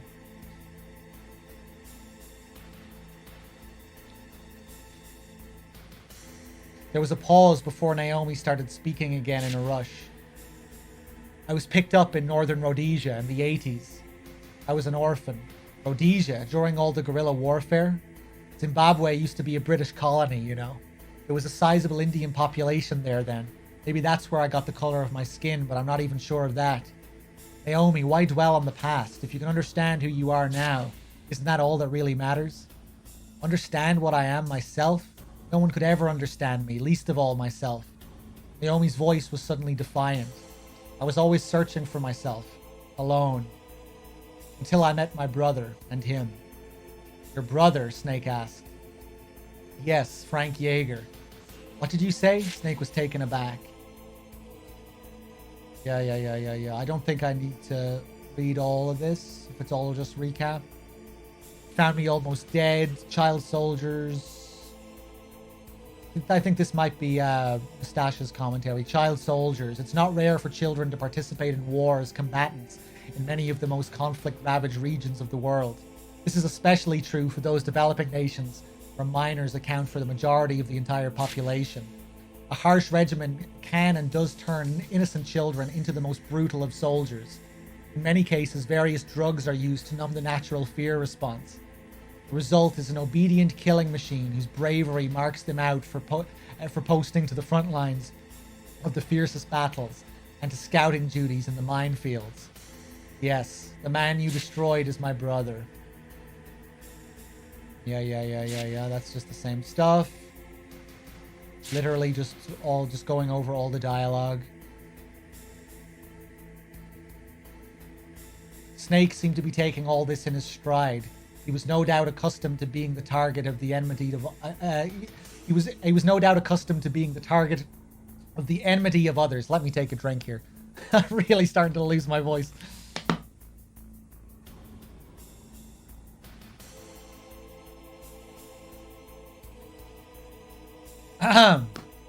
Man.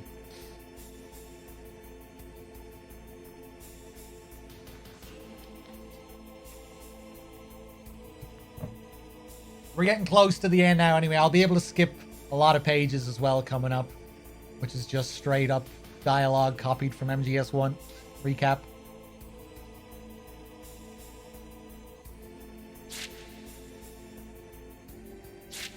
Again, this is all just dialogue from that call. Very weird. I don't know why they feel the need to go over so many scenes now. Like, why do we need the whole conversation here? You know, it was great up until this point. You know, we get little bits of recap. You know, she'll go over what Snake is doing.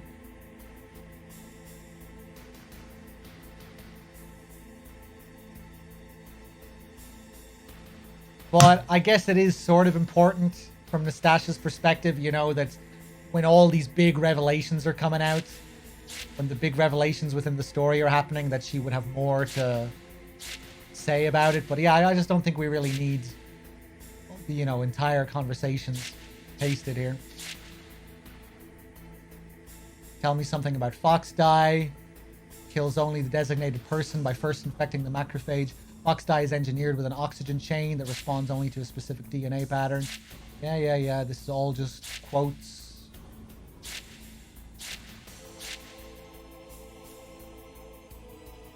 Yeah, and here comes... Yeah, this is when she gets cut off. I can't do that, Snake. She's been confined. Colonel, you sold me out, didn't you? I could hear the rage in Snake's voice. Don't waste your energy thinking about things you can't change. Campbell said, his voice carefully guarded against my emotion. Stopping the Metal Gear is your first priority. Don't forget that. I can't believe Naomi was Grey Fox's foster sister, Richard murmured bitterly. Are you happy? You know who she is now, after all. I wouldn't say that. Richard's expression was complex. She said she wasn't the one who deployed Fox Die. I decided to risk putting out a feeler. Richard said nothing, and that told me everything that I needed to know. It was you, wasn't it? Yes. I was taken aback by his ready admission. Fox Die was one of my projects. And Naomi was a top-notch professional. The Fox Die research had hit a brick wall when she pitched herself to us.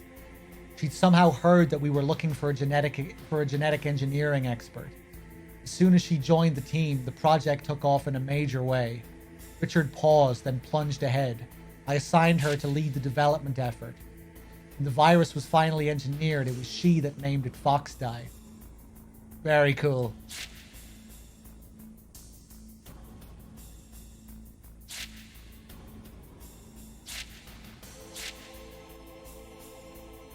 What I thought was dedication to the work was actually thirst for vengeance. She didn't let that slip, not once. He murmured ruefully. I knew what his relationship had been with Naomi when I studied his face. You were seeing her. She was using me. He corrected and gave a hollow laugh. At that point, one of his men came tearing over. Really cool as well, like Naomi using aims here ties very much in line with who Naomi is as a character in MGS4. It's a real shame her character wasn't handled better in 4. Because there are elements of her character that make sense in the game.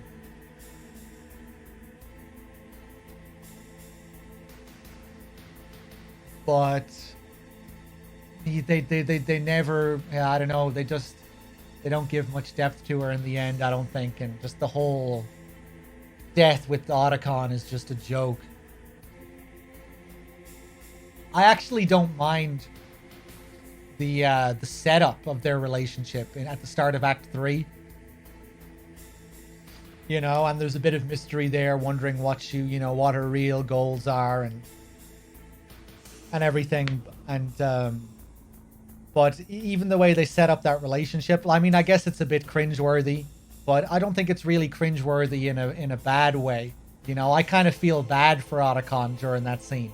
You know, when he doesn't want to get involved with Naomi, when she's like really flirting hard with him, and you know he's terrified. You know, I think that makes sense given who Otacon, what Otacon's been through by that point. You know, all he's went through in MGS1, all he's been through in MGS2 with Emma, and it's, he's holding on to a lot of pain, and he obviously, he has good reasons for not wanting to get involved with another woman, you know?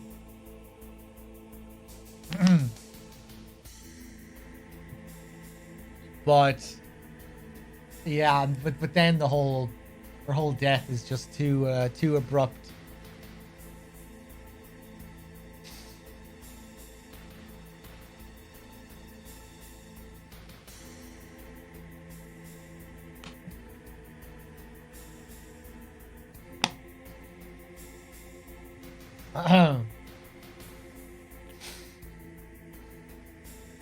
I don't think that's an oversight, Z29, because they bring it up in the tapes.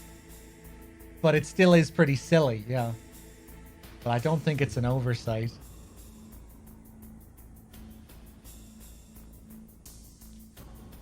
Just questionable writing.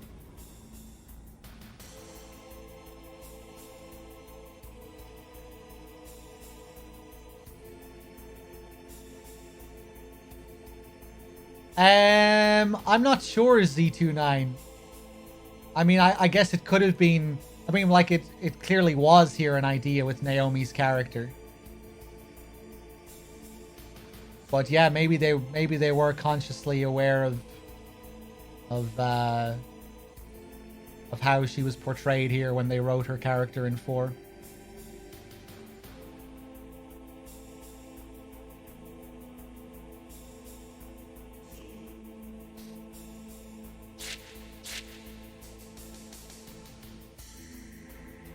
Let's see here anyway. You were seeing her. She was using me. He corrected and gave a hollow laugh. At that point, one of his men came tearing over. After an urgent whisper, Richard's face grew grim. What happened? Master Miller wasn't Master Miller. Richard was visibly shaken. What? The man I sent to investigate Miller just reported in. We found Miller murdered in his home up in Alaska. Who was it that we were talking to then? But there was no one who could provide an answer to that question.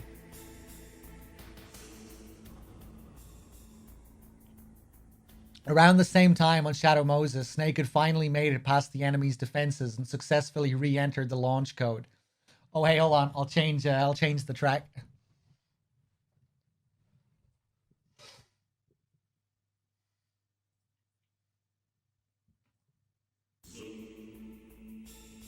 Fuck it. Let's play it again. Let's see.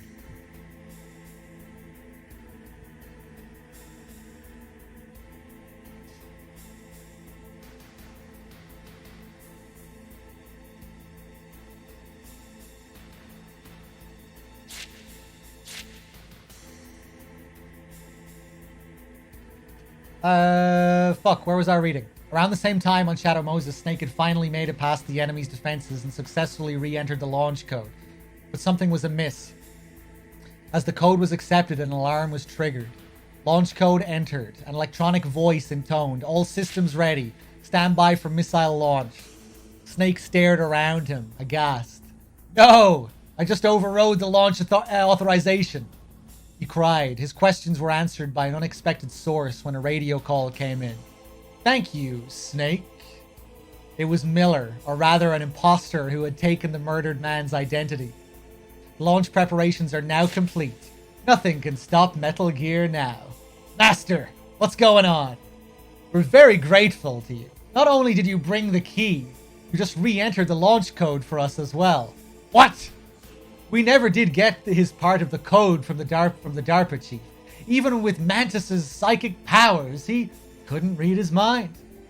And Ocelot managed to kill Anderson off before we could try anything else. The Snake listened in horror. Miller continued. You see, we couldn't launch the missile. Not even a warning shot. We were dead in the water with nothing to back up our demands. Master, what are you trying to say? With the launch code out of our reach, we had to fall back on another plan. We decided to have you work for us, Snake. What? Having Decoy Octopus impersonate the DARPA chief was a part of it. We were trying to extract information from you, but Foxhound got to him first. Wait, hold on. Miller said savagely. Are you saying this whole thing was fixed? Snake asked through clenched teeth. And it was all to get me to unlock the launch sequence. The terrorist's mocking laugh rang out. Do you think you got this far thanks to your own abilities? Think again. Let me just browse over this. We don't need to read all this. This is just the whole monologue, the whole conversation. Master Miller's body was discovered at his home. He's been dead for at least 3 days. Yeah. You've been talking to me all along, the man responded. His voice suddenly changed, and I knew who it was. Liquid Snake broke off communications. I wonder if in Japanese, is there less of a, does he sound more like Miller throughout that bit of dialogue? I really like the way Cam Clark does it in the English version. He starts, it's, his accent is Miller's throughout most of the call, but he starts enunciating his words like Liquid. The way, just like how theatrical he gets with his speech. He starts speaking like Liquid, but the accent is still Miller's, and then at the very end, he's flat out Liquid for the last few lines. I wonder if it's less Liquid-esque in Japanese, or how they do it in Japanese.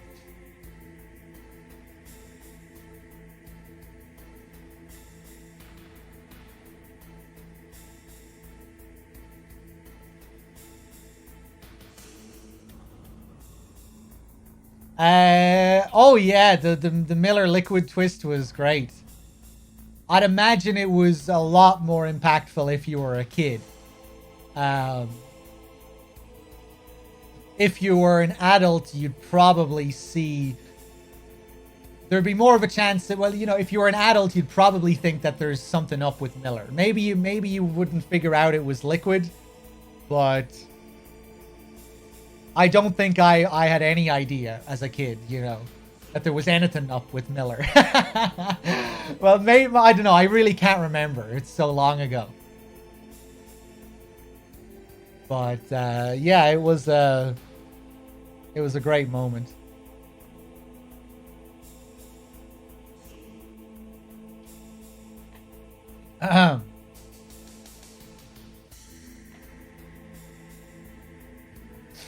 But yeah, I mean, I guess even as a kid, you'd probably suspect everyone by the end because, you know, everyone is suspicious at the end. You know, there's there's so many betrayals, and you're learning. You know, you learn that everyone's lying and hiding something. Hug please with the 14 months as well. Thank you. Hold on one sec.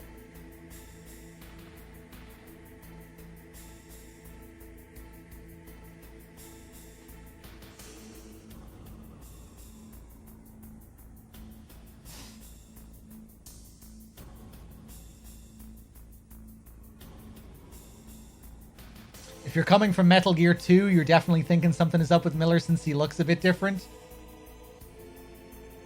Well, in Metal Gear 2,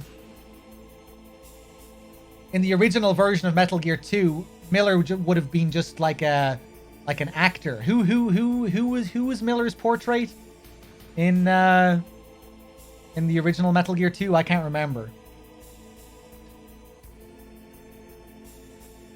But you know, like Snake was Mel Gibson, and Big Boss was Sean Connery and everything. So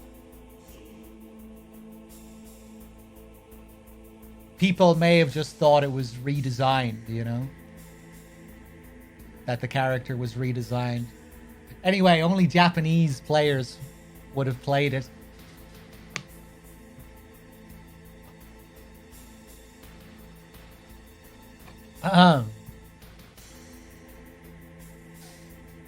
Anyway, let's continue here.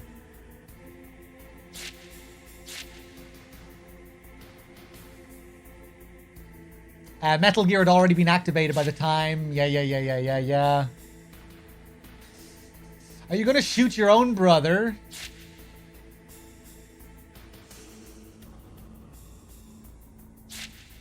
Yeah, this is all just conversation between Snake and Liquid. We don't need to go over all this.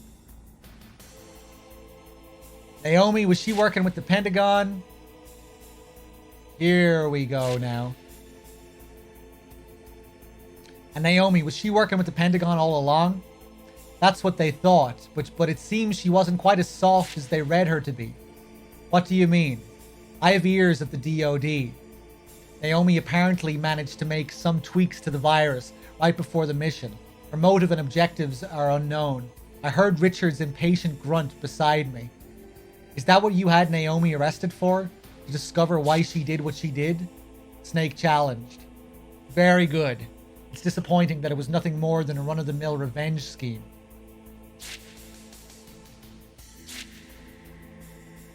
Fox die.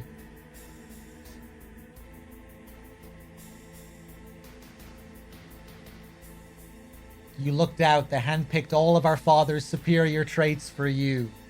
Snake was silent. His father, Big Boss, was a part of the past he wanted to leave behind. A past tainted by the crime of patricide.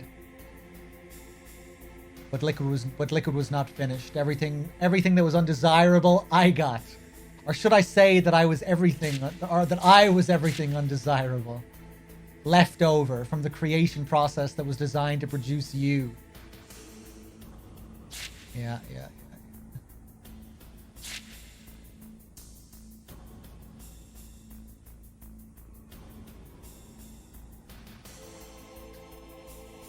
Liquid ended his proclamation by leaping into Metal Gear's cockpit. Snake fired a burst from his SOCOM, but the bullets ricocheted off Metal Gear's armor.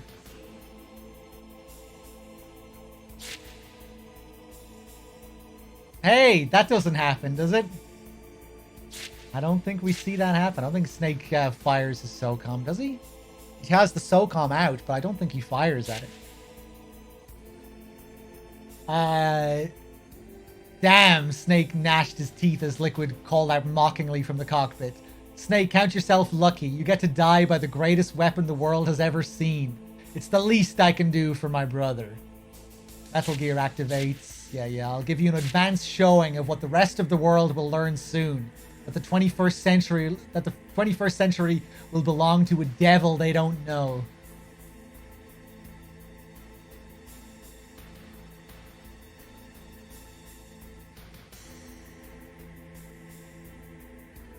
Ah, okay, Dim, interesting.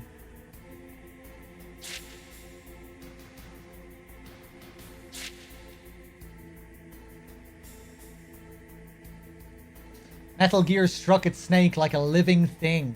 Its state-of-the-art composite armor was virtually impregnable to all but high-yield explosives, like heat.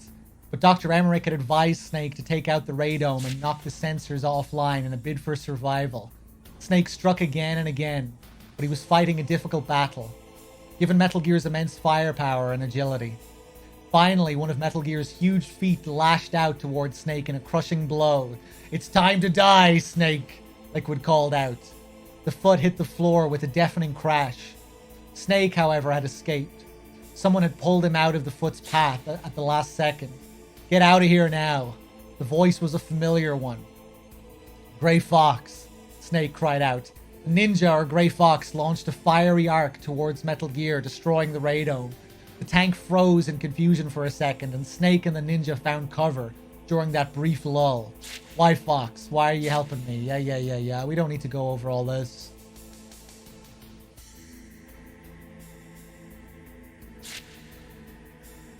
Raising Naomi. May have looked like a happy family.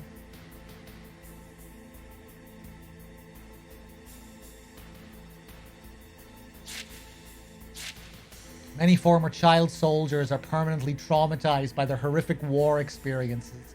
It was possible that Gray Fox's compulsions, whether it be taking in his victim's orphaned child or returning again and again to the battlefields with Big Boss, had its roots in his childhood scars. That's some Nastasha commentary there as well. It's interesting how we get these few paragraphs on child soldiers when they're brought up, which is obviously a bigger part of MGS2, which is probably why we're getting this here.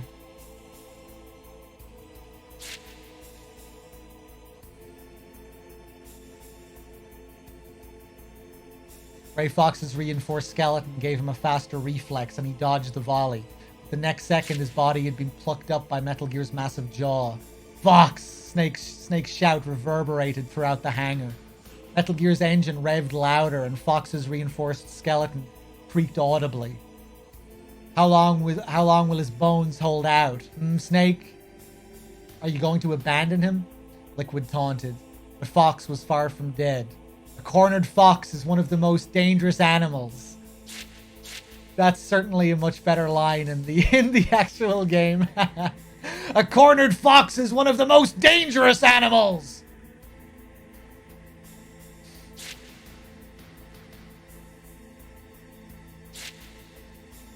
Right, bad humans. That's what I was getting at.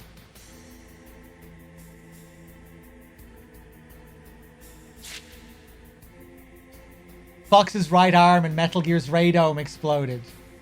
Liquid was now blind since Metal Gear's cockpit was completely sealed from the outside.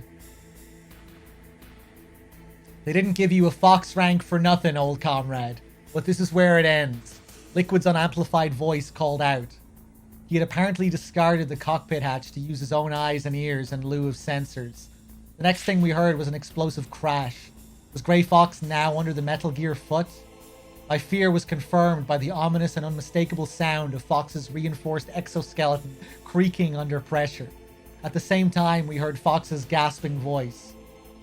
"Finally, I can finally die, and with you as my witness. After Zanzibar Land, they took away the fight from me. I wasn't dead, but didn't feel alive. So futile for such a long time. But finally, it's over."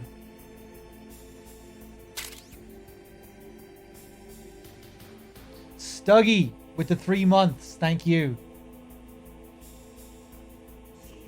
Much appreciated. Sai, did I thank you for your 7 months earlier? I'm just seeing your name here and I can't remember. Thank you, Sai.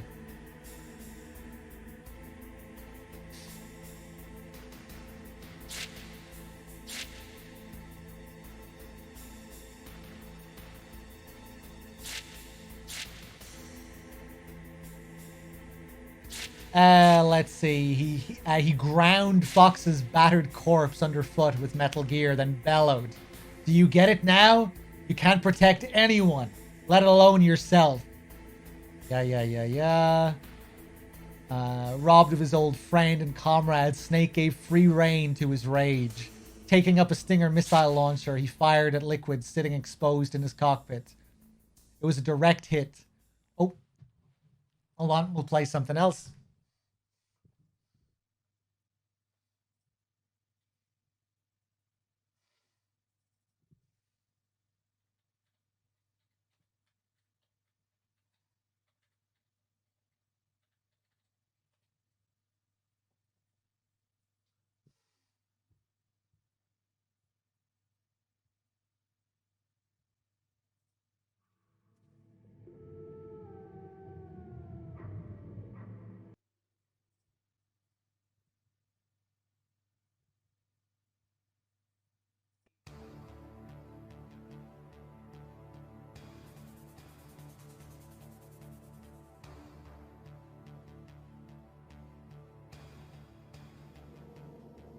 Okay, let's keep going.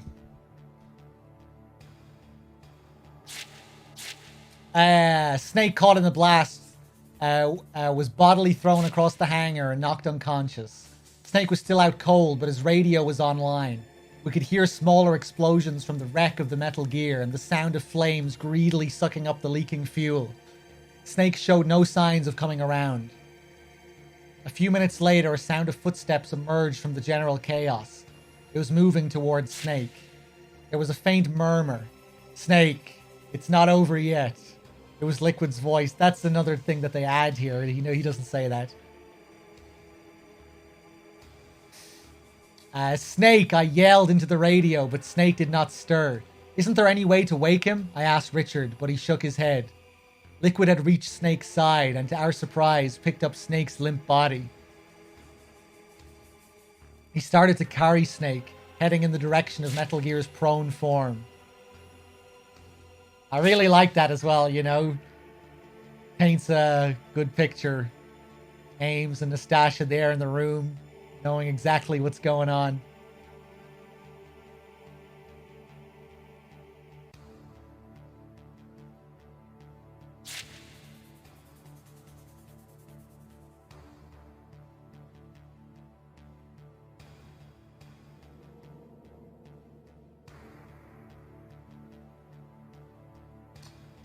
Let's see here.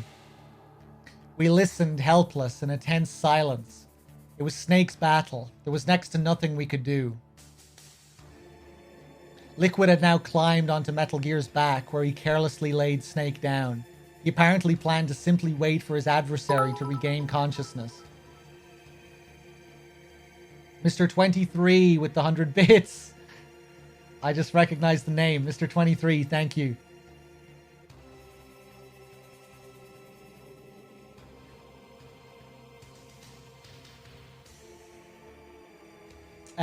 Now I'm lost. Where was I? We listened helpless in a tense silence. It was Snake's battle. There was nothing. There was next to nothing we could do. Liquid had now climbed onto Metal Gear's back, where he carelessly laid Snake down. He apparently planned to simply wait for his adversary to regain consciousness. So, Liquid said, Snake was still out of action. I know you're listening. You have a radio implant in this one. It was clear that Liquid was talking to us. You think you've pulled off Fox Die? Think again. You're never going to kill me with a thing like that. Never. The knowledge that he was already infected with the killer retrovirus made no difference to Liquid Snake. It was a force of will that commanded respect. You have no idea how excited I am, knowing that you're still out there. Revenge is a candy I've been deprived of too many times. The hatred in Liquid's voice was chilling. You patriots. At that moment, Snake let out a groan. He was starting to surface. That's cool. That's cool. Because, of course, we didn't get to hear this, you know? We're out cold, and then we wake up on top of Rex. And this was, you know, before we woke up.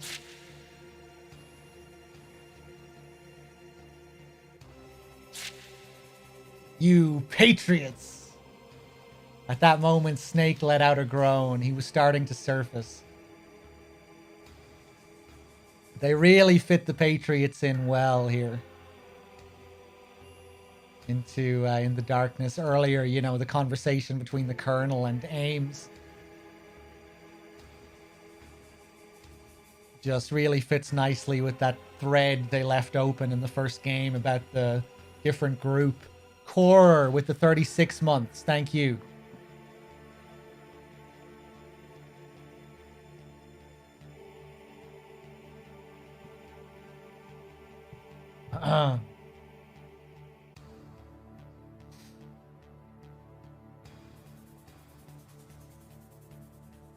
MGS4 makes the entire series retrospectively bad. I don't really agree.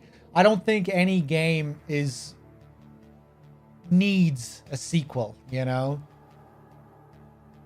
I don't think any game in the series is reliant on a follow-up game to answer questions. You know, I can still look at MGS2. I can still look at MGS2 without thinking of 4, you know? I can still separate 4 from 2. I certainly can't separate 2 from 4 when looking at 4, though, you know? But, yeah.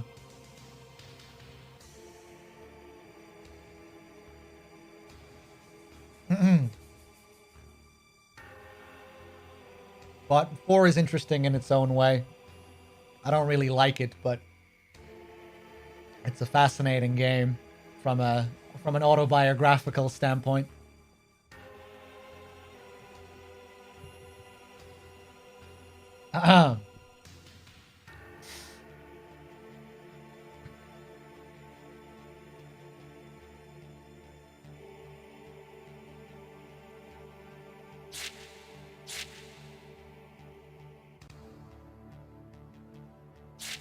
Let me see.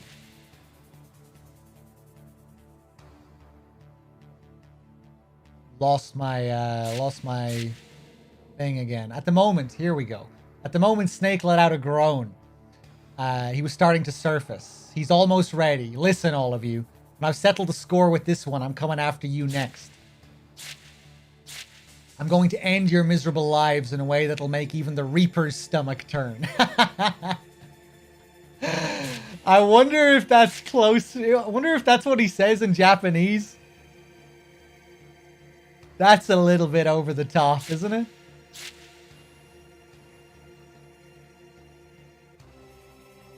I look forward to it, Richard murmured starkly.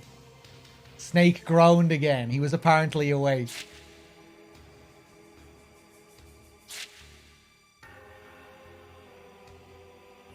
I love the confidence of Ames in this.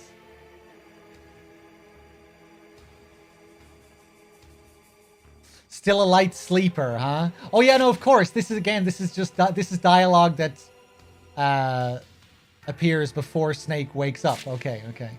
So it's completely different.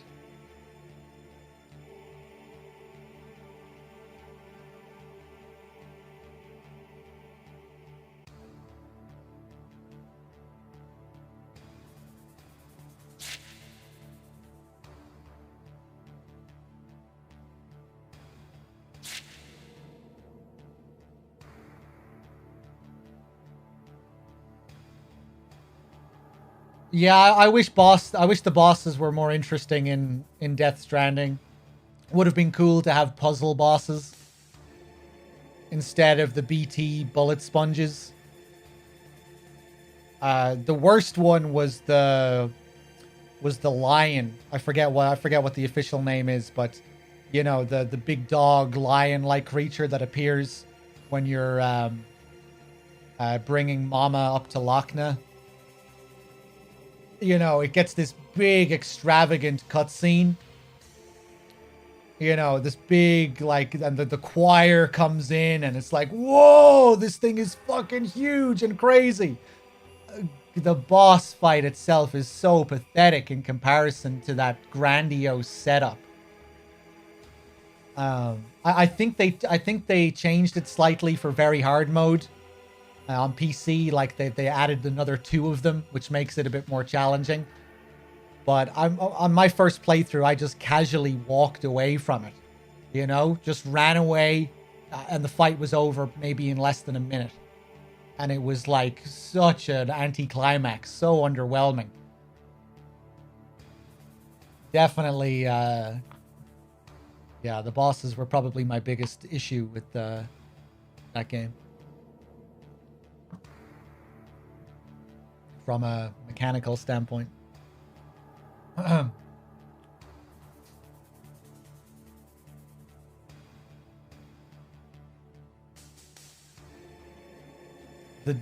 really liked the design of the whale. The whale had a really interesting design, and that like humanoid chiralium creature that's like inside it. Very strange and cool design.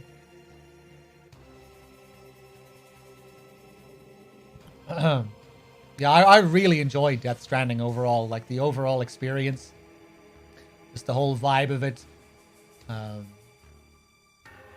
core of the game, which is, you know, hiking across the land, I thoroughly enjoyed. The whole process of setting up your gear and heading out into the world and just making your way across the land. Really loved all that. Therapeutic, almost. Very tranquil. Yeah, it was a really unique experience, for sure. And it was so chill. It was such a fun game for me to stream. I just, it was a Zen-like experience almost. I really enjoyed just the whole planning process of setting up gear and then just heading out, really just taking my sweet time with it.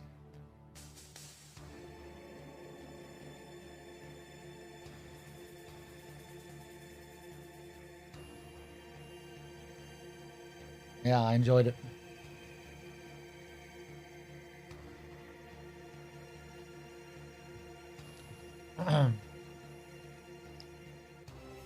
One sec, guys.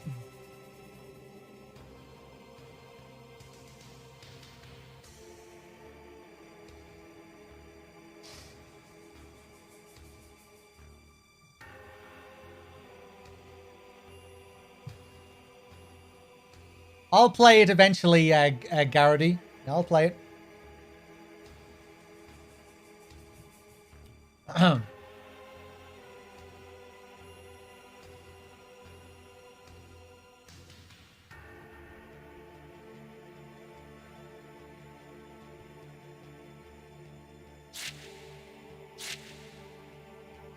Yeah, I'm not sure what I'm going to do about VODs.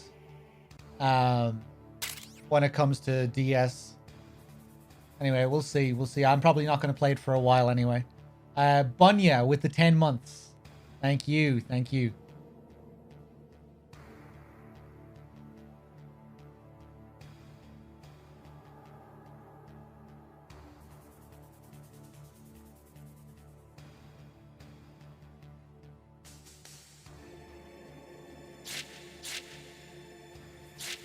Let's see.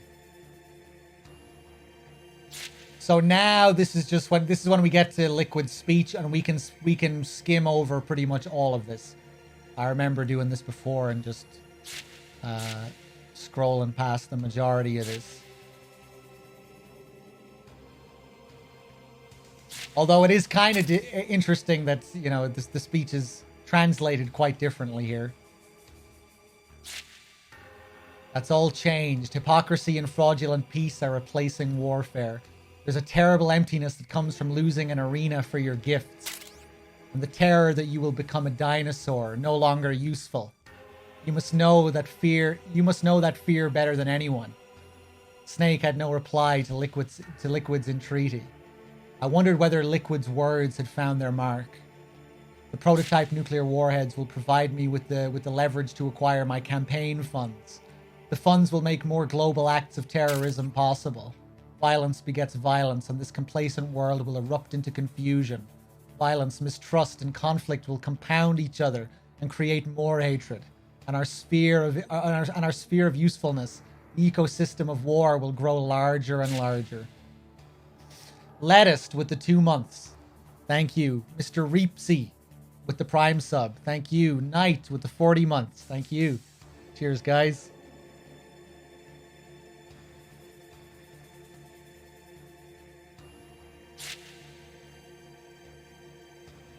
Hold on.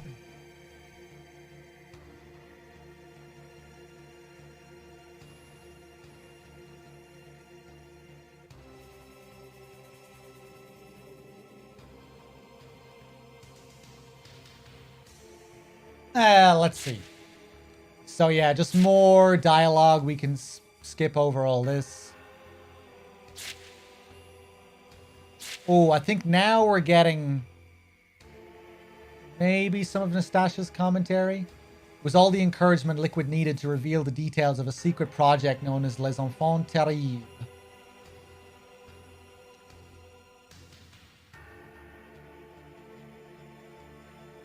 It was the 1970s. The US had not yet awoken from the nightmare of the Vietnam War when a plan was hatched by key figures in the government to artificially create the ideal soldier.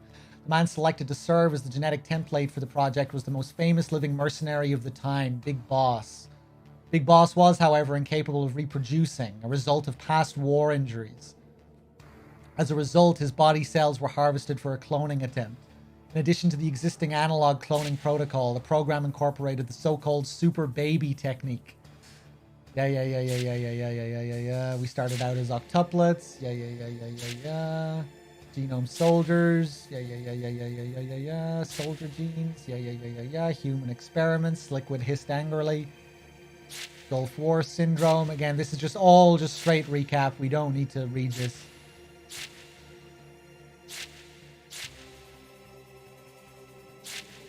Hold on.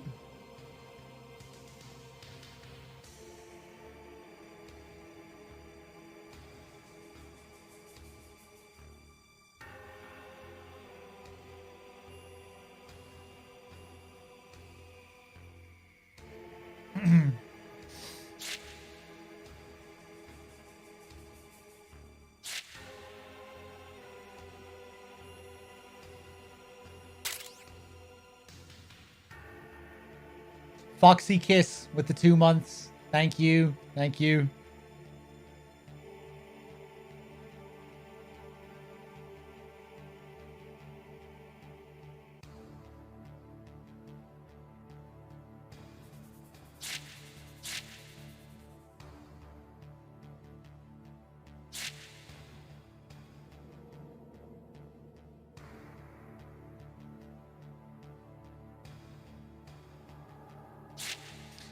Yeah, I don't know. I don't really have a defined opinion on MGS5 yet, but I think I respect it more than 4 for at least trying something new and different.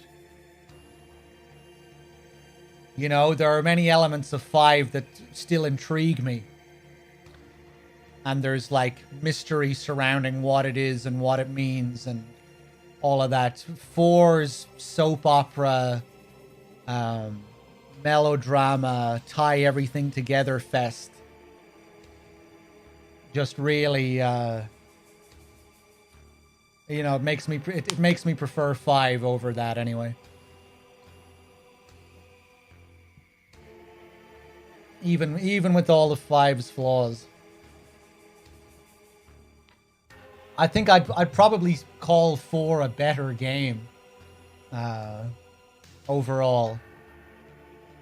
But I think I prefer 5.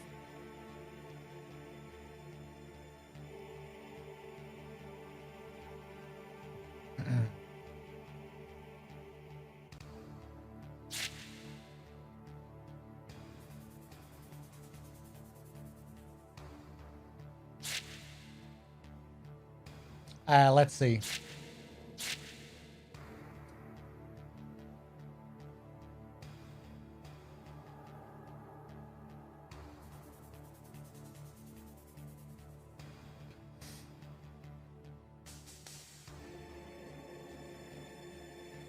What am I looking at here? Pentagon, it seems that the DOD. I'm just trying to figure out what I need to read and what I can just leave be.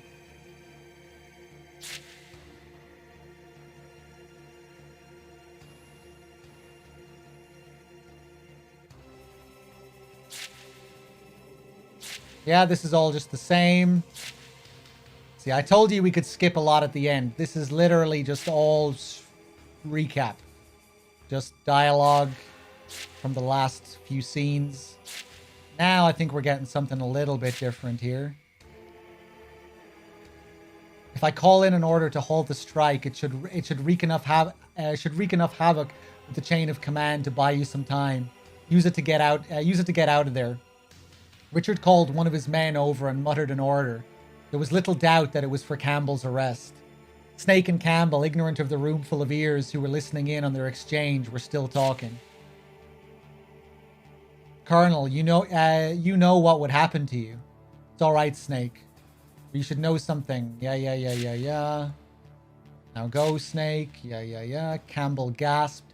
It seemed that Richard's men were trying to restrain him.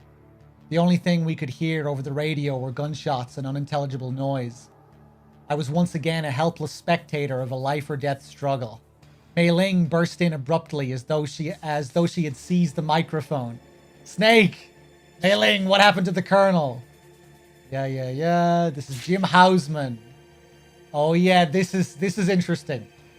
I forgot we get some more info on Hausman here.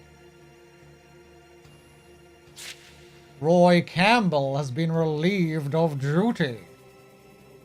The President of the United States is a very, very busy job. Let's just say that I take full responsibility for this strike.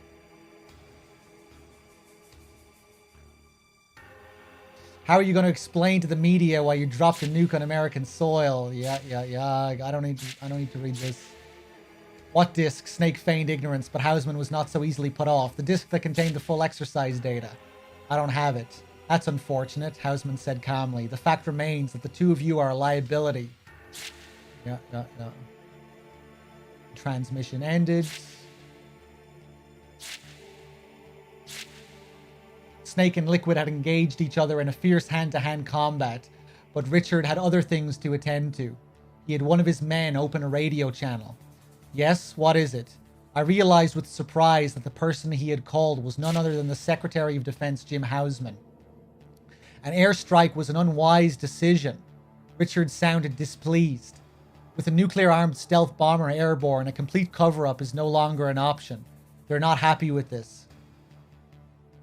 It's the only way to destroy the evidence. The results will bear out the correctness of my decision. There will be no results. I've already aborted the airstrike. How dare you? Hausman started to roar, then suddenly petered out. He no doubt had remembered the powers that be that stood behind Richard. What do you intend to do then? He asked, with barely suppressed rage. There was another viable way to salvage the situation. Make me take the fall? I don't think so. Hausman's voice shook with fury. Richard sighed exaggeratedly. You don't think so? It seems, Mr. Secretary, that Colonel Campbell is not the only one who truly believed that he had any real say in this mission. What are you saying? I heard the sound of scuffling on the other end. Hey, what do you think you're doing? Get your hands off me! Hausman had apparently been restrained. It was exactly the same scenario that had played out during Campbell's arrest. You have several choices, Richard explained with something resembling pity. It's up to you which ending this particular story has. I myself would suggest a quiet retirement from public life. You'll pay for this, Ames. I swear to God. Hausman spat out as he struggled vainly against his captors. Personally, I don't condone rough measures. I hope you'll come to the same decision. Richard ended the call. This is a really cool detail, I think. You know, like right after Hausman ends the call, he ends up, being taken in a similar fashion to, similarly to the Colonel.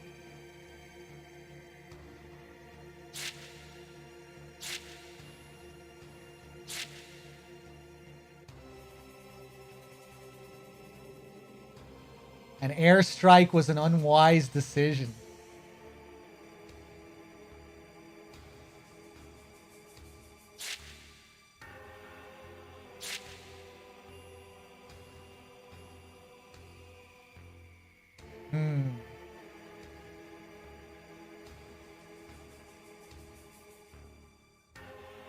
So I'm just thinking, you know, Ames under orders from the Patriots.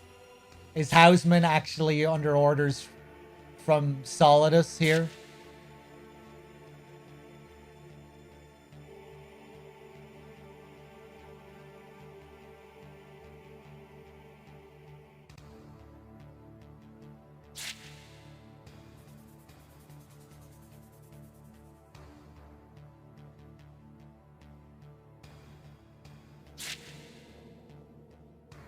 That's interesting. The transmission from Shadow Moses was still active. Liquid's dying scream tore through the speakers. Looks like things are wrapping up nicely over there, Richard murmured. Richard cleared all of the personnel out of the study. We were now alone. I could hear Snake and Meryl over the wires. It seemed that he had succeeded in rescuing her in time. So yeah, this confirms in MGS2 that the Meryl ending is canon.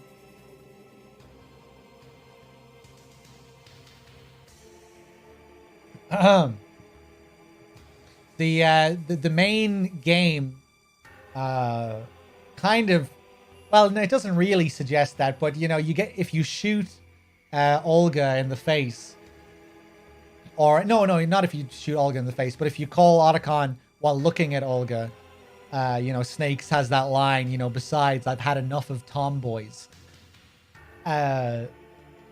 You'd think, you know, if he let Meryl die, that would be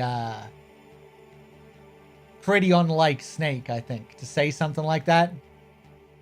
Because it's obviously in reference to Meryl. I always feel like they could have handled that a little bit better. You know, they really flush Meryl down the toilet in MGS2. You know, here we find out that she did live. But, like, they could have made her a part of philanthropy or something. I feel like that would have been good, you know? The ending would make a bit more sense then. You know, they go off to live their lives, but they decide that they want to work together to, you know, eradicate Metal Gear and do all that stuff with philanthropy. Maybe she was a bitch. Yeah, I know, it just doesn't really line up with MGS1's ending, I don't think. Like, sure, you can say, oh, you know, people are people and, you know, they went their separate ways, but I feel like we need more to really justify that. Whereas in MGS2, it's just absolutely almost no mention of her at all. She gets her revenge in Snake Tales, yeah.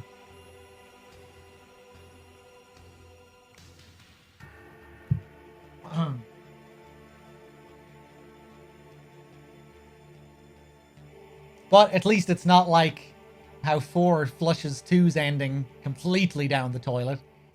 You know, Snake may not hook up with Meryl, but well, he may not go to live happily ever after with Meryl, but he still does change as a person, and that change carries over to MGS2. Raiden's change, of course, doesn't happen at all in 4.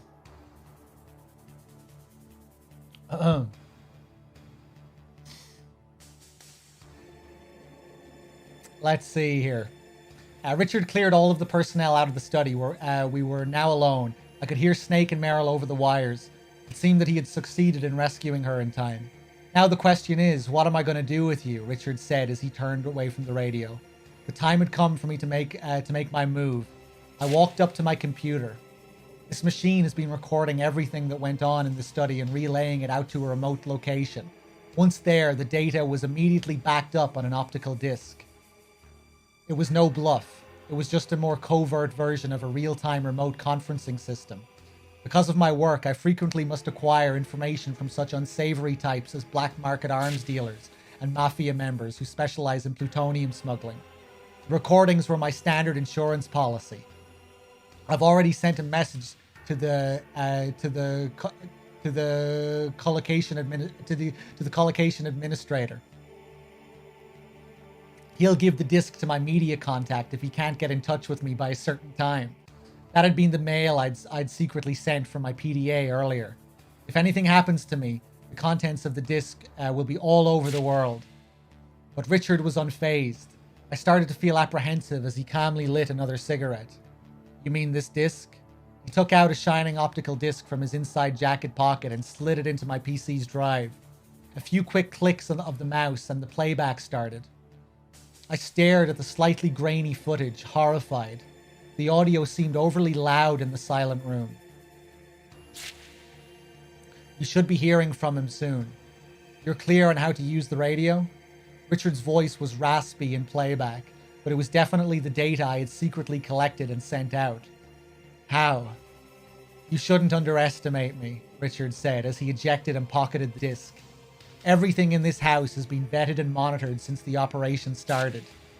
Nothing got in or out without my knowing about it, including electronic signals. That email you sent from the bathroom never got to its destination. God damn. Richard. What an operation.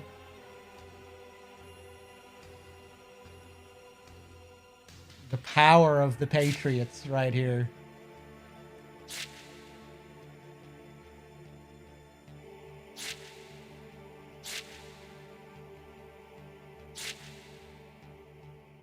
Nothing got in or out without my knowing about it, including electronic signals. That email you sent from the bathroom never got to its destination. He'd seen right through me. With that realization, I felt strength leaving my body. The game was up. But even if you had managed to get this data out into the world, that wouldn't have guaranteed your safety. No one would have believed yet another conspiracy theory, least of all the press. Your people would have made sure of that, I'm sure. Instead of answering, Richard stubbed out his cigarette and slid his right hand inside his jacket. There was an awkward bulge there in the clean line of his tailored jacket. It was where he kept his gun holstered. Cold sweats trickled down my back. I was slowly backing away from Richard.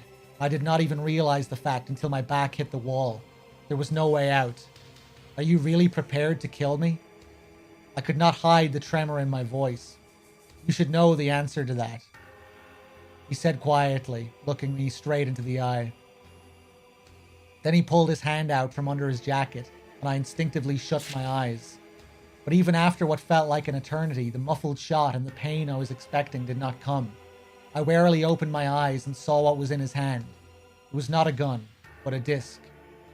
Everything you ever wanted to know about Foxhound. Richard walked up to me and placed the disc in my hand. As I said, a recording of what took place in this room won't guarantee your safety. There's no solid proof, just talk. It can easily be denounced as a fabrication and covered up. But the Foxhound data is a different story. He continued. This disc contains everything about that project, from its origins to the names of every individual involved.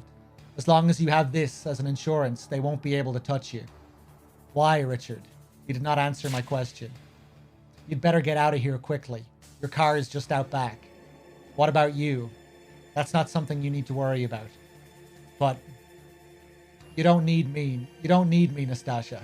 And I have things to take care of. Why are you doing this? I asked again. You'll figure it out someday. Do what you have to do, all right? He suddenly held me close and put his lips on mine. As we broke apart after a long kiss, he whispered in my ear, I wanted to do this again, just one last time. And he gently eased me away. Now go. Hurry. There was gravity in his voice that allowed only one response. I nodded and sped out of the room. That was the last I ever saw. That was the last I ever saw of Richard Ames. After I fled from California, I went into hiding. There's been no sign of pursuit for now. The terrorist incident on Shadow Moses Island came to a conclusion with the destruction of Metal Gear and the death of Liquid Snake. The United States government, however, has not yet officially acknowledged the incident. So, now we know.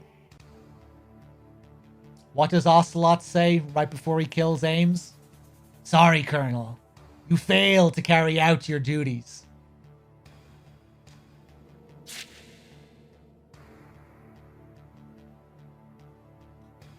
And that's it. He was supposed to kill Nastasha here.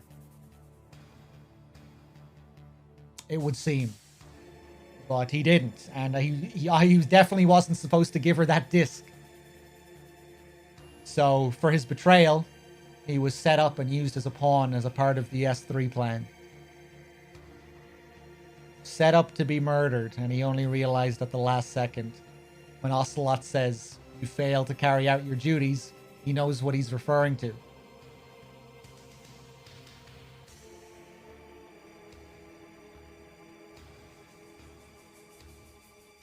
And realizes that Ocelot is one of them, or, you know, a high-ranking member, Patriot tier.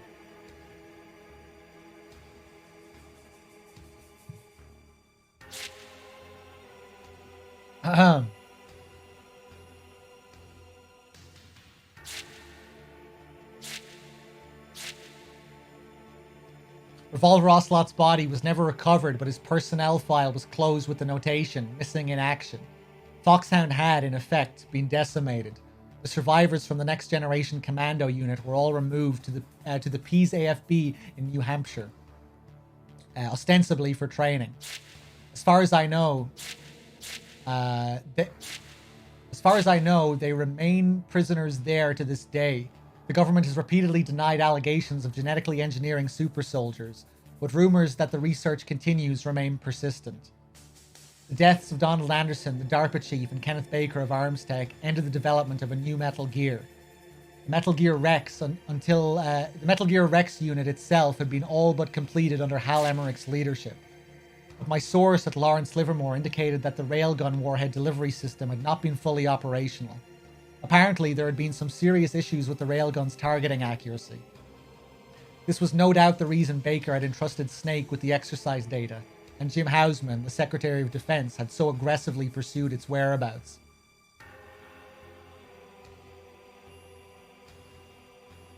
The data is now lost, and the development program has been closed down.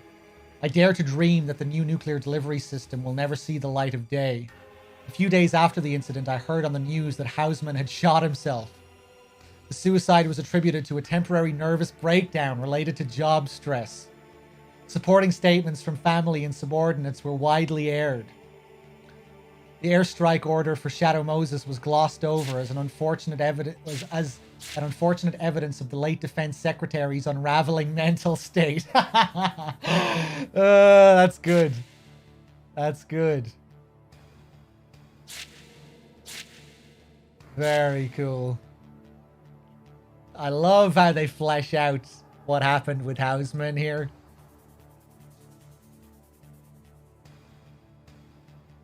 Ah.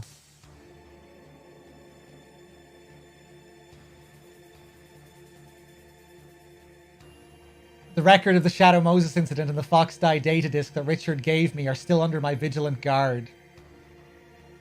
Oh wait, no, I didn't read that last bit. I remembered Hausman's words from the final hours of the mission and thought I knew what had really happened. He'd refused to take the fall and paid for the defiance with his life. And the same thing happens with Ames. In a way. The record of the Shadow Moses incident and the Fox Die data disk that Richard gave me are still under my vigilant guard. The Fox Die program data covers Naomi's careful analysis of the unauthorized reconfiguration she had made to the virus. The information showed that Snake was indeed one of the targets for the deadly retrovirus, but the incubation period had been changed to a wildcard value. Even Naomi herself did not know when the virus would awaken within Snake. It must have been the best revenge she could think of, condemning him to live in this fearful limbo. Colonel Roy Campbell was released after the Defense Secretary's own arrest, and is once again enjoying his retirement. Mei-Ling also made it safely out of the mission and is back in academia. Dr. Hal Emmerich did not return to Armstech following his rescue from Shadow Moses. His whereabouts are unknown, but there is some indication that he made his way to England, where he has family members. Snake and Meryl appear to have successfully made it off Shadow Moses Island. I could, however, find no trace of them. I hope that the same is true for those who have an interest in seeing them silenced. You know, I guess you could come up with some good headcanon here that they had to separate due to all the eyes that were on them. I still would like it. I would have liked a bit more information, a bit more clarification on that situation during the tanker incident. You know, a couple of codec calls about Meryl could have gone an awful long way. You know, that they needed to protect Meryl when they started philanthropy, and that, you know, they could have come up with a good excuse that made sense. Receider, thank you very much for the 6 months. Much appreciated, man. Thank you. Naomi Hunter was formally taken into custody after the incident's conclusion. 3 weeks later, as she was undergoing debriefing in a certain facility, she escaped. She has not been heard of since. Officials were closed-mouthed about the circumstances of the escape, but inquiries into other quarters elicited the fact that someone had broken Naomi out of the base. I knew of only one person who could have breached the base's tight security and successfully led someone to freedom. And then there was the matter of Richard Ames. I called in a favor and had an inquiry made to the DIA about one Major Richard Ames. The agency's response was that there was no DIA personnel fitting that name and description. Buying my safety and freedom had been a costly act for Richard. It was then that I decided to go public with what I knew. By exposing the conspiracy, I may be putting myself in renewed danger. But I'm through with being a spectator, an objective bystander. The powerlessness I felt watching Snake's solitary war on Shadow Moses has been a bitter wake-up call. This time I am determined to make a stand. This is my war now, to tell the truth about what happened on that island. That is my responsibility and privilege as a survivor, and a cause for which I'm prepared to give my life. And that's it. Man, that was a lot of reading.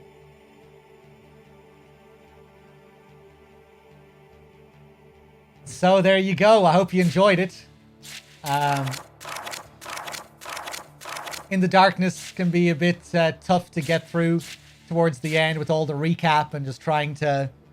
obviously, I could have read all the recap, but with my voice, I kind of wanted to skim over it and just get to the new stuff.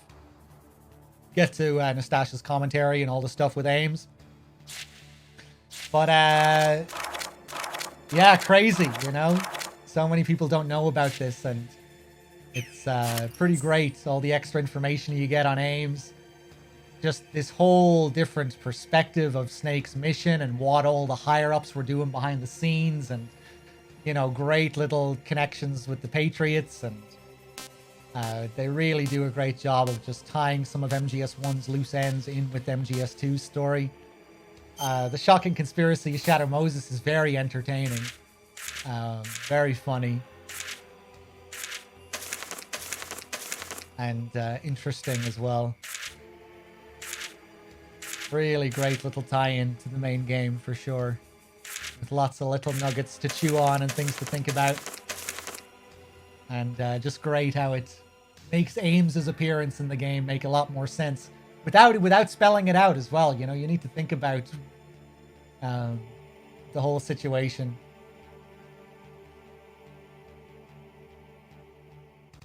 But yeah, I hope you enjoyed it.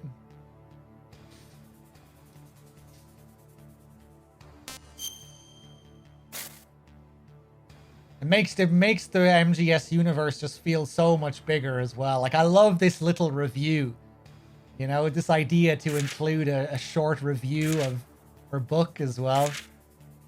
Seeing that civilian perspective and just how the events of Shadow Moses were perceived by the public, and all the misinformation that was put out, and, you know, ties in with themes of 2.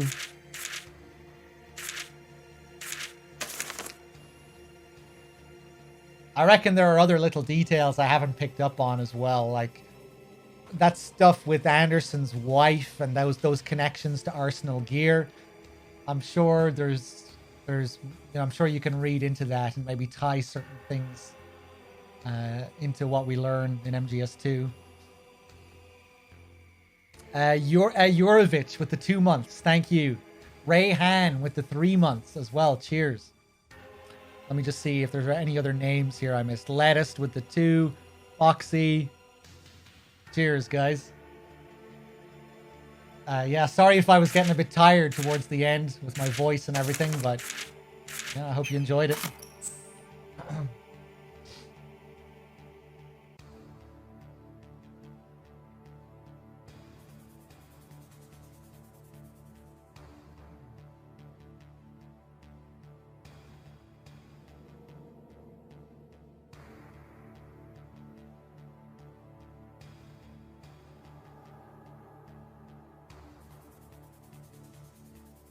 All right, guys.